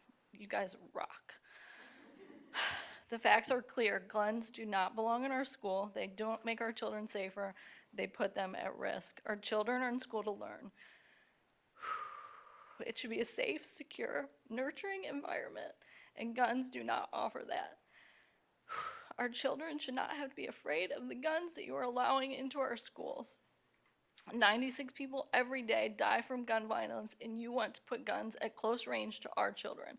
I feel sad and angry that you are willing to put our children at risk like this. Guns in our schools put our students, law enforcement, and staff at risk. When I was speaking with a local police officer who may respond to an active shooter call, he is going and looking for someone with a gun. If that person is a BPS staff member, that person is at risk. Keep guns in the hands of police officers who are trained to extensively use them. 176 hours of training is not enough for you to put guns in my child's school. I fully support placing an SRO in every Brevard County school. Arming staff ignores research that shows the presence of guns increase the risk posed to children. Our kids are smart, and you can't know with 100% certainty that you can keep these guns out of the hands of our children. There are numerous accounts of guns being left in places that students could reach them. This puts our teachers, staff, and students at risk. Keep the guns in the hands of the police officers and the SROs in place an SRO in every school. I fully support placing an SRO in every school and will actively help to make sure that this initiative is funded. I will also actively block funding for the Guardian program, and I will fully support a recall. I will also be forced to look into other options for educating my child, which is sad because I love our schools and she is thriving, but your actions will not keep her safe, and she is my life. Please hear us, please listen, please opt out. Thank you. Finally, Melissa Martin. I'm going to yield 5 seconds just to say thank you to all of the brave people here in the community who step up. I appreciate that. My name is Melissa Martin. I'm from Cocoa. I'm a mother of 3 children, 2 of whom are in Brevard Public Schools. I am a voter in District 1 and a candidate for the Florida Senate in District 14. So I can hopefully help correct some of these crazy issues from the top down, because this is a crazy bill. It's very bad. While I speak on behalf of my family tonight, my comments stem from my personal experience as a Marine Corps judge advocate, having provided training to deployed security forces, developing rules of engagement and rules for the use of force for Marines in Central Command. I've drafted and helped to implement policy for command security, especially after the Navy Yard shooter in 2013. There's an art and science to drafting good policy, and this is not it. I vehemently hope that you change course between now and May 8th. In my opinion, STOMP creates unreasonable risk of harm for negligible, uncertain benefit. For all the reasons you've already heard tonight, and I won't repeat.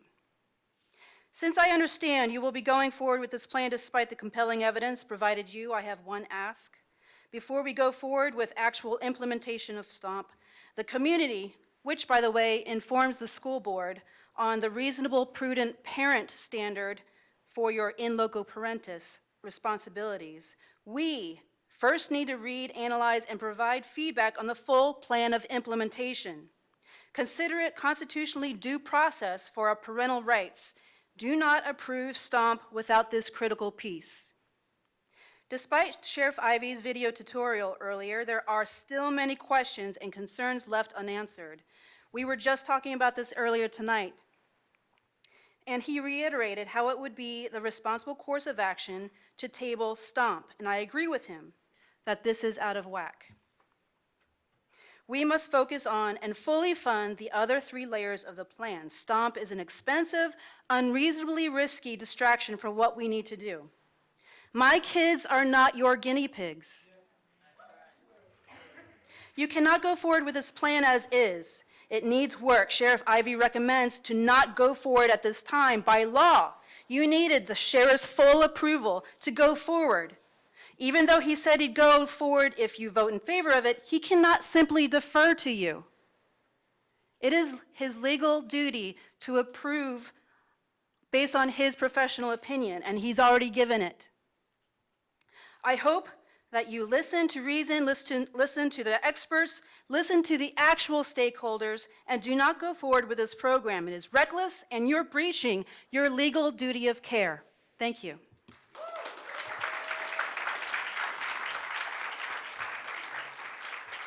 Thank you very much. And that actually completes our public speakers for this evening. And I do want to thank each and every one of you for sticking around, for sharing your thoughts. There's going to be some discussion here, I believe, because we do finally have it as an information item. Many of you have said that we haven't moved fast enough. Many of you have said that we've moved too fast. This is part of the governance process, and if you want to blame anybody, blame me, because as the chair, I find it responsible to explore every option and move it through the governance process that we have established as our way to move things through the board.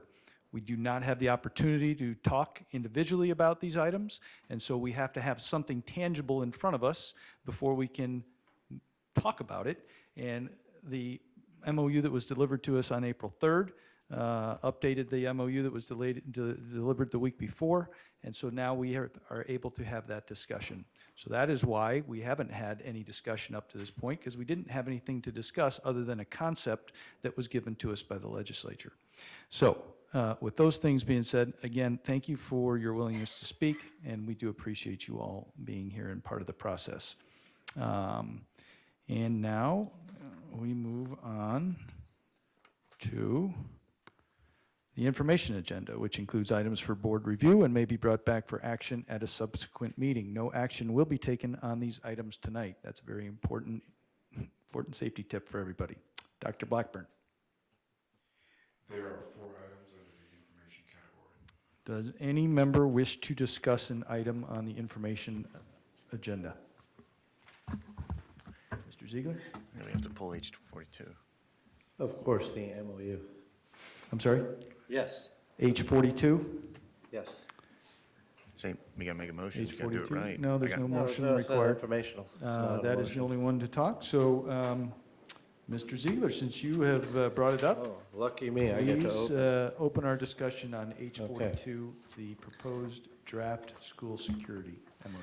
I'd first like to comment on all the input. There was a lot of implication that we are ignoring our public. I can assure you, I have communicated with plenty of people, and we are listening, and that is why we're also not rushing into a decision. We find it very important to listen and hear what everybody has to say. For those of you that maybe have communicated via phone, left a voicemail or an email, I apologize if I haven't got back to you. A good chance I probably won't, because the volume is overwhelming. And we don't have an office, we don't have a secretary. It will probably take me a week just to listen to the voicemails. And unfortunately, a lot of these are coming from outside our constituency, from outside our county, and then having to weed all of that out, because what's important to me is you, our local community. I'm going to start off by saying that, to clarify, that I don't believe in any way, shape, or form that STOMP is an alternative for an SRO. I don't believe anybody feels that STOMP is an alternative for an SRO. It is another option to look at for security. I have been clear in a few opportunities to speak publicly, but not with my board, that I believe in law enforcement only. STOMP is being promoted as an option for law enforcement, so therefore it should be evaluated to determine whether or not it fits, to determine what is important to our community. Apparently, that is not a level of law enforcement that all of you are interested in. So that's now telling me that you all have an opinion on what qualifies as law enforcement. So that changes the conversation. I could ask questions of, and I can't tell you how many people have suggested, how about retired law enforcement coming back, how about retired military, how about additional, and then they would need training. That being said, the MOU in front of us has a variety of components in it, including the cost of what we would contribute to the sheriff for SROs, because we believe, and I believe, that our first and primary option, focus should be SROs in every school. We absolutely, I believe we all agree with that. I can't speak for my board, but I believe that they will tell you the same thing. That's the primary, first and foremost focus. And I would like to see that in this MOU, it doesn't state a specific amount in the MOU, but as an addendum or an appendix, because we have to be flexible in spending all of these funds to put in as many SROs as humanly hireable, and we don't know exactly what that mix or share or participation is going to look like. So I think we need to have a little bit of flexibility, yet I want the MOU for SROs to move forward, because we need to get moving on that component. That also being said, and also believing that STOMP is a separate level of consideration, not a part of the SRO MOU. I believe that the STOMP should be a separate conversation and a separate MOU if it's going to move forward. And I don't want it to hold up SROs. Therefore, and also we have to have an MOU for our municipalities who have agencies that we're going to work with to put SROs in those cities. And the STOMP portion is not going to be a part of their MOU, so I believe it should be a separate component and it should be presented separately. And there are lots of questions to be answered, and we have some things that we've got to clear up that may be non-starters for us as well that are coming to light. So we haven't made any decisions, but I have, yes, said I support law enforcement, and I looked at STOMP as a form of law enforcement, apparently not an acceptable form of law enforcement, so more needs to be evaluated. is it off the table? I think until everything's considered, nothing is off the table, but it has to be 100. Somebody towards the end said, there are a lot of things that have to be answered and considered and evaluated yet, and I agree with that. There are some things that need to go forward. So what I just want to say for right now to the board is I think some separation of that MOU is necessary so that we can focus on the SROs as our first and foremost important issue that we have to move forward on.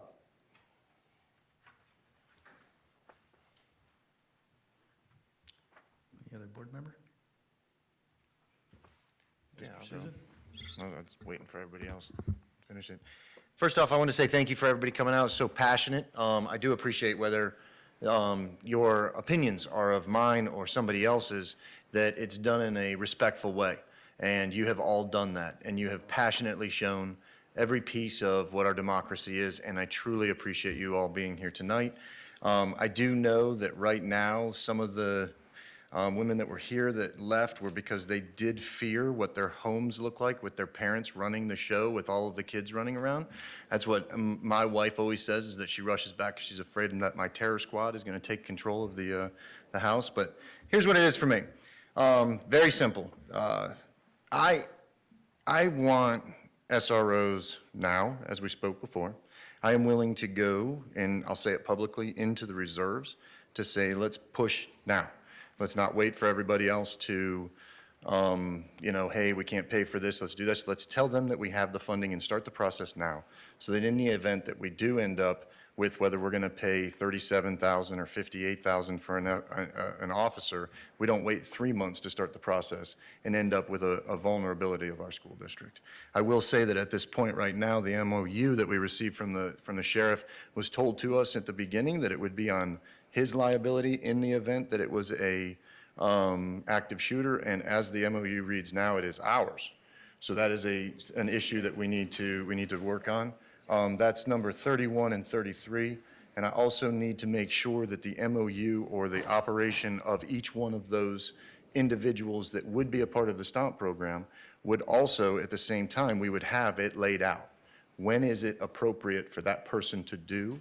Because the liability and the risk that's associated with that is tremendous one way or the other. And I think that's pretty much my shout out.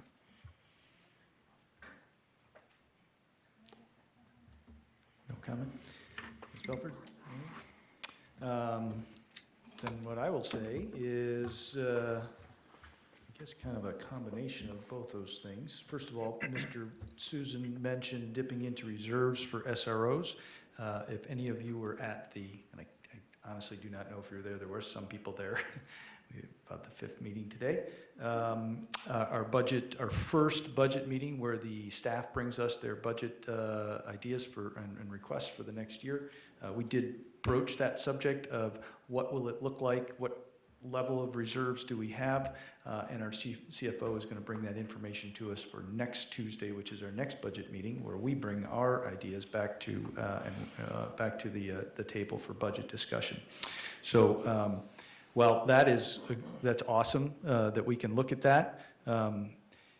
There are several issues with that, and I'm a proponent. I was the one who asked for it, but there are several issues with it. First of all, they're non-recurring funds that need to be replaced in a budget or in our reserves, because there is a minimum that we have to keep, and it is a rainy day fund. I consider this a rainy day. And that we need to spend that money in the right place to do it, but it also needs to have a plan to put it back in. And so I've asked the CFO to give us that information and give us a plan and how long it would take to make sure we replenish on the right schedule. But of course, then that would only be for 1 year, and we'd have to figure out how to continue that.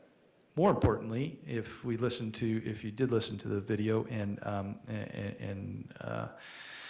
some of the other concerns from our law enforcement business partners, because that's really what they are, whether it's the sheriff's office, whether it's the local municipal police departments, we are partners with them in this. This is a community issue that we need to solve together. And in most cases, we all work together, and certainly up to this point where our high schools are involved and our middle schools are involved, where we have our SROs in place, we have been able to come to an agreement on how best to staff those areas. The problem is that right now, they all look and say, we don't have the ability, even if you had a check, you could write us a check for today to hire those SROs. Because they're just not available. Now, we need to continue to press and work with our community leaders, both and we've all agreed that we'll continue to work with our community leadership, whether they're in the municipality or in the county commission, to best solve that situation. How do we go out and recruit more people quickly? And how do we ensure that come August 10th? August 10th. August 2nd for pre-planning, August 10th for when our kids are there, that we have the absolute best level of protection at every single school. That is what we're wrestling with, and that's why we are continuing to look, we continue to look at option and waiting for someone to give us that plan, which now we have in front of us, and now we have to kind of digest and figure out what is the best way forward. There was one thing a couple of the things that I wrote down that I just want to make sure we're clear on. The Guardian funds, the way the governor's letter is written does not specifically say it would go back to the SRO program. We asked for a legal opinion on that, and that is definitely not what it said. It just said that they would reallocate to districts. We certainly would hope that it would go back into SRO funds, but we're not sure how that would look and what kind of proportionality every county would get based on how many schools they have. I will also say that while many counties have early on come out with a public statement, their public statement was exactly what Mr. Ziegler said, was that and what somebody actually said, Martin County, that only trained law enforcement will be allowed to carry weapons. Notice they did not say only career law enforcement. They said trained law enforcement, and that is a very, very critical piece because every one of those people are trying to figure out the same thing. That doesn't mean that we haven't said that, because we think it's important to talk about. We think it's important to have your input. We're not going to play a semantic game like that. We're going to take a look at the facts that you have presented us and the options that are available and try and make the best decision that we can. And so I agree with you 100%. That we continue to have to look at how we get the SROs in every school. And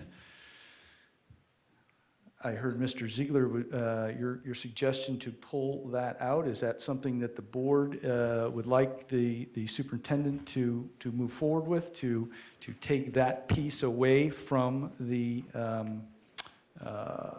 overall MOU so that we concentrate on the other portions of it? There are some very specific things about even security staff inside this building that needs to be addressed.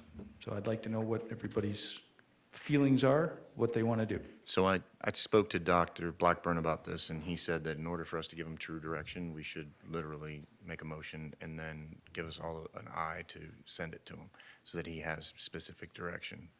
So I would say, yes, I'll make the motion to pull it out, and I'm in support. So you're making... Yes, to do exactly what Andy said. I am in support. Here we Okay, go. but technically, we are not on a voting No, we're not on not, a voting issue. but he would like to have it that way so that we can set board direction based upon us giving that direction, right? Dr. Blackburn, before we, we have a motion on the table. Do I hear a second? Come on, Dr. Blackburn, you told me this now. I'll second it, but this is not an official action. not. This is a request to Correct. formulate a direction. Right. Everything we do, we give a unanimous consensus of a direction. Well, in regards for... You can do it any way you want to do. In regards for Robert's rules, there was a motion on the table. We now have a second. Now we can have discussion. Dr. Blackburn, can you fill in any gaps for us?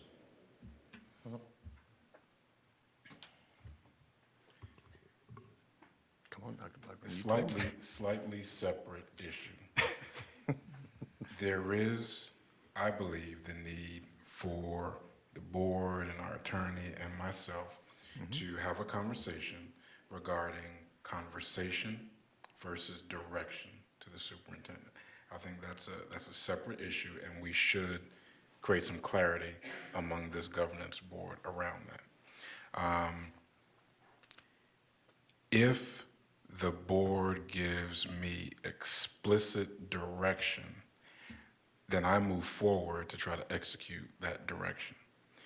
If we have conversation and I proceed with some kind of action, that's at my discretion, absent of explicit direction. So I'm not trying to say that, and again, I don't want to take too much time. I think we do need to have the conversation. But as far as what I think I'm hearing, that is a separation of STOMP from everything else. If that's what I'm hearing, I can tell you I agree with that as well.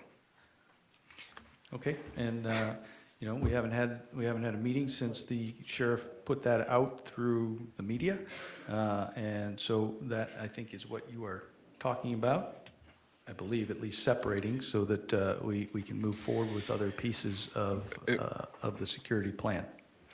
But by all means, if the board wants to motion second, take a vote on directing Well, me we already to- have, we have a Yeah. motion and a second on the table, and we're Sure. in the discussion phase. Is there anybody else that would like to discuss? Separation. Right, we're going to get to that. Okay, so do I hear any other discussion? No, I just want to make it clear that I don't know how the SRO is going to move forward as expeditiously if it's held up by STOMP language in there that's not fully vetted out. So that's why it's important to separate them, because SRO is I think we agree is our priority. So- Great. So we have that motion. Is there any other discussion before I call the question? To that motion. We have the motion on the table. This is a separation of the STOMP portion of the MOU away from the rest of it, as Mr. Susan eloquently. Call the question. All in favor, say aye. Aye. Aye. Opposed? Hearing none, the motion passes 5-0. Well, those two are separated. So there's four, I guess. All right. So where do we go from here? Dr. Blackburn, what do you need from the board regarding direction? I'm sorry, Ms. Deskovich, did you want to start? I still have comments. Okay. Yeah. I explained it and you went over, but then you said I guess. Sorry about that. And then I'd like to say something too. I Ms. just want to get Deskovich. my 2 cents in. I Apologize. think, even though many may not agree with me, I think that my opinions are, people want to hear what's on my mind. And so, first and foremost, I have 2 kids that are in our schools. So I have a stake in what's going on. You ask for statistics, and there's an FBI study that says that educational facilities are the second most common location for mass shootings, and that the number of casualties that are occurring in mass shootings is increasing.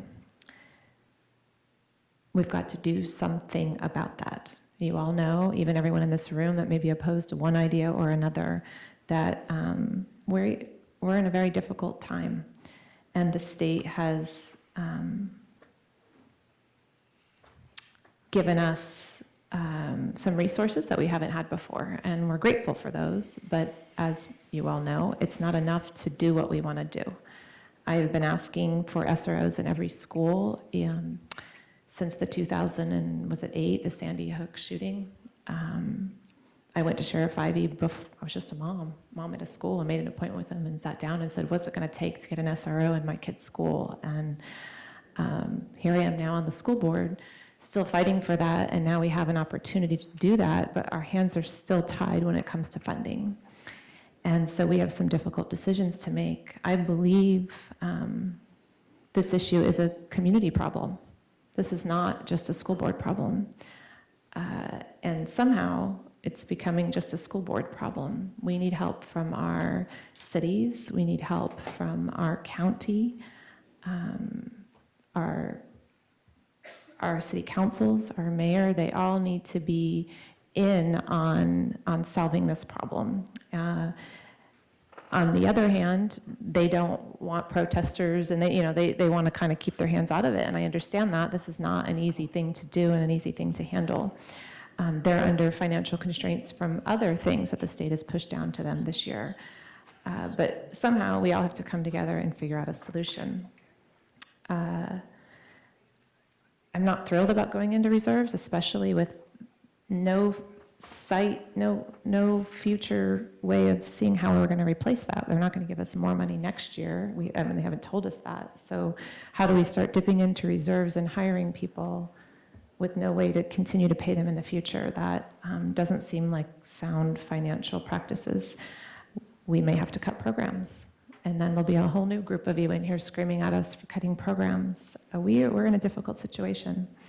As far as the STOMP program goes, I've been vocal, you all know.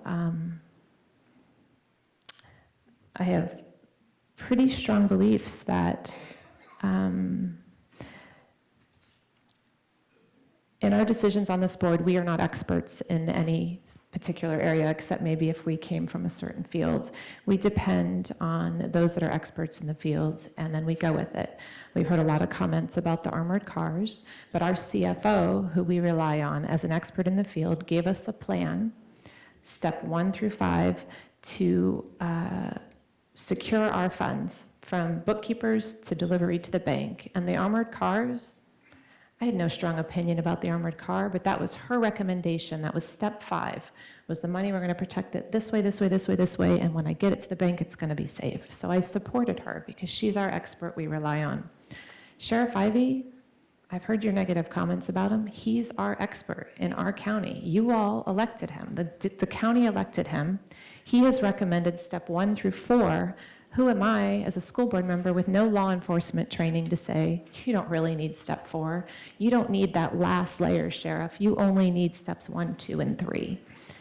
So I have a hard time. I have a hard time going against the recommendation. And you all say, if an accident happens, you're responsible. Well, if a mass shooting happens and I didn't take the expert's opinion, I'm also responsible.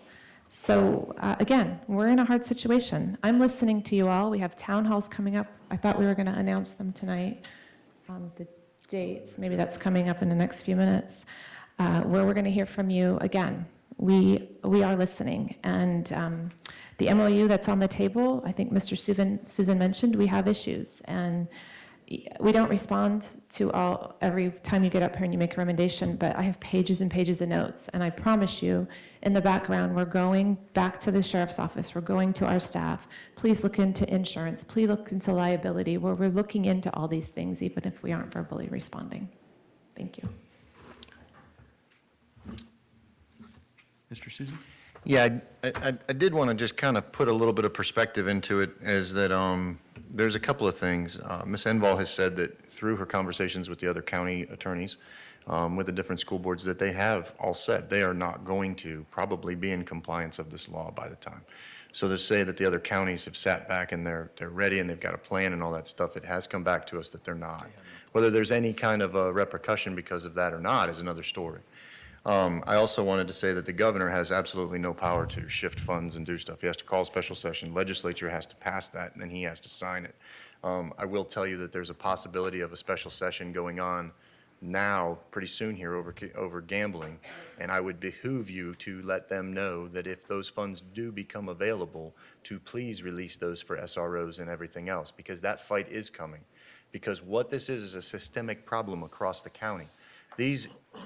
These sheriffs and these law enforcement agencies are not losing men because they're paying them at the same rate. They're losing them because Orange County is paying more, because they tax at a higher rate, because they have deeper funding pockets. Our situation, beyond just saying that we're going to go into the reserves and do that, is to also go to our local municipalities and ask them to please take what they have and make sure that they can help fund us too. This is a bigger argument. It's not just here, it's going to be all over. So I'd look for your continued support when that fight comes to make sure that the cities and municipalities hear your voice just as much. Thank you. Well, Ms. Belford? I'll be very brief, I promise, Mr. Kirk. I just want to refocus, I think, and there's been a whole lot said from a lot of people, and I've talked about the fact that I've been going out and meeting with parents and faculty and staff and administrators in my district and having lots of conversations around this issue. And I think one thing that we absolutely have to keep top of mind, and Ms. Deskovich, you mentioned it, we all are parents of children in the school system. And so whatever decision we're making for your children, we're also making for our children. And I just don't want anyone to think that any of this is really an easy decision. The truth of the matter is, we probably are not going to be able to put an SRO in every school, especially for the beginning of next school year. And so that's going to leave some schools that are not going to have anyone there. We're going to try our best. That's part of the reason why we haven't made any decisions one way or another yet, because we've been going back and forth with our law enforcement officers or our law enforcement partners and trying to analyze the funds that we have available compared to the funds that they have available to support, and trying our best to just do the best we can with the situation that we've been given. But I don't think any of us feel like this is an easy decision one way or another. As Ms. Deskovich mentioned, when several of you were speaking tonight and you said, you know, if something happens and it goes wrong, the blood is on your hands, I assure you that doesn't fall lightly on me. It also doesn't fall lightly on me to think that if there is a shooting and I haven't done whatever I can to protect the school, that falls on me as well. Yeah. And so I appreciate all the input. We are listening. We have been researching. Thank you. But the bottom line is it doesn't change the possibilities. And so my point and what I'm saying is there is not a great answer for this dilemma that we are in right now. And we are all working as hard as we can to try to determine what the best path is forward. But it's not easy, and that's the conversation that I've been having with the folks that I'm meeting with. I haven't taken a stance one way or another. I'm saying that I'm listening to everyone and trying to make the best decision that I can. And at the end of the day, we're all going to be responsible for whatever that decision is and whatever the outcome is. And I don't know that any of us can make an absolute statement as to what that outcome is going to be, because we never know. So I would just ask that you all keep in mind that we are listening and we're doing our best to work out the details of where can we put our SROs, where may we have to go without SROs for a little while, trying to strategically place those that we can place because we've been told that there's a staffing issue. So we're working on it and we're listening to you, and as I said, we're making decisions for our children as well as your children when we make them. Thank you, Ms. Belford. Mr. Siegler? I just want to comment on something that Ms. Deskovich said about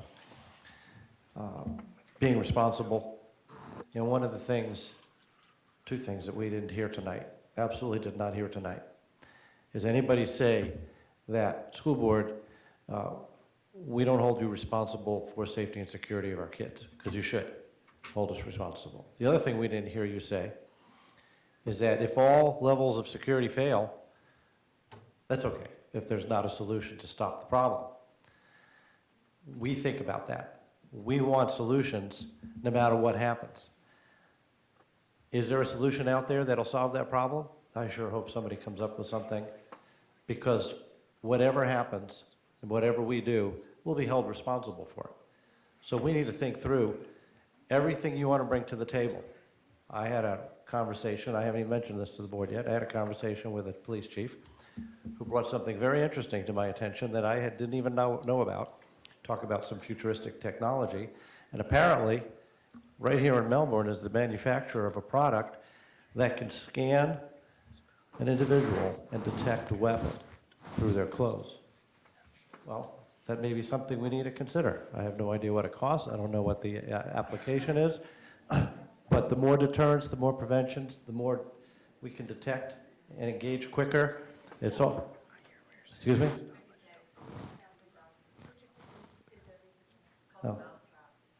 Well, nevertheless, What do you say? the quicker you can determine you have an issue, the quicker you can stop it. So we think about all those things. And we have plenty of conversations, and we talk to plenty of people. We need to come up with solutions. So at least we're moving in the right direction. Thank you, Mr. Ziegler. Dr. Blackburn.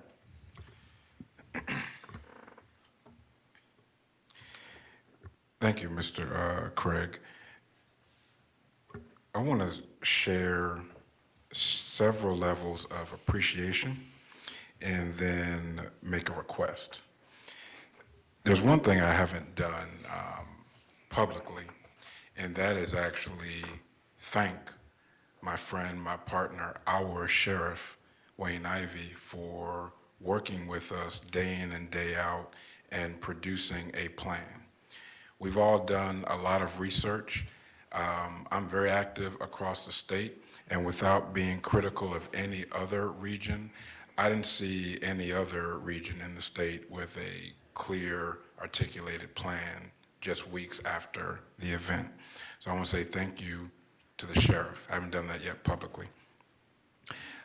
I want to say thank you in sincerity to this board.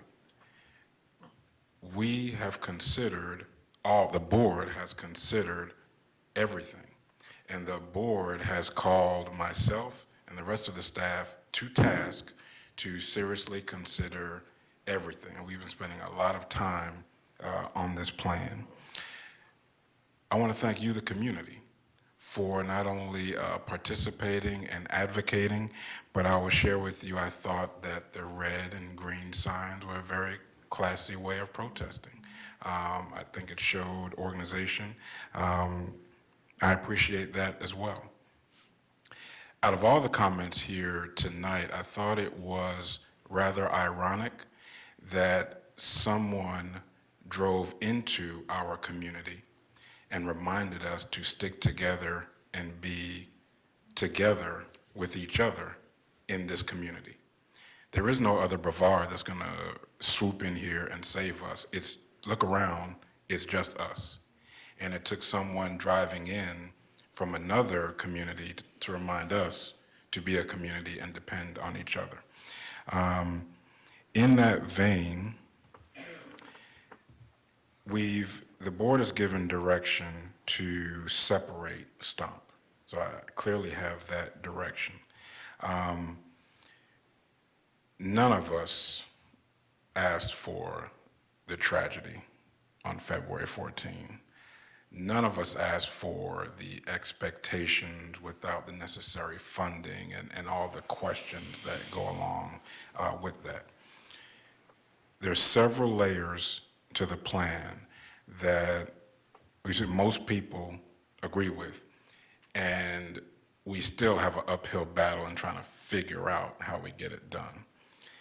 I am making a request on behalf of the staff and the time frame to suggest that the board allow myself and staff, working with the sheriff and the rest of the municipalities, to really, really, really focus in on the other layers and sort of reduce the expectation that we bring additional information back to the board around STOMP until we have some final, paths forward on SROs and hardening schools and mental health and all of those pieces, sort of similar to what the sheriff has recommended in looking at the time frame and redirecting our focus on the other areas. It's a managerial, operational request. Ms. Deskovich?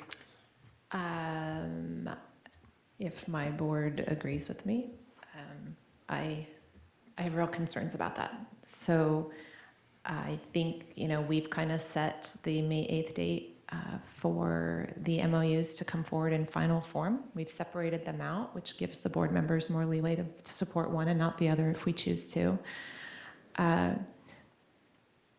We have a lot of employees at this district, and if we can't get the answers to 4 or 5 questions about the STOMP MOU in 2 weeks, then we need to reprioritize. The STOMP program is an option for us to have in place by August 1st if we vote for it, if we have the wherewithal to vote for it by May 8th. If we don't want it, that's fine. But if we do, we have an opportunity here to have some security in place August 1st when we know there's no way we're going to have SROs in every school on August 1st. We know that.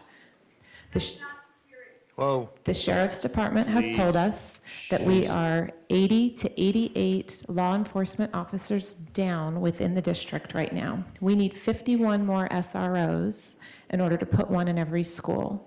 They have told us it is not feasible to do that much hiring by August 1st. As a matter of fact, in a meeting yesterday, they told us it could take 2 to 3 years to have an SRO in every school.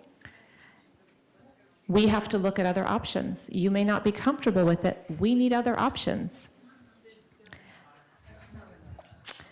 So the STOMP program has been given us by the state, given to us as an option. If we are seriously considering it, we need to move forward. We've asked for some things like some language in here, some clarification on who's liable and some other things. I think we need to work through that.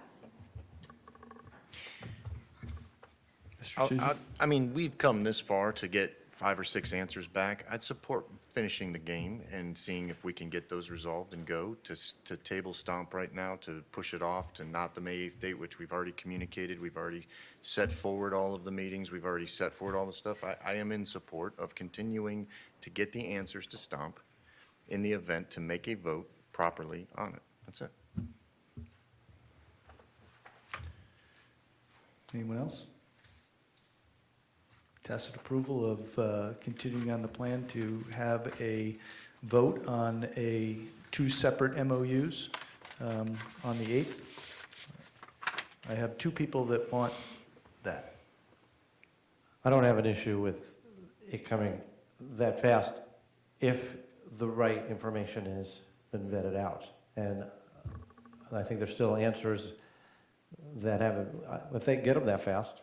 But I don't want it to come the day before a vote. We need it in advance of a vote.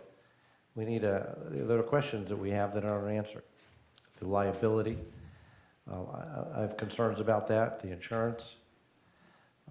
It was also suggested that may increase insurance for the sheriff or the county. I mean, there's a lot of questions to be answered there. Implementation, but if you think you can get it back by then, if you get it to us in advance of a meeting, but it's got to be well in advance of a meeting. So we're not talking by like May 8th, we're talking what, at least a week before that?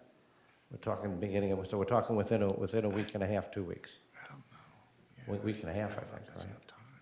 If they make it a priority, there'll be enough time. Okay. Is that, I'm- I hear, So do we I'm need trying a to vote? figure out We what also the don't know, temperature we is also here. don't know if well, anyways. If all questions are answered, then it can be brought back to us. That's up to staff. We can't bring it back incomplete. Dr. Blackburn, do you have the requested information?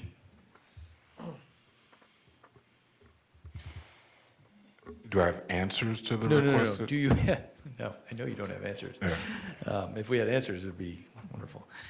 Do you have an idea of what it is that the board is looking for in order to have some clarity, to have a vote on a separate MOU for this 4th layer, and then the other 3 layers? So I know 2 big items are around liability. Which entity, which agency, whether it be school board or sheriff's office, would quote unquote own the behaviors of the STOMP participants, in particular, any accidental behavior on the part of those employees, right? Who owns that? And then whether or not there are additional costs involved for us to retain any higher levels of insurance. I mean, those are two pieces that have been discussed. And what the actual costs are. Like I asked earlier for an actual quote, right? Not some estimated number, but I think in a week should be able to Right. get a quote in a week and a half of what that And would so, cost us. like the liability pieces, right? I didn't go to law school. I just watch a lot of Law and Order. But what I've heard is these pieces have not been tested in the courts yet. And so to send me out or send staff out to try to figure out what some of these pieces are, I mean, if they haven't been tested and that, precedent thing hasn't been created? See, I listen. If those things haven't been developed, it's going to be hard to bring back information. Liability, I don't want to speak for another agency. Liability translates into cost. And all of our agencies, school board, sheriff's office, municipalities, none of us have pots that overflow. And so the direct question to the county, to the sheriff will be, will you assume the cost of additional liability for accidental behavior of these employees? I don't know if that's I don't know if that's a reasonable request. Additional insurance, there's been an estimate. We can try to find a more concrete estimate. But I'm hearing additional timelines here. I'm not only hearing May 8th, but I'm hearing in advance, week and a half of May 8th, to get that done and to proceed along these other uphill battles of mental health, SROs, and school hardenings. Okay. So I think I have, I'm sorry, Matt, go ahead. the key indicator is when, during that process, does the sheriff take over? Does he take over when there's an active shooter on campus and all those other pieces so that we can then get so that piece has to be first, the identification of the takeover of when the insurance occurs, and then we can figure out our insurance up to that point, and he can figure out from his point what that's going to be. There's also research that shows that, and this came from our own risk liability, that we have to purchase a police liability piece of insurance and a couple other factors to it, but the bottom line is that you can get a ballpark as to what it is. We can't go into case law, we can't go into what it is that the claims bills are going to be if somebody gets shot, because you're right, we don't have any precedent for that. But we can get a cost and a directive of to when and where the difference is taken over. And I already asked Mark Langdorf last Friday to start that process, and I reiterated in an email today to have them communicate with the sheriff's office immediately over how that would work. So I think that it's possible in the time frame that we have, and we can identify that piece. The other piece that I think that I had mentioned before is to find out what the MOU of the individual is. Are they supposed to respond and leave the kids in the classroom if they are armed in case of a response? Are they supposed to, are they liable for that? That's the piece. That's the other part of the MOU that we have to talk about. That's it. And I have not gotten an answer to the question, are there any policies that need to be modified or created around that? Or that's an integral part of that? And I've been asking that question for over a month and still no answer. So we can't go ahead and say, okay, let's do that, and then we'll figure out what the policies are. That's all an integral part. And maybe the reason we don't have an answer, there is no modifications. I don't know. But that's got to be definitive.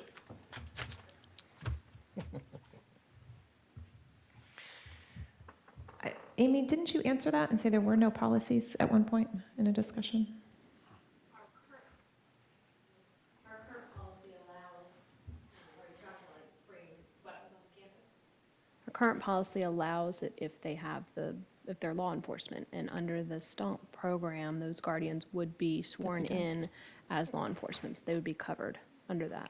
As for other policies and like involving insurance and stuff, we'd have to look to see what those, if those are specific to the district's requirement to have insurance for employees / guardians if they're not, under whose authority they're acting. Short summary, if we want an option of having this in place in August, we need to push and we need to find these answers and we need to vote. If we're not interested in that as a board, then we can drag our feet and stall and discuss and think about it. And then we don't have that option. We've taken that option off the table, and that's where we're at. Okay. Give Well, then direction. I will just wrap up with saying that I, like Ms. Belford, certainly didn't make any decision and have not made a decision, but I will say that the liability and insurance issue is a huge issue for me, knowing what the Flight Deck Officer Program is and how it is funded and how the insurance works through the airlines. This is nowhere near that, and that concerns me greatly.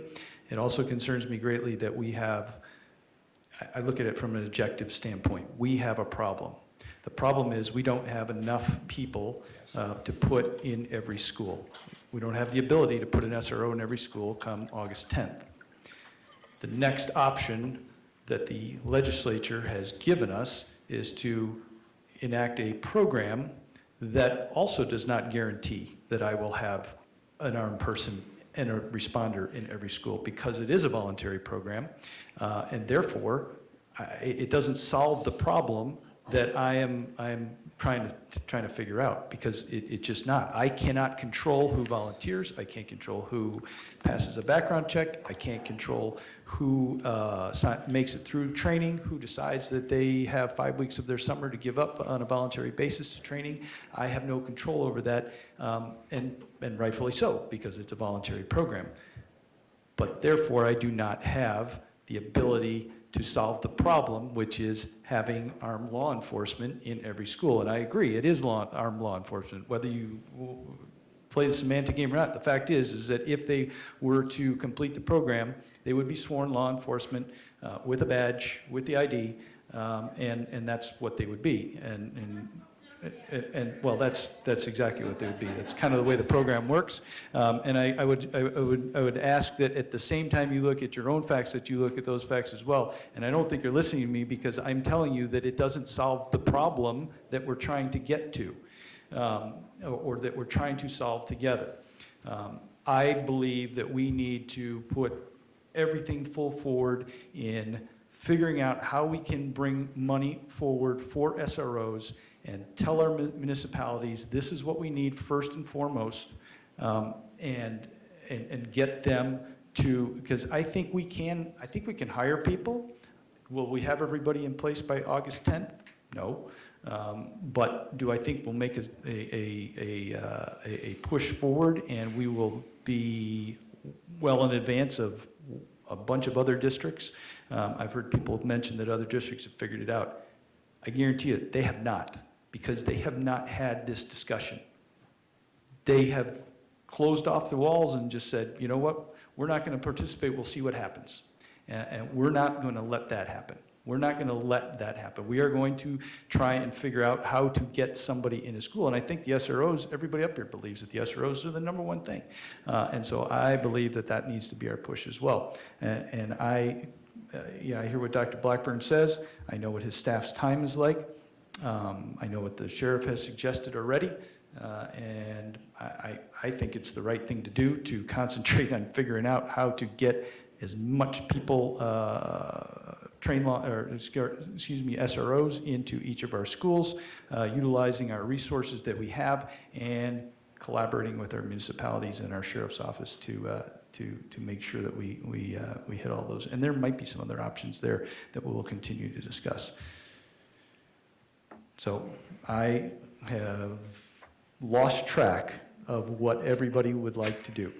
Mr. Ziegler, you would like information and would like to have a vote on the separated MOU for a STOMP program on May 8th?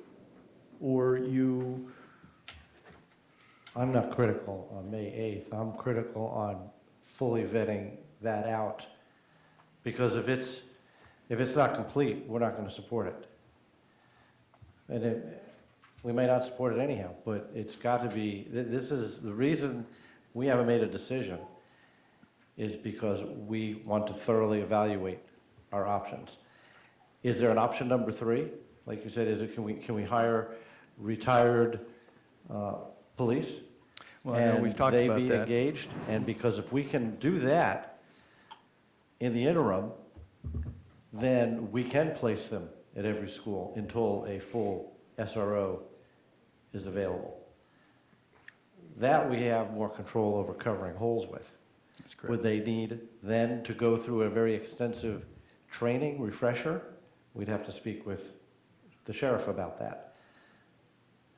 But while STOMP is an interesting concept, John, you're absolutely right, it doesn't guarantee anything. It doesn't guarantee we cover all our holes.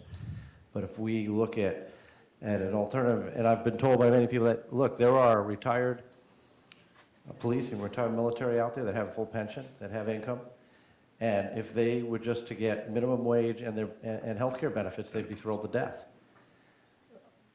Is that a viable option to our community? We got a little split of, Now we have so yes split and red no's and out black. there. Red and Interesting. green. There we go. So two more factions. That's the first time all night. But here, you've got to throw options on the table that solve the problem. John's right. We don't have a solution that solves the problem of all the holes that will be unfilled. So what are the other options? Because I think the focus is, and Tina, you're concerned about security at every school, and I agree with that. But it'd be nice if we had a solution that guaranteed that every school had somebody in it. Agreed. So what I'm kind of hearing is the direction to Dr. Blackburn would be to ensure, give us a plan, your best effort, best push, give us that plan that gets us to having that standalone security in each school. No, It's clear as mud. What time is it? no. You want me to clarify? Is it Wednesday yet? It's pretty clear. And it's, anyway, we can pretend we haven't had this conversation, but we have. So, that's fine. It's been a long day, but, and these are difficult. I'm glad we're able to laugh, okay? Because if you don't laugh, you'll cry. That's right. This is extremely difficult, all right? And thank you once again for going through this with us. We have no choice but to do this in front of you, right? So think about your families, your teams, your organizations, and how many times you go through a bunch of bad ideas before you get to a good idea, but you're able to do that in private. We got to have all of our bad idea discussions right out here in public, right? So bear with us. I was trying to summarize what I thought I heard from everybody. I voted for you, sir. I'm not laughing at you. I'm laughing with you, but not at you. Clearly, I'm hearing direction, green light, expectation that the staff and I pull out all the stops on an SRO in every school. Correct. And that the board would like us to present a plan that puts us in the best position possible for an SRO in every school. Correct. In addition, the other layers of the hardening, mental health, and those pieces. Isn't that what I said? Yes, sir, that is what you said. Because that's what I heard, so that's what you said. Will do. Will do. You've already voted on it. They already gave me direction to separate STOMP. Okay. And MOU clarification on the takeover for the insurance. You got that too, right? With the clarifications. 3133. And Get answers on STOMP for May 8 MOU vote, if I can do it a week in advance of Correct. May 8th. If I can't do it a week in advance of May 8th, You can do it. that wasn't the question. You Mr. can do We'll it. talk, we'll talk. Okay, do we have any more discussion on that item? Do we need 5 minutes, or should we jump into the board reports? All right, look, that's my job. We are now, I don't even have the, we are now at board member reports and discussion points. There is one annotated and advertised discussion points, the pharmacy benefits manager, and I'm not sure who wants to lead the discussion on that. Thank you. Tina? Andy and Matt are more versed on a lot of this, but I'll go ahead and start it up because I have one major concern with this, and that Thank you. is, that is, yes, sir? Should we not require them to stay for the rest of our meeting? Yes. I mean, Yes. like, we hung out here, you're just gonna leave us? Come on. I might have the English guy stay at least. He gives a great speech. Come on. Okay. Stay here. All right, All right, please, let's, if y'all could just keep it down, we really would like to finish this, so thank you. Okay, so we had a retreat where we discussed as a board with staff some of the issues that we've been having with the SIAC committee, and I asked Pam to pull the minutes. Man, I'm getting sleepy. To pull the minutes, and the minutes reflected that we, okay. Pam pulled the notes for the minutes. The minutes have not been posted yet, but she pulled the notes for me, and it reflected that we requested that this go out to RFP. And somehow that information has been dropped or lost. According to my representative on the SIAC committee, she says that it's now not going to go out to RFP. So I wanted to publicly, as a board, see if that's how you all remember the meeting going down, if that was really the direction we gave, and if it is, we can now give it in unison again to Dr. Blackburn so that this can move forward. My personal opinion is it is best practice to go out to RFP. You know, Ms. Butterfield came back to me, she's my representative, and said that Cigna, when we said we were going to go out to RFP, came back with more money. So to me, that doubles my intent to go out for RFP even more, because there's probably more funds there that we're missing out on. Thank you. Anybody have any comment? Mr. Ziegler? So that's the way I remember it also, and frequently the comment is made about best practices in the industry. Standard practice has been to go out on bid every 3 years. Everybody I've talked to over the many, many years that I've been delving into our healthcare, best practices is every 2 years. Keep our vendors on their toes. I understand, and I'll be honest, I'm incredibly impressed with Ms. Zurcha's knowledge of the topic. That's rare at that level. Usually it's your comp benefit manager or your risk manager that has that level of expertise. We've been moving, however, towards this for quite some time now and discussing it. I've been discussing it with Mark. I appreciate, Ms. Zurcha, that you're interested in coming up to speed before making a decision on whether or not we should do that. However, I think time is always of the essence on these things. I'll give you a little history lesson. I probably mentioned this to you before. In December of 2011, I had brought to the board my discovery that we hadn't gone out on pharmacy in 7 years. It just kept getting handed over, or never bid out. And the board gave clear direction to go out on bid and to include in that bid rebates, which we weren't receiving at the time.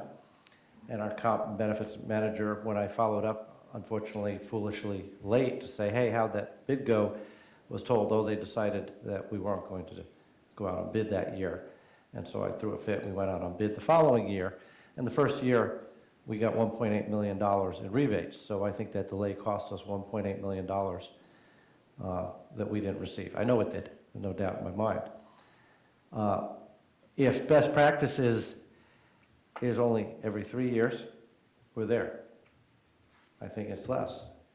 I'm surprised our consultant that we pay $140,000 a year isn't saying to us, hey, this is industry standard, and you should be going out on bid. Why is that? I find that a little bit suspicious, that they haven't pushed us for that. Is it because they're happy with Cigna and they want to just keep things status quo because it benefits them? It's always been a concern of mine when you have a consultant that is also a broker, although they're supposed to not get any commissions or benefits out of giving us direction. They do that in other ways. So I throw that into question there. How come we haven't heard from them on this? But I believe that we need to go out on bid. If Cigna has a great deal to offer us, then they should come back with that. And if they know that's the best option for us, and they think they're going to save us the most money, then that'll show in the RFP, in the response to the RFP. But I believe that we should be moving on this right away, because just from Cigna coming back to us and saying, oh, hey, if you stick with me, here's all this more money they could put on the table, tells me we're leaving money on the table. So I support moving forward on RFP. Yeah, basically, the SAIC have been asking questions and requesting data for, Ms. Butterfield, how long have you been requesting data for the pharmacy? 2.5 years. 2.5 years, and we haven't received it. I requested back in December, still haven't received it. Those would show the spreads on what Cigna's receiving, and just so you know what I mean is that whatever the cost is to the employer, plus whatever we pay, there's a spread that Cigna's getting, that may be getting paid on, that is eating up, and where we would get those rebates and everything else, and it's something we need to address. And we're going into a time period where almost a month ago, we all just asked the entire SAIC to raise deductibles on our members. They also asked them to possibly put in more money into the system. And I mean, they're asking to do plan design changes when we haven't even received any of the data to actually look at why we should make those plan design changes. And on top of that, we've been asking to make this for the pharmacy so that we could save and get your rebates forever. And the answer is, no, let's not go out on bid. That's preposterous. I think that we should, on the third piece in this vote, we put it out to RFP, and then I like where Ms. Zerker's going with the rest of the RFPs that may be coming, and I think that it's time for us to evaluate that to reduce cost and do a good job. So, Ms. Butterfield, I'm so sorry you had to sit through, how long just to get to this one point? So, Ms. Belford? Sorry. I had a conversation briefly with Dr. Blackburn about this the other day, and one of my big concerns, as Mr. Susan mentioned, is what has been proposed is plan design, and all plan design proposals that have come forward are costing our employees more money. And so that's a big concern for me, that we would potentially take action that would cost our employees more money prior to looking at all of our, thoroughly evaluating our other options before going to that. And Dr. Blackburn has assured me that none of those plan changes are coming forward prior to the analysis, right? So there was mention that the SIAC has said that we are no longer going out for RFP, but I think, and perhaps Ms. Zerker, you can clarify, I think there's an intent to go out for RFP, but I think there's some legwork to be done in that. Can you just help us understand where you're at on that, maybe? Can I start? And then Sure. Please. First, let me sincerely apologize if I misheard when we had our retreat. The takeaway that I took from the retreat on this particular conversation was, Houston, there's a problem, and we have a lot of information in need of analysis, and a plan, a comprehensive plan needs to be prepared in this space. And so, and there was a level of urgency articulated that there could be something urgent on the horizons that would put our employees in a bad situation, right, in a bad spot.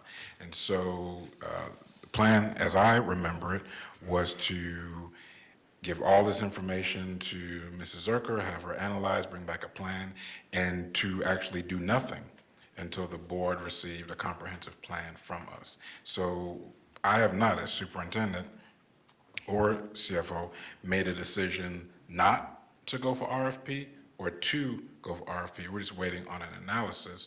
We believe the board will see the comprehensive analysis and plan by August. And then another explicit conversation with Mrs. Zerker was, is there anything that will happen? Will we do anything? Will our employees be in any worse situation, shape, or will we make any decision whatsoever or recommendations prior to a complete comprehensive plan being given to the board? And that answer is no. All of that said, we've also discussed the board gives direction and does not want to wait for the plan, just want us to go to an RFP because, and I'm glad, RFP may not be the way to go in a few months. It may be the way to go, right? But the board wants us to just do an RFP right now, receive the rest of the plan later. We'll work at the pleasure of the board. Ms. Deskovich? When would an RFP not ever be a good idea? Well, I will say that it's very difficult to write an RFP when you don't have any data to get it. So we have asked for claims data. I know that that has been a request from our broker for some time, and we have not got that. Ms. Zerker believes, when have they told you for sure they will get you claims data? The plan is at our June SIAC meeting that we will be going through the pharmacy data to begin looking at it. The problem without data is you can put it on an RFP, but what are you comparing it against? Is this Something the same off the data internet? that No, you asked you for? have to actually compare it to what we physically have so that you know where the savings occur. That's the only way you can actually evaluate when an RFP comes, or when the responses come back.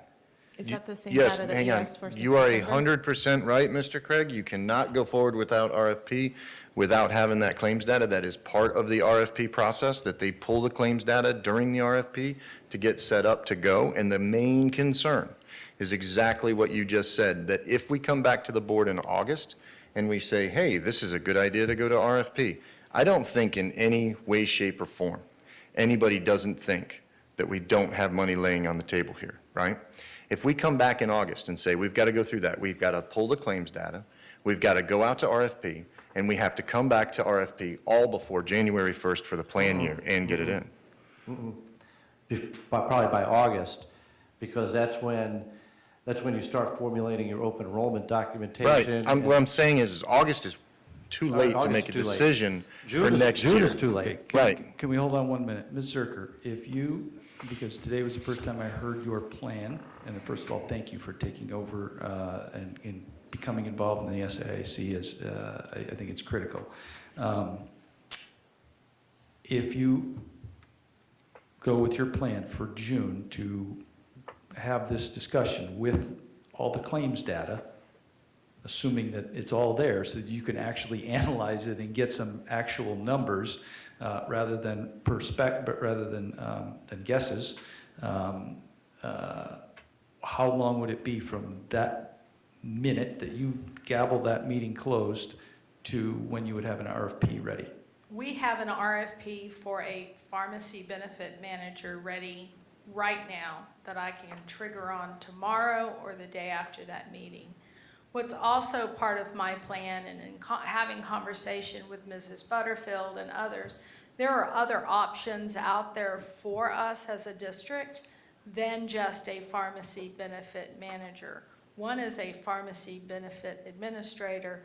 There are on-site pharmacy clinics. There are a variety of things that I don't know what they are. And what I had originally asked for and had explained is I thought it was in the fiduciary duty of the district to look at what all options are out there available, and with the SIAC committee, choose which option is really the best for our district. We're ready to go immediately with a pharmacy benefit management, And if that's the decision tonight or the decision of that day's analysis, we can pull the trigger at any moment. I will agree, the longer we push out, it may not be available for for January 2019. However, we have gotten, Cigna's offered us discounts that are not just on the pharmacy, they're also on our health insurance, and we have gotten them to agree that we can move forward without a 3-year commitment for them. So we will be bringing in that additional money during the time. We're prepared to do what the board wants us to do. My personal opinion would be to do exactly what you said and have the data in front of you so that you can make the best decision as to what to do rather than rushing out with an RFP just because we think that there is some money. And I'm not saying there isn't, but, you know, I've seen numbers from very small to, 500% of what they're charged, which is insane. That doesn't make sense. And so I think it's critical that we actually have the numbers, but that's my personal opinion.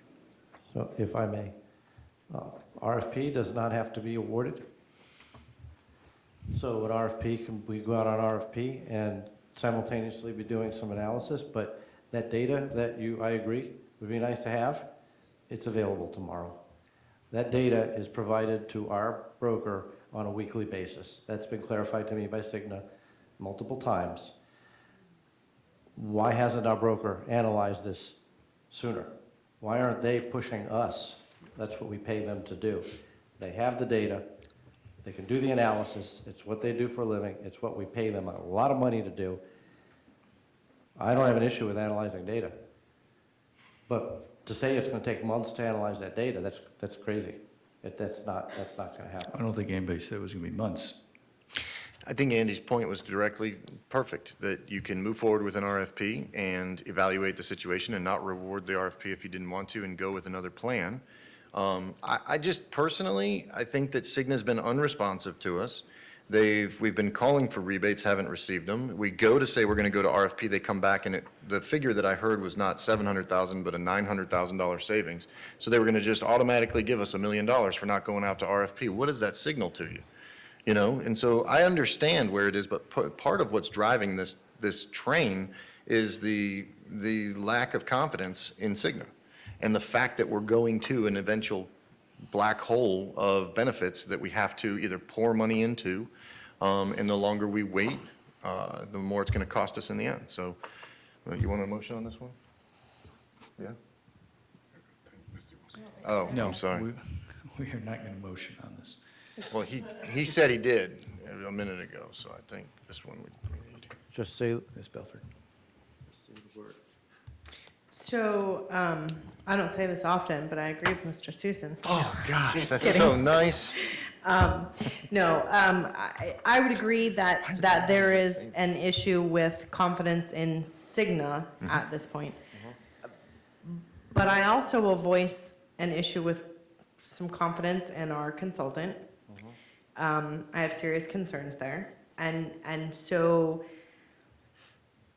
I think all of that needs to be looked at, and I feel better, Ms. Zerker, that you're going to be putting eyes on all of that and determining our best path forward. But I also think that if there is an opportunity for us to achieve savings sooner, then we should look at that. And if it is in fact a situation where we can go out for RFP while you're continuing to gather data, so that we could make a decision sooner, because what I don't want is to push it off another year for us to be able to take some action and find some savings. That's a big concern for me. The other item of concern for me is that we're not going to have that data until June. It's April.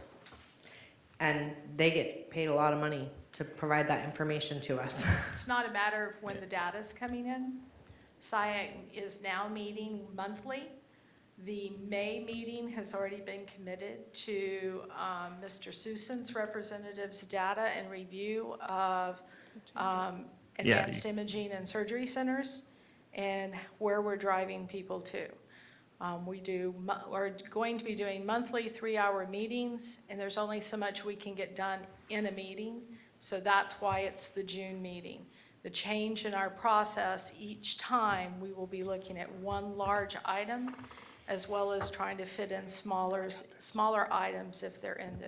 That's the only reason it's June. It's not whether we can get the data or not, because I anticipate my staff and I, long before that June meeting, will be doing our own analysis of it to be prepared to meet with SIAC and share the information with them. So are we able to request Mr. Susan to Yes. move his I will imaging graciously move my, to all I June wanted was the and data. move I didn't pharmacy need up to May? Yes, I didn't need a 3-hour presentation. I can just try wanted it. the data. Well, That's the all. data was sent out today, but Okay. in speaking with Mr. Loretta, we had talked about doing it in May for the analysis, because he does have also there some really good long-term strategy ideas in driving people to freestanding services that will be less expensive than the hospital.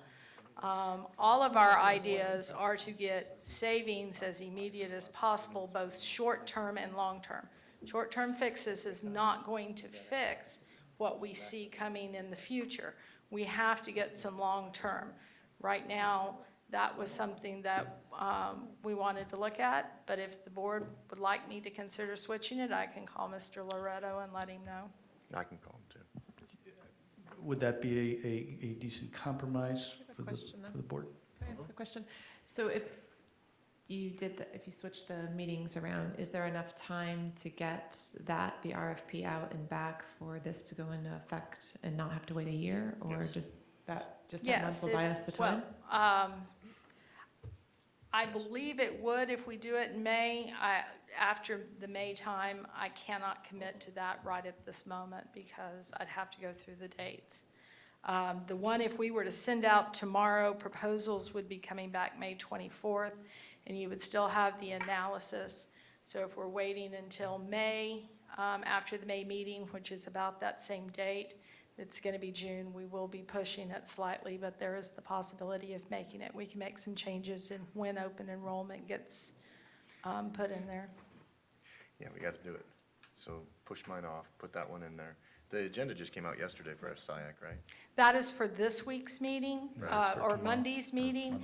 We are, Monday, we have all three of the plans coming in, Cigna Health, Cigna Pharmacy, and Marathon, to give the SIAC committee a complete analysis of how the plans work. We've had some turnover in the last year, and we want to make sure everyone understands how everything works before we move forward. Dr. Blackburn, what I'm hearing from the board is that your SIAC committee takes up the pharmacy benefit issue in May at their May meeting, vice their June meeting, and swap that with what was the advanced imaging concept and push that to June so that we can analyze data and move forward with whatever we're going to do. Does that give you enough direction? I mean, Ms. Zerker's right here, but she doesn't work for me. Do you understand what? I understand what he wants me to do, yes. Flip. I do have one thing after Ms. Belford because her hand was up first. I have a request that's somewhat related to the previously May meeting, now June meeting. In looking at, and it's not specific to advanced imaging, but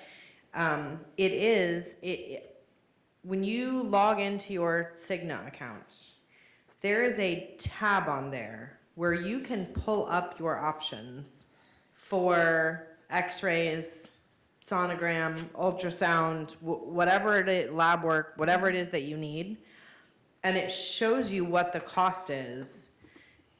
I don't think that the majority of our employees are aware of that, and so my ask would be, can we please, I mean, I'm reaching out to try to get some information out to our employees about how they can save dollars in general, but I think that's a big one when it comes to healthcare. If we could promote to our employees that that option is there. I mean, my son needed a test done and we saved $600 by driving 20 minutes. And that wasn't saving just me $600, it was saving the district $600. So I think in the interim between now and June, when we hear about the advanced imaging and stuff, I think if we could do an education campaign around that and about how when our employees choose to save money for themselves, they're also saving money for the district, and that makes more funds available. I mean, that's an easy thing that could have a quick impact if we could roll that out. Absolutely. Education, aggressive education for our employees directly to their desktop is one of our priorities. Dr. Blackburn. I do need clarity, and Mrs. Escobar needs some clarity also. So I'll start with leading up to this discussion item. My understanding that the primary difference of opinion or path was that board members wanted pharmacy RFP now. Superintendent said, wait. So did you just give us directive to do pharmacy RFP now? Yes. No, it was to be determined at their SIAC. What? I heard yes, I heard no, and I heard to be determined. I am okay with allowing it to run through the process of the SIAC, as long as it's done expeditiously and doesn't stop us from moving forward this year. Because I believe we feel it's important. But if we can allow the SIC to. Agree, which was why I thought Ms. Right. Deskovich asked that question, and the answer was, if we do it in May, yes, we can have it ready for Right, the that- next year. I thought that was That's now enough We'll for make it me. permanent happen. in that. That's make now it enough for happen. me. We'll make it Now- happen. Thank you. So do you understand? You're directing the SIAC. You're taking notes, you understand? Not right now, but after the analysis in May, Correct. there may be an RFP. No, it has to be an There will RFP. It will be. Will be. It's not, we're giving them to do the analysis, but we're going to RFP. So there won't be a recommendation to go to RFP or not to go off Well, they RFP? may recommend a completely different program, a PBA, I don't know. And that would be my question, is it immediately go to an RFP for a PBM, or are you looking for what I was suggesting, what another option might be if the SIAC think Ms. determined a Butterfield's different option? See, again, as your employee, it gets very, very simple. Either you're telling me exactly what to do, or you're allowing staff and I to do an analysis and bring back a recommendation to you. Just either, go RFP tomorrow, I do it. Analyze, bring when back a is your May meeting? recommendation, I do that. At the moment, I don't know. It's on my phone in the back there. I So- can run back and get it. My assumption was that we were gonna go to RFP and then pull the proposals of whatever those other pieces are. So we start the RFP process in the event that there's some great savings to go to somewhere else, we don't award the RFP and we go to the other piece. That's what I was under the assumption of. Look, We can I gave specific direction to ask go a to question? RFP and now we're all over the place. When you're talking about the PBA, you also said in the same breath the on-site pharmacy concept, which is an overlay of a PBM. It's something we can do on top of the PBM, and we don't have to do on an enrollment boundary. For an on-site clinic, Right, correct? we don't have to do that on the on-site pharmacy, we don't have to do that on an enrollment boundary, so we're not up against the wall on that decision. I understand that. I was just throwing that out as another option. I honestly do not know what all the options are. I understand there are other options besides just a PBM and a PBA. We have to have a PBM to manage our claims. Those other options are overlays and are great things to look at. So I don't know how we have to have somebody to manage our claims. There's no way around that. Ms. Butterfield's been here for 6 hours. Maybe she has a minute to say something too. We can give her something. Would you like to say something real quick, Ms. Butterfield? Mr. Craig, can we give her a minute? Board I mean, she wishes. sat here 6 hours. Can we give her a minute? That's fine. Ms. Butterfield, you got something to say? Ms. Butterfield? Hello. Just to clarify, when you go to RFP for the pharmacy benefits, it could be a PBA. You write the RFP to give the option for the companies that are going to monitor the claims that they can have the arrangement as a PBA which means just an administrative only, which is really what we really, I think, want ultimately, or the traditional PBM model. They're not mutually exclusive, one RFP or for PBA, one RFP for PBM. One RFP could ferret out both of those concepts at the same time. Thank you. No, that makes it easier. Thank God she talked. It does. It helps out. Okay, so what is, what? Dr. Blackburn said he needs a definite vote here and a motion and direction. That's I what he make a said. motion, we go out on bid for PBM, if you want to be concise. We don't have time to play around with this, and we stand a potential of leaving a lot of money on the table. So I make a motion, we go out on bid. Okay, we have a motion on the table. Do I hear a second? Second. Motion that we go to an immediate RFP for a PBM or PBA by Mr. Ziegler, seconded by Ms. Deskovich. Is there any discussion? My discussion is that I don't think it's the right thing to do because we don't have the data, so I will not be supporting it. That has been the feedback from my member, and when we originally had this discussion at our retreat, I was told that it was a unanimous decision that we were going to go to RFP. Turns out that that really wasn't probably the exact case, and so I'm withdrawing that suggestion because I don't think we have all the data we need to put forward the RFP that we want. We can pull a template off of, and certainly we do lots of RFPs around here, but I just don't think we have the data that we want to drive what it is we're looking for. Part of the RFP process is collecting and analyzing the data. The data is provided as part of the bid, and we can put it up against our actuarial data that is available to us immediately. And then you evaluate that to find out whether or not it's going to be a savings or benefit. Cigna is not coming to the table with more money just because they're nice people. They're coming to the table with money because they don't want us to go to bid, because they know there's a lot of money on the table. Yes. The data is absolutely analyzed. It's part of the process. It's done all the time. Matter of fact, when we do our TPA contract for our healthcare, we want claims data from the bidders of typical procedures so that we can compare our typical utilization against what they're going to offer to find out what the savings are going to be, because the money on these things is not the fee for the administration. Right. You know, and that's in the past, it's always been a pet peeve of mine is we look at awarding bids based on what the vendor is going to cost us. In this world, that's not where the money is. The money is in the claim side. And the data has to be analyzed, You're 100% right, John. That's done as part of the process. That's part of the. Because that is where we've got to look at, is there what is the savings? I don't care $1 this way or that way per person per month. That's all peanuts. And Cigna knows that. That's why they're throwing money on the table. I'm glad they did, because it makes a strong point that there's something to be analyzed here. And we might So end you up need the going data with to Cigna, analyze but it. they're going to lower the price. We will, that is part of the process. You ask for that information, you ask for examples of their, what do they call it, their map manufacture, was it map pricing, right? Map pricing. So that you know what you're going to get on your standard, and you take like your top X amount of prescriptions, and you figure out what the map pricing is currently based on, which is easy to figure out from our claims data. You get those sample map pricing from your vendors. He's talking about You the compare it all, and then How you much can we charge an calculate employee, how much we get how much charged, we're and how much- overpaying now.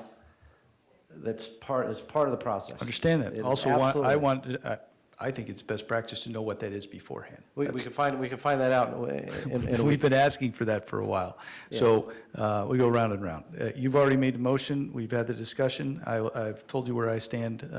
Okay. I was misled, I believe, in what happened at that meeting, and so I will not. I will support what Ms. Zerker believes, because I think the way that she's addressing it and moving it to May is the correct thing to do.